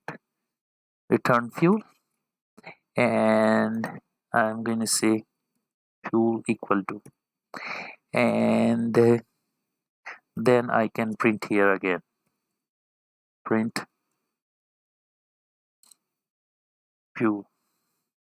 Okay, so you can do the cryptic code for inserting these two pairs in the dictionary. So I'm not going to do that. Okay, so now you see my car is Toyota, model is Camry, has manual transmission, uses base as petrol and extended as hybrid. So base goes as a petrol, extended as hybrid is a dictionary which is returned, which I have printed. So now you have seen how you do the variable arguments. So this is about function calls and functions in a module, right? And how do you import the module? Okay, all this, right? So the next topic is going to be the classes. Now we are going to talk about classes, and classes are a way to organize your code as well as data. Like for example, functions are the ones which nicely organize your code, but if you want to do a combination of data and functions as a one unit, that would be called a class. And classes uh, have certain unique features, right? One of them is encapsulation. Encapsulation means that I have got a certain fields or what you call attributes or what you call variables, right? And these variables are specific to a instance, right? So if you create a, so I'll talk about instance later on. Okay, then it has got certain functions which will act on those variables and produce some results. So you have a code and a data combination together as a unit, that is called encapsulation. Then the next thing is abstraction. So what is abstraction is, once you implement a class, right, uh, you can basically change the internal workings of the class without affecting the interface with the entire program. So that means you can work on abstracted levels rather than working with the functions and the variables. So class allows you to organize your program in an abstract level to do the programming. So that's called abstraction. Then there is something called inheritance. That means that you have a base class, right, and you have it some basic properties, and then what you can do is you can have a specialized class inheriting from the base class. So basically the class which is derived from the base class is called a child class, while the base class is also called the parent class. So this is called inheritance. Now there are other relationships between child and parent that can be compositional also. So, for example, there is a big system, and then there is a class which is a part of that big system. So that kind of inheritance is also possible. Now, let's see what is a class and what is an object. A class uh, is like a plan, right? You specify everything in a plan, but then you cannot use that plan unless you execute it, right? It takes a physical form. So object is the physical form which you can manipulate or use, while class is a planning, right? So now you understand what is an object in a class. So there is something called instantiation. So you can have a class, then you can instantiate multiple objects of that class to work with, right? So this is the relationship between class and objects. So how do I create a class? So let's say if I call, so there is a keyword called class, right? And then I can name the class. So the naming conventions usually are going like this, that let's say I do this employee. So this is in a camel case, like I can say employee company. So this is a camel case where every word is has a capital letter, and usually the convention followed is you do not put underscore. That underscore is used for function names and variable names and other. So this is usually the convention. So let's make it simple. Let's call it employee, and then uh, in case it inherits from another parent class, I can put a bracket and put that inside. Otherwise I can just do this, and here I can say, so the first method is how do you construct a class, right? So what it means is that when you instantiate an object from a class, you might like to give some default values to some of the attributes or some of the variables of that class, right? So in that case there is a method which is called the init method. So this is also called a constructor, which is usually written like two underscores followed by init. So these are fixed names and like this, and then it receives everything from uh, you know from your whenever you instantiate a object, whatever variables you want to receive, you receive from here. So for example, you can receive a name, right? So you can receive a name, you can receive age, and then you can receive, let's say, phone number. Okay, so let's say we are going to receive that, and here this is just like any other function. So in this case, if you want to declare a function, you have to use a keyword called def, right? So that's how you do a constructor. Now one more thing is there. Usually there is a pointer for that object which is passed on to this class as self, right? So this self you will see all the time with all the functions here. So now what you can do is you can do self dot name is equal to, or I can do self dot name is equal to name. So these are uh, two different names. One belongs to that object which is appointed by this self. Uh, age is going to be age, and then you are going to have phone number, self dot phone equal to phone. Okay, so now you have seen that you have done a constructor. Now I can do a very simple function which is define. Okay, and then I can say uh, list, uh, or rather detail of employee. Okay, detail of employee is another function which it is going to receive nothing, but then you are going to write here, you have access to, again you have to have access of self here. So again you have to do a self, and then what you can do is you can say print, okay, and then the formatted string, and in this formatted string you can say uh, printing details of employee. Okay, printing details of employee, and then you can say print, and then you can say formatted string, say name is, and then you can put in here the name, and this will be called self.name, right? And here the string ends, and then you can put here, okay, so then you can print here the age, right? You can do f, okay, age of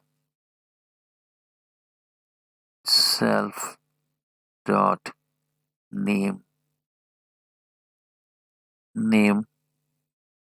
is, and then you can put here age, right? And that's the end of the formatted string.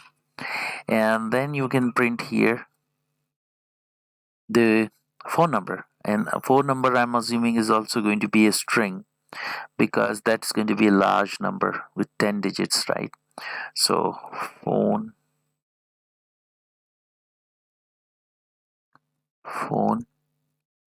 number of self dot name is, and then you can put here self dot phone, correct, and the end of the formatted string, and that's it. So basically this employee class has got a constructor which receives the input from the user and then constructs the function, and then when you call the details of employee, it's going to print that. So you have nicely organized your code in an encapsulated way with the attributes it's going to use and the function which is going to make use of those attributes, right? So let's see how we are going to instantiate a class. Okay, so what we can do is we can say employee1 is equal to employee, right? And I can create an employee here and give it the name, let's say is me, and the age, let's say is this, and the phone number, which is 6. So that's the phone number. So that's how I instantiate a class. Let me see if I'm recording. Yeah, that's how I instantiate a class. Then I can call any method from that class. I can say emp1 dot, then I can access, you see, I can access any of these properties because they are public, right? I can set the phone number, name, and age, or I can just call this detail of employee. Okay, so let me rename this details of employee, makes more sense. So I can call that details of employee over here, and then it'll print that. Okay, so this is how we do a class and instantiate a class. Let's see how it works. Okay, so it says printing details of employee, name is this, age of Anurag is this, phone number of Anurag is this. So it is doing its job. So you have seen that how this is done. Now there is an optional function, like for example you can say this is called delete function, which is called a destructor. And what a destructor does is, before this object is destructed by a garbage collector, it is going to execute certain line. You can say print, let's say print, and then it has to say formatted string, let's say, and here I'm going to put here destroying self. Let's see if this is going to work. I don't know how to destroy this, but let's run this. Let's see what it does. Okay, so it says destroying main employee object at so and so location, right?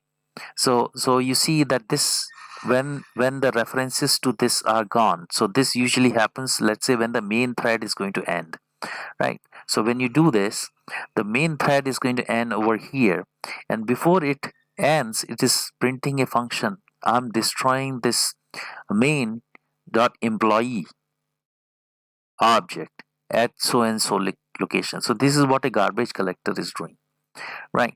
So this is optional.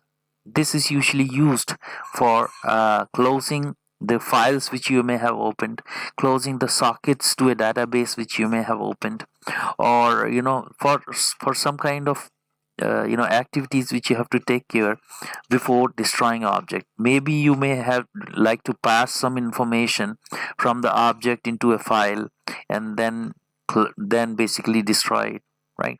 So all this information can be processed in a destructor. So you understood what a destructor does. Now let's say I want to do another class. Okay, so this is called, let's say, base class, which is employee, and I'm going to say manager. Okay, and the manager is basically is going to extend employee class. So it's basically going to be inheriting from the employee class. So when you do this, okay, first thing is when you do its what you call constructor, you can do the constructor like this, right? And then to this you will be passing all the things like name, age, phone, right? But besides that, let's say if you want to give them stock options, right? So let's say stocks. Okay, so this is given only to the managers, not to the employees, right? So stock is uh, another variable or attribute of manager, right? So when you do this, what you can do is you would do super. So you have to now do the chaining. So the parent would be called super, right? And super has got this init of its own, right? And that init is also a function to which you are going to pass name, age, phone. So stocks is not there with the, so you are going to pass the up to the phone, right? Now this you have done to the, sorry, this you have done the chaining for the constructor. Okay, now what is specific to this manager would be called stocks. Okay, and I would put the percentage. So let's say stocks, let's say 10% of the salary, for example, right? So that stocks goes like that. Okay, so now this is done. Now if I go to define, okay, details of employee. Okay, so now there is details of employee already there, right? But this detail of employees belongs to the child. So in this, what I'm going to do is I am going to call super. Let's see if this works. Super, and then I'm going to call the details of employee of that super, right, function, right?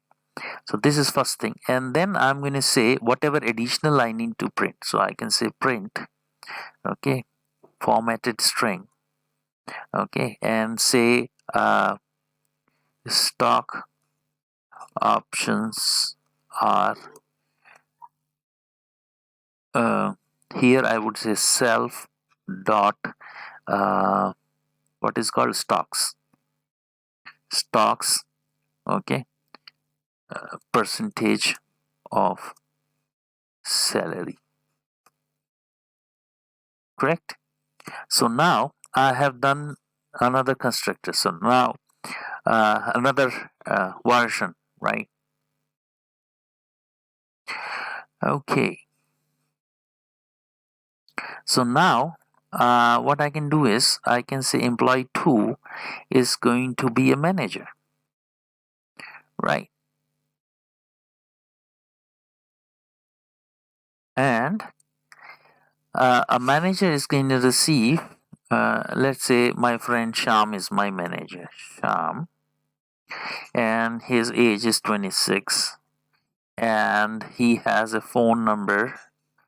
Okay, he has a phone number which I can put here as 917268228.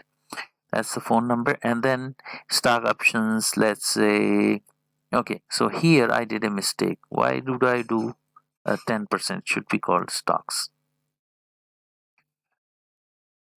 Okay, so now I can put here stocks as 15% of the salary, and that's it. And then I can say emp2 dot uh, details. Oh, why can't I see that? Dot. So that's kind of strange. It should show me everything, right?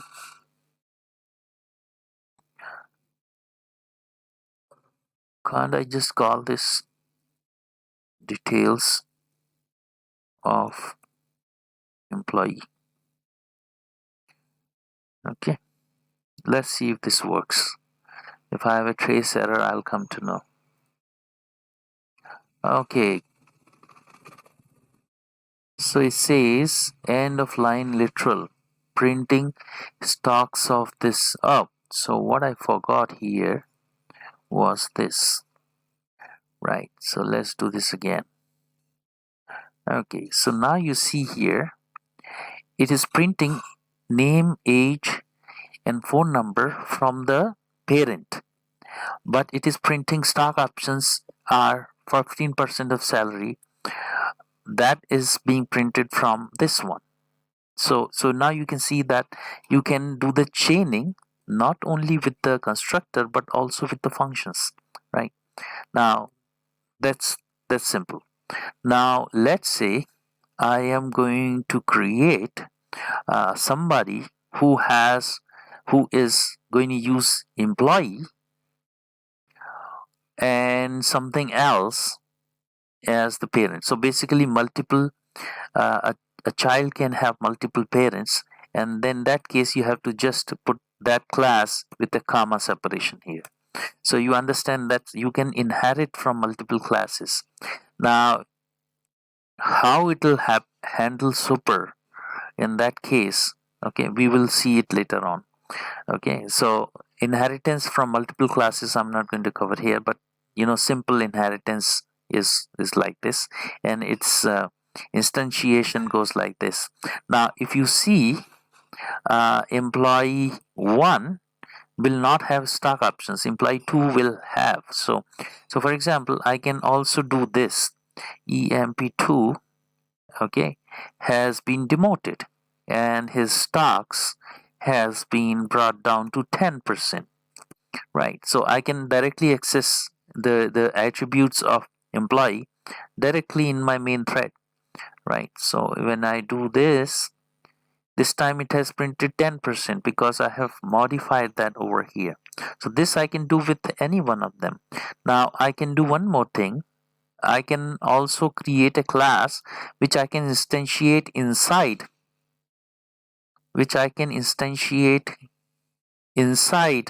the this thing, uh, manager.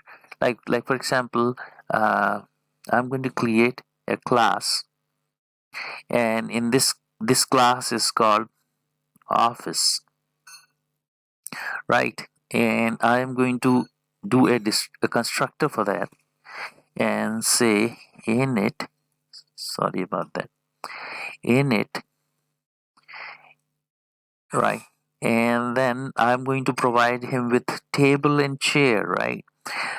So I would call this, I will call this furniture.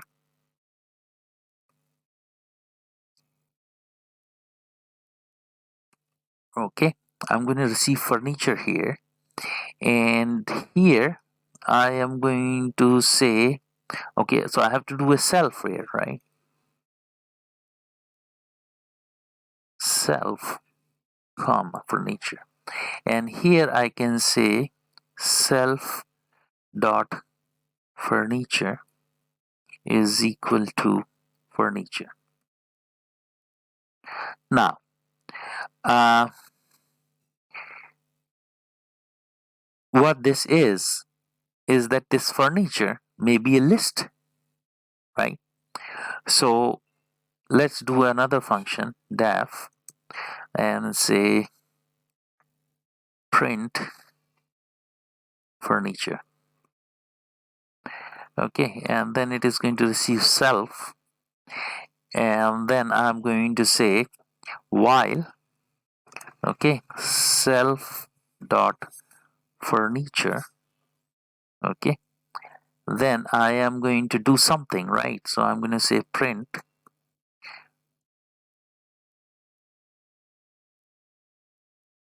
while, okay, EIECE in. Can I do this? Okay, so let's see. This is quite little complicated, but don't worry about this. Okay, undo. Okay, so what I'm doing, I'm taking that list and I am parsing that list and printing each piece of furniture, right, which a manager is going to receive. So here I can, in the manager, I can go here and say self dot, okay, uh, furniture, okay, uh, and here I have to pass the list also.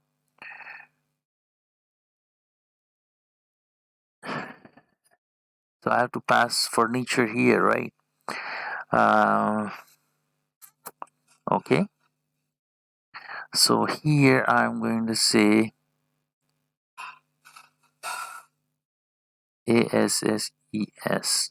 Okay, so this is going to receive an object. Okay, uh, no, let's not complicate this so much. Okay, self.furniture is equal to I'm creating a new furniture here, and furniture is a list here, right? So okay, I'm generating self.furniture at the time of initialization. Okay, so this will be inside init. Sorry about that. Okay, say self.furniture. Okay, and that is going to be a list where I'm going to say chair, I'm going to say table, table. Okay, so now I am doing this furniture, right? So I have included two members in this list, and this belongs to manager, right?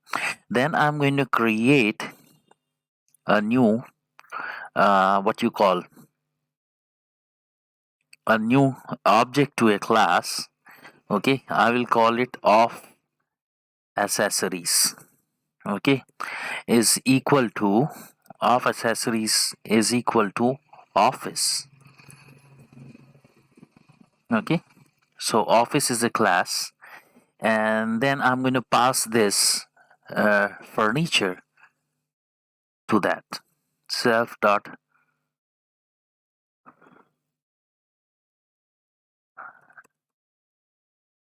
Okay, self dot furniture to that. So now it has created the accessories, right? And then you can also call this function, right? So I can go here and I can print here this printing, right? So I have to print self.furniture is there, right? So I have access to this, but I want to call this function to print it, right? So it will be called self dot uh, of accessory office accessory dot, okay, and print furniture. That function I can call, right? So this is like a regular call, right? So when I go here and when I run this, okay, so there is a issue here which says piece is not defined. Ah, hmm, let me see, where did I do that? Okay, in the while loop, I'm doing a messing up in the while loop, right?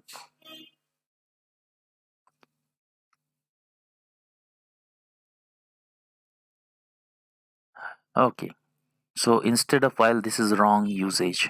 For piece in self.furniture, print piece. So that makes sense now.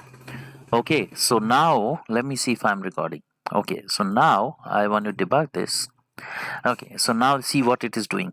Name is Sham, age is 26, phone number of Sham is this, stock options are 10% of salary, and then it printed the furniture, chair and table. And what it is doing, it is printing it from calling a function in the object of office. So you can do that also, or if you want, instead of doing this call over here, I can call it from the main thread. So I can call it from the main thread. So let's say how I do it. I'll say emp2 dot, it has got off office object, and then it has got uh, print furniture function. You see here, print furniture, print, right? So I can call this directly from the main thread itself, but you see the chaining here. So dot operator says that this of s is an object of emp2, and then print furniture is the method of s, right? So that's how it I can be called also, and it's going to have the same effect here. So you understood how to do this chaining and how to have a object of a class inside another class definition, right? So that's there. Now, how do you organize these classes? So before I do that, I want to tell you that you should put here a doc string, and that doc string is basic employee details. Okay, so doc string is just telling what the class does. Okay, then I can put here another doc string, and I can say uh, furniture allotted to employee, correct? And then I can say this is details of manager, right? So these are the doc strings, okay, which are going to define what these classes are doing. Now you can put doc strings for the functions also, right? So that's a good practice. Now this main thread is so much cluttered, so I can do another item and call this item as my classes. So I'll make a module out of it. Okay, so I will make under Python, I will make an empty file. Okay, it says empty module and all that, doesn't matter, you can use that also.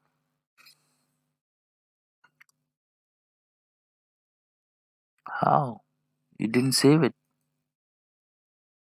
Okay, rename it here. my classes. Okay, so it takes my classes here. Now here what I can do is I can take the entire thing from here, Control X and Control V. Now you should also put a doc string of for the entire module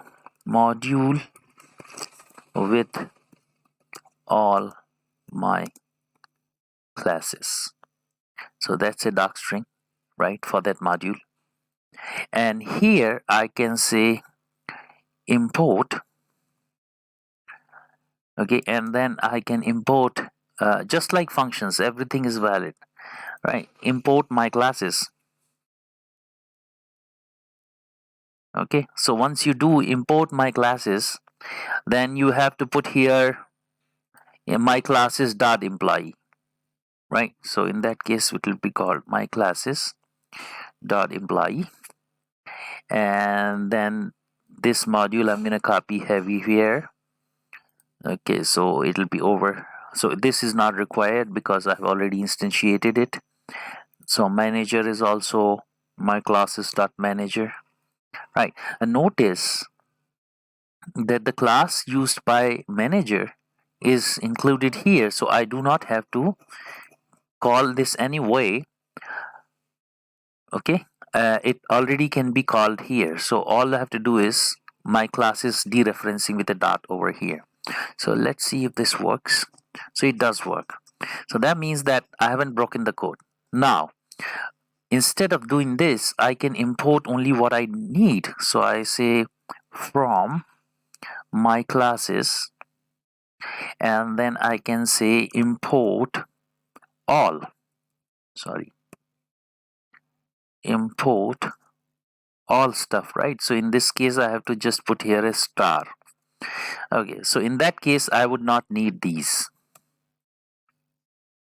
right? So this will still work, it will not break the code. So I can say, so it works, right? Now I can do a specific import, right? I can say employee. Okay, so I want to import this employee, then I want to import manager, right? So that's there, sorry about that. Okay, and then as emp and manager as man. So this should also work. So here I can say emp, this is alias, and man, that's another alias, and if I run this, still runs, right? So you can import class by class, and you can import uh, class with the alias. Now one more thing you would see is that if you have import everything and then you create another class over here, so that class will be given a priority, same as functions, right? A local function to main thread will be given a priority compared to the one in the module. So that's how it is going to be resolved. So this is about most of the things about classes, right? So the next thing which we need to look at is how to open a file on a disk, read from the file, or write to a file. So this is the next thing which we will look at. Okay, so now we are going to look at how do you write to files, and mainly we will be writing to text files or reading from text files, but we can also read and write binary files. So I'm going to show you how to do that. Okay, so for that, first of all, I'm going to create on desktop, I'm going to create a new text file. So text document, and call this as input, right? So this will be called input.text, and in this input.text I'm going to write here a statement: welcome, how are you today?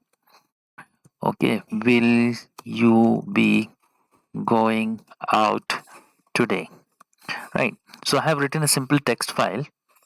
I'm going to save this and I'm going to close this. So Let's move this out of the way. So now I want to read from that text file.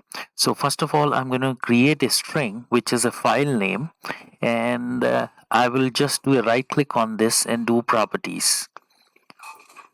Okay, so that I know the exact path. So now this is known as the absolute path, right? You can also do a reference path or a offset path if you place this file in the root directory of the project. So that's not what I'm doing. So I'm doing a absolute path. Okay, and then I would put here the name of the file. So the name of the file, so right click properties, is input.txt. Control C, Control V. Okay, so now there is a problem. There is a backslash, so I need to insert another backslash because otherwise it will be an escape sequence, which will not make any sense to this IDE, right, or to the compiler, right? So once I'm done with this, I can use a function like I can do a with, okay, and then I can use a function called open, and then give this a file path, right, and then I can add an alias to it like FLP. Okay, so this is going to open the file, and what it is going to return is a pointer to that file, and that pointer to the file is aliased as FLP. Now I can directly print here, print FLP dot read. Now sometimes the files are encoded not as characters, so to make sure that that's is a character, so I can just do encoding. So this is a name value pair, just like a dictionary, and then I will say UTF -8. So this is my format. So that's as good as that, and I'm not specifying whether it's a opening a file as a read only because that's by default. So if I debug this, so it says file path is not defined. Okay, let's see what happened. File name, not file. Okay, so this is called file path. Okay, so now that's fine. Sorry about that. So you go here and do that. Built-in method IO wrapper object. Okay, so again, some silly mistakes here. This is a function call, so it should be like this. Okay, so whatever I wrote into that file, I have read it over here, right? And then I have just printed it to the console. Now there are trailing spaces. So for example, what do you mean by that? So at the end it inserts a new line. So every line basically is there is a new line characters. So the last one also there is a new line. So what I can do is I can say that on this entire thing you apply a strip. So then I'm going to build this. So that line is gone, extra line is gone. So now you can read this like this. Now you can also read it in a list, line by line. So I'm going to create a list, and that's an empty list. And then what I can do is I can assign this list. Okay, I can assign this list whatever I read. So it will be FLP dot read lines. So if I do just read line, it will just read one line and stop there. But read lines will return the all the lines read into a list. So once I'm done with this, I'll go here and say print, and here I can say MSG. So I have printed the entire list. So if I debug this, so you see welcome Anurag, then there is a new line. How are you today? New line. Where will you be going out today? New line. Okay, so I don't want that new line, so I can do that. I can convert the list to a string.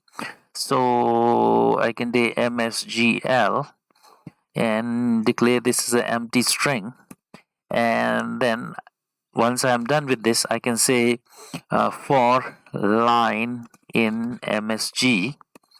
Okay, and then I can say MSGL plus equal to line, right? And then after every line I need to insert a space, so I can say MSGL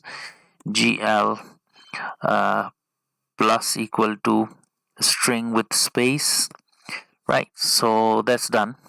So now I can run this again. So okay, so I haven't printed the the text. So let's just print the text here. So I can say print msgl, and I'm done with this. So it's going to print the list as well as the string. Okay, what did it do? New line is still a part of it, sorry. So here, line dot strip. I need to get rid of that new line character. Okay, so now it looks okay. Welcome, Anurag. How are you today? Will you be going out today? So now this appears as a single line. Now I can also do a write. Okay, so for doing a write, so now what this with does, with opens the file, returns a file pointer. This open returns a file pointer that is aliased as FLP, and then using FLP I'm just doing that. Now the closing of the file is taken care by the with block, right? So you don't have to worry about closing the file. Okay, now I can do it without with, which I'll show you later, but let's do this. I have read the message, then I can say with open another file. So I'm going to put file write path, okay, which is going to be the same path up to here. Control C, Control V, and here I will put input 1, right, .txt. Okay, so once I've done this, I have another path, so I can say open that file write, and that I have to provide a mode. So in this case, the mode of writing is mode will be not read but a write mode as FLW. Okay, so it opens the file, returns a pointer. Pointer is aliased as FLW. Then I can say FLW dot write. Okay, so there's only a single there is only a single line now to write, which is going to be msgl, right? So now I have written that, and I don't have to do anything. I would have another file here, but for safety I will do is flw.flush. Flush forces the buffer to write to the file, and then I would make sure that even if with will close it, I'm still going to make double sure that this is closed. Okay, so once I'm done this, I would say start without debugging. Okay, and when I press enter, I have another file called input1 now, and if I open that, you see that this is entered into a single line here, right? So I can write to a file. So you can explore, what are the functions available. One of the functions is called seek, which will basically move the file pointer to a offset. So let's open this file in a binary mode. So let's open another file in a binary mode. So let's not do this. Let's say I have an image which I want to open. An image is in the BMP format. So BMP file usually have their signatures, right? So let's go here. So let's say I'm going to open leaves.bmp, right? So I'll go to right click and say properties.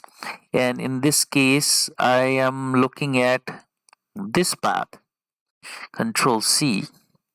So I am going to do this path over here is Control V, and then the name of the file. So in this case, let's go here. The name of the file is leaves.bmp. Control C, Control V, and again, because these are escape sequences, so I have to put another backslash like this in the path.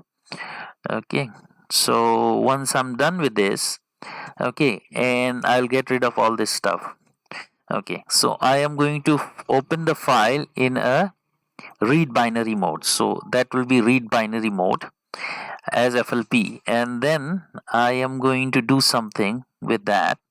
So basically I'm going to read one character. So the first character is going to be B, and the second character is going to be M. Okay, so what I'm going to do is I'm going to say FLP dot read. Okay,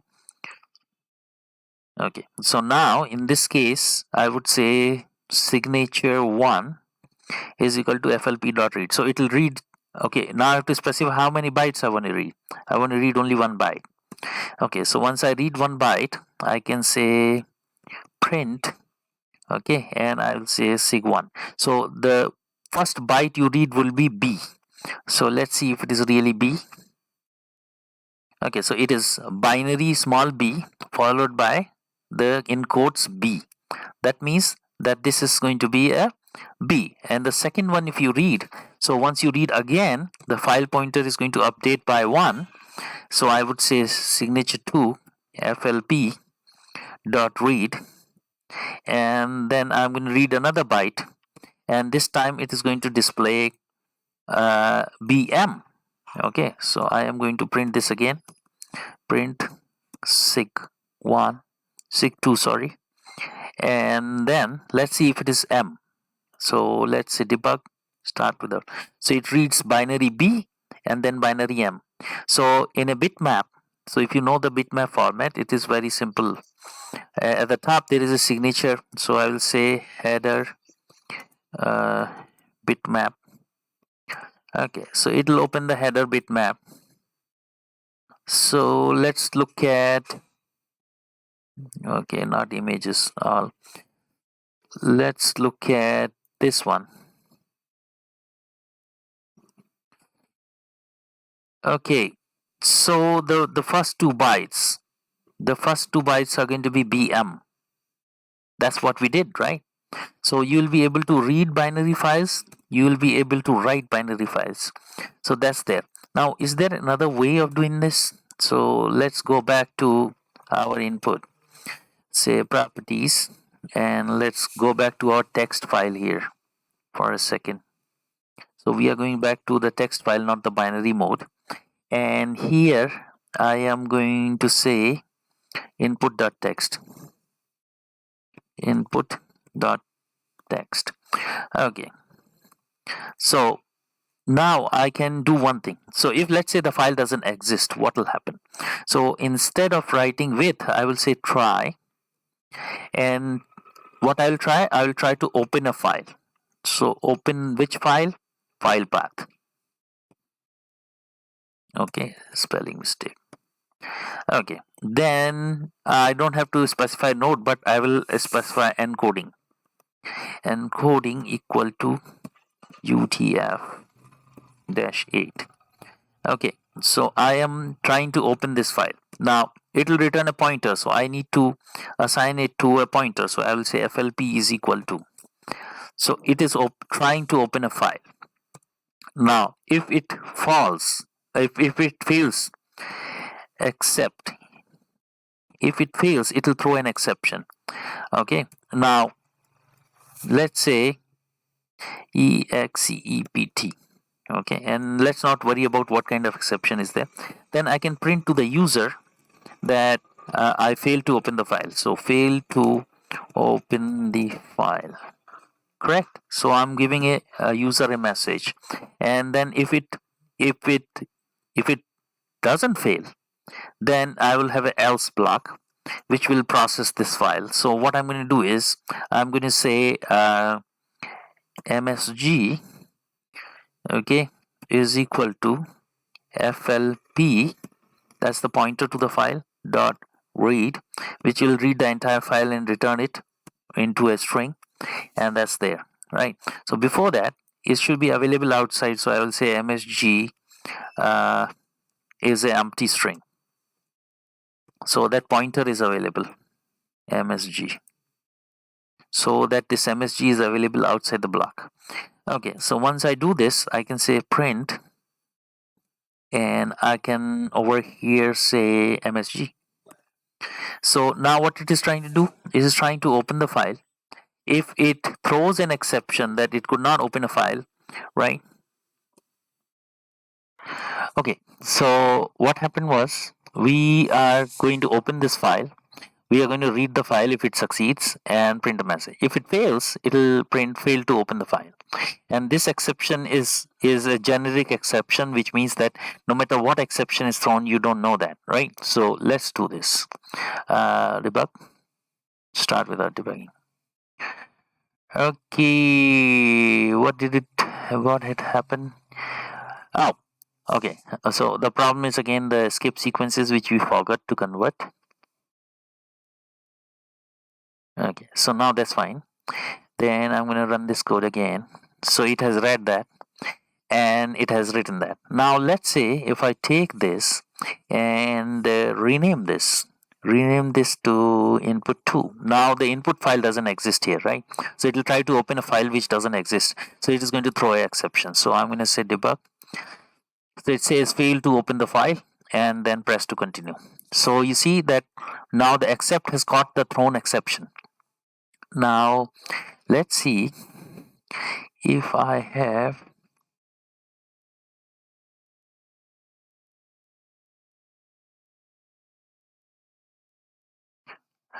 Okay, so we will explore exceptions later, but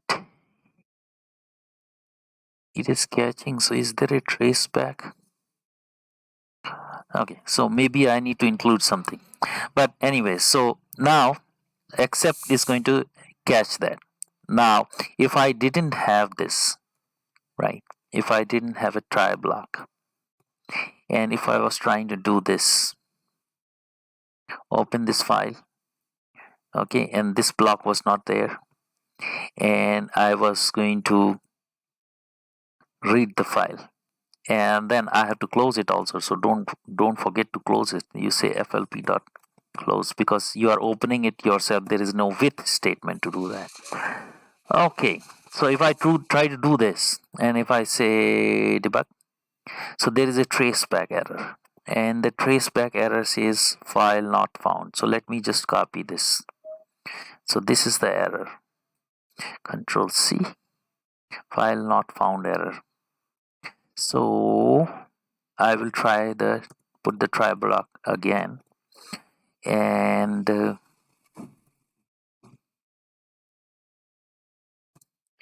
okay, and then I'm going to catch this exception. Okay, hang on a second. Hang on.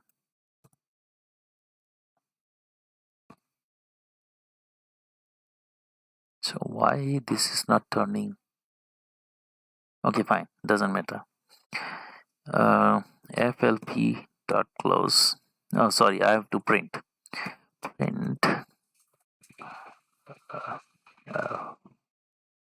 Okay, so this will be.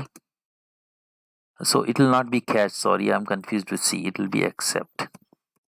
Okay, and then file not found error is there. Okay, so it is going to catch the exception and it's going to say, okay, file not found exception. Okay, fine. So this is what's going to happen if that file doesn't exist. Okay, it has caught the exception, but then it doesn't display the traceback. You are going to make it easy for a user to analyze what has happened. Now, if it succeeds, which means that this file does exist, so it is not going to go into accept. Okay, then I say, okay, so it doesn't do anything. So whatever you have done, when it succeeds, you have to follow it with the else. And that else means that if it has succeeded, it hasn't thrown an exception, what it is supposed to do. It is supposed to read the file, right? So I'm going to say message flp.read. Okay, so it's going to read the file. Maybe it will display the message print msg, and then it is going to close the file because now with statement is not used. So what you're going to close? The pointer flp.close method. Right, so that will close the file. So you have now correctly done this. So if you do the debug, it has read from the file the message. It hasn't thrown the exception. Then it has written it has gone to the else block. It has written the contents of the file, and then it has closed the file. So there are exception handling. We will discuss it separately. Well, this basically completes the core of Python. Now, what I mean by core of Python is this is the minimum information which you require to get started with other packages which are more important, right? And as we go, we will have different sessions in this playlist. So after this, what I'm going to deal with is the most useful libraries like numpy, matplotlib, pandas, keras, and other stuff. I'm also going to deal with the GUI. So I'm going to deal with the TKinter. I'm going to deal with Flask. I'm going to deal with Django and stuff like that. So do not expect everything on a one session. I'm going to separate it out in different session, but this is a core Python which will help you get started with using those packages, right? So that was the whole motive of this session. Okay, so see you in the next session where I discuss numpy separately, or maybe I haven't decided. Maybe I'll discuss TKinter before numpy. Okay, so let's close this session on Python.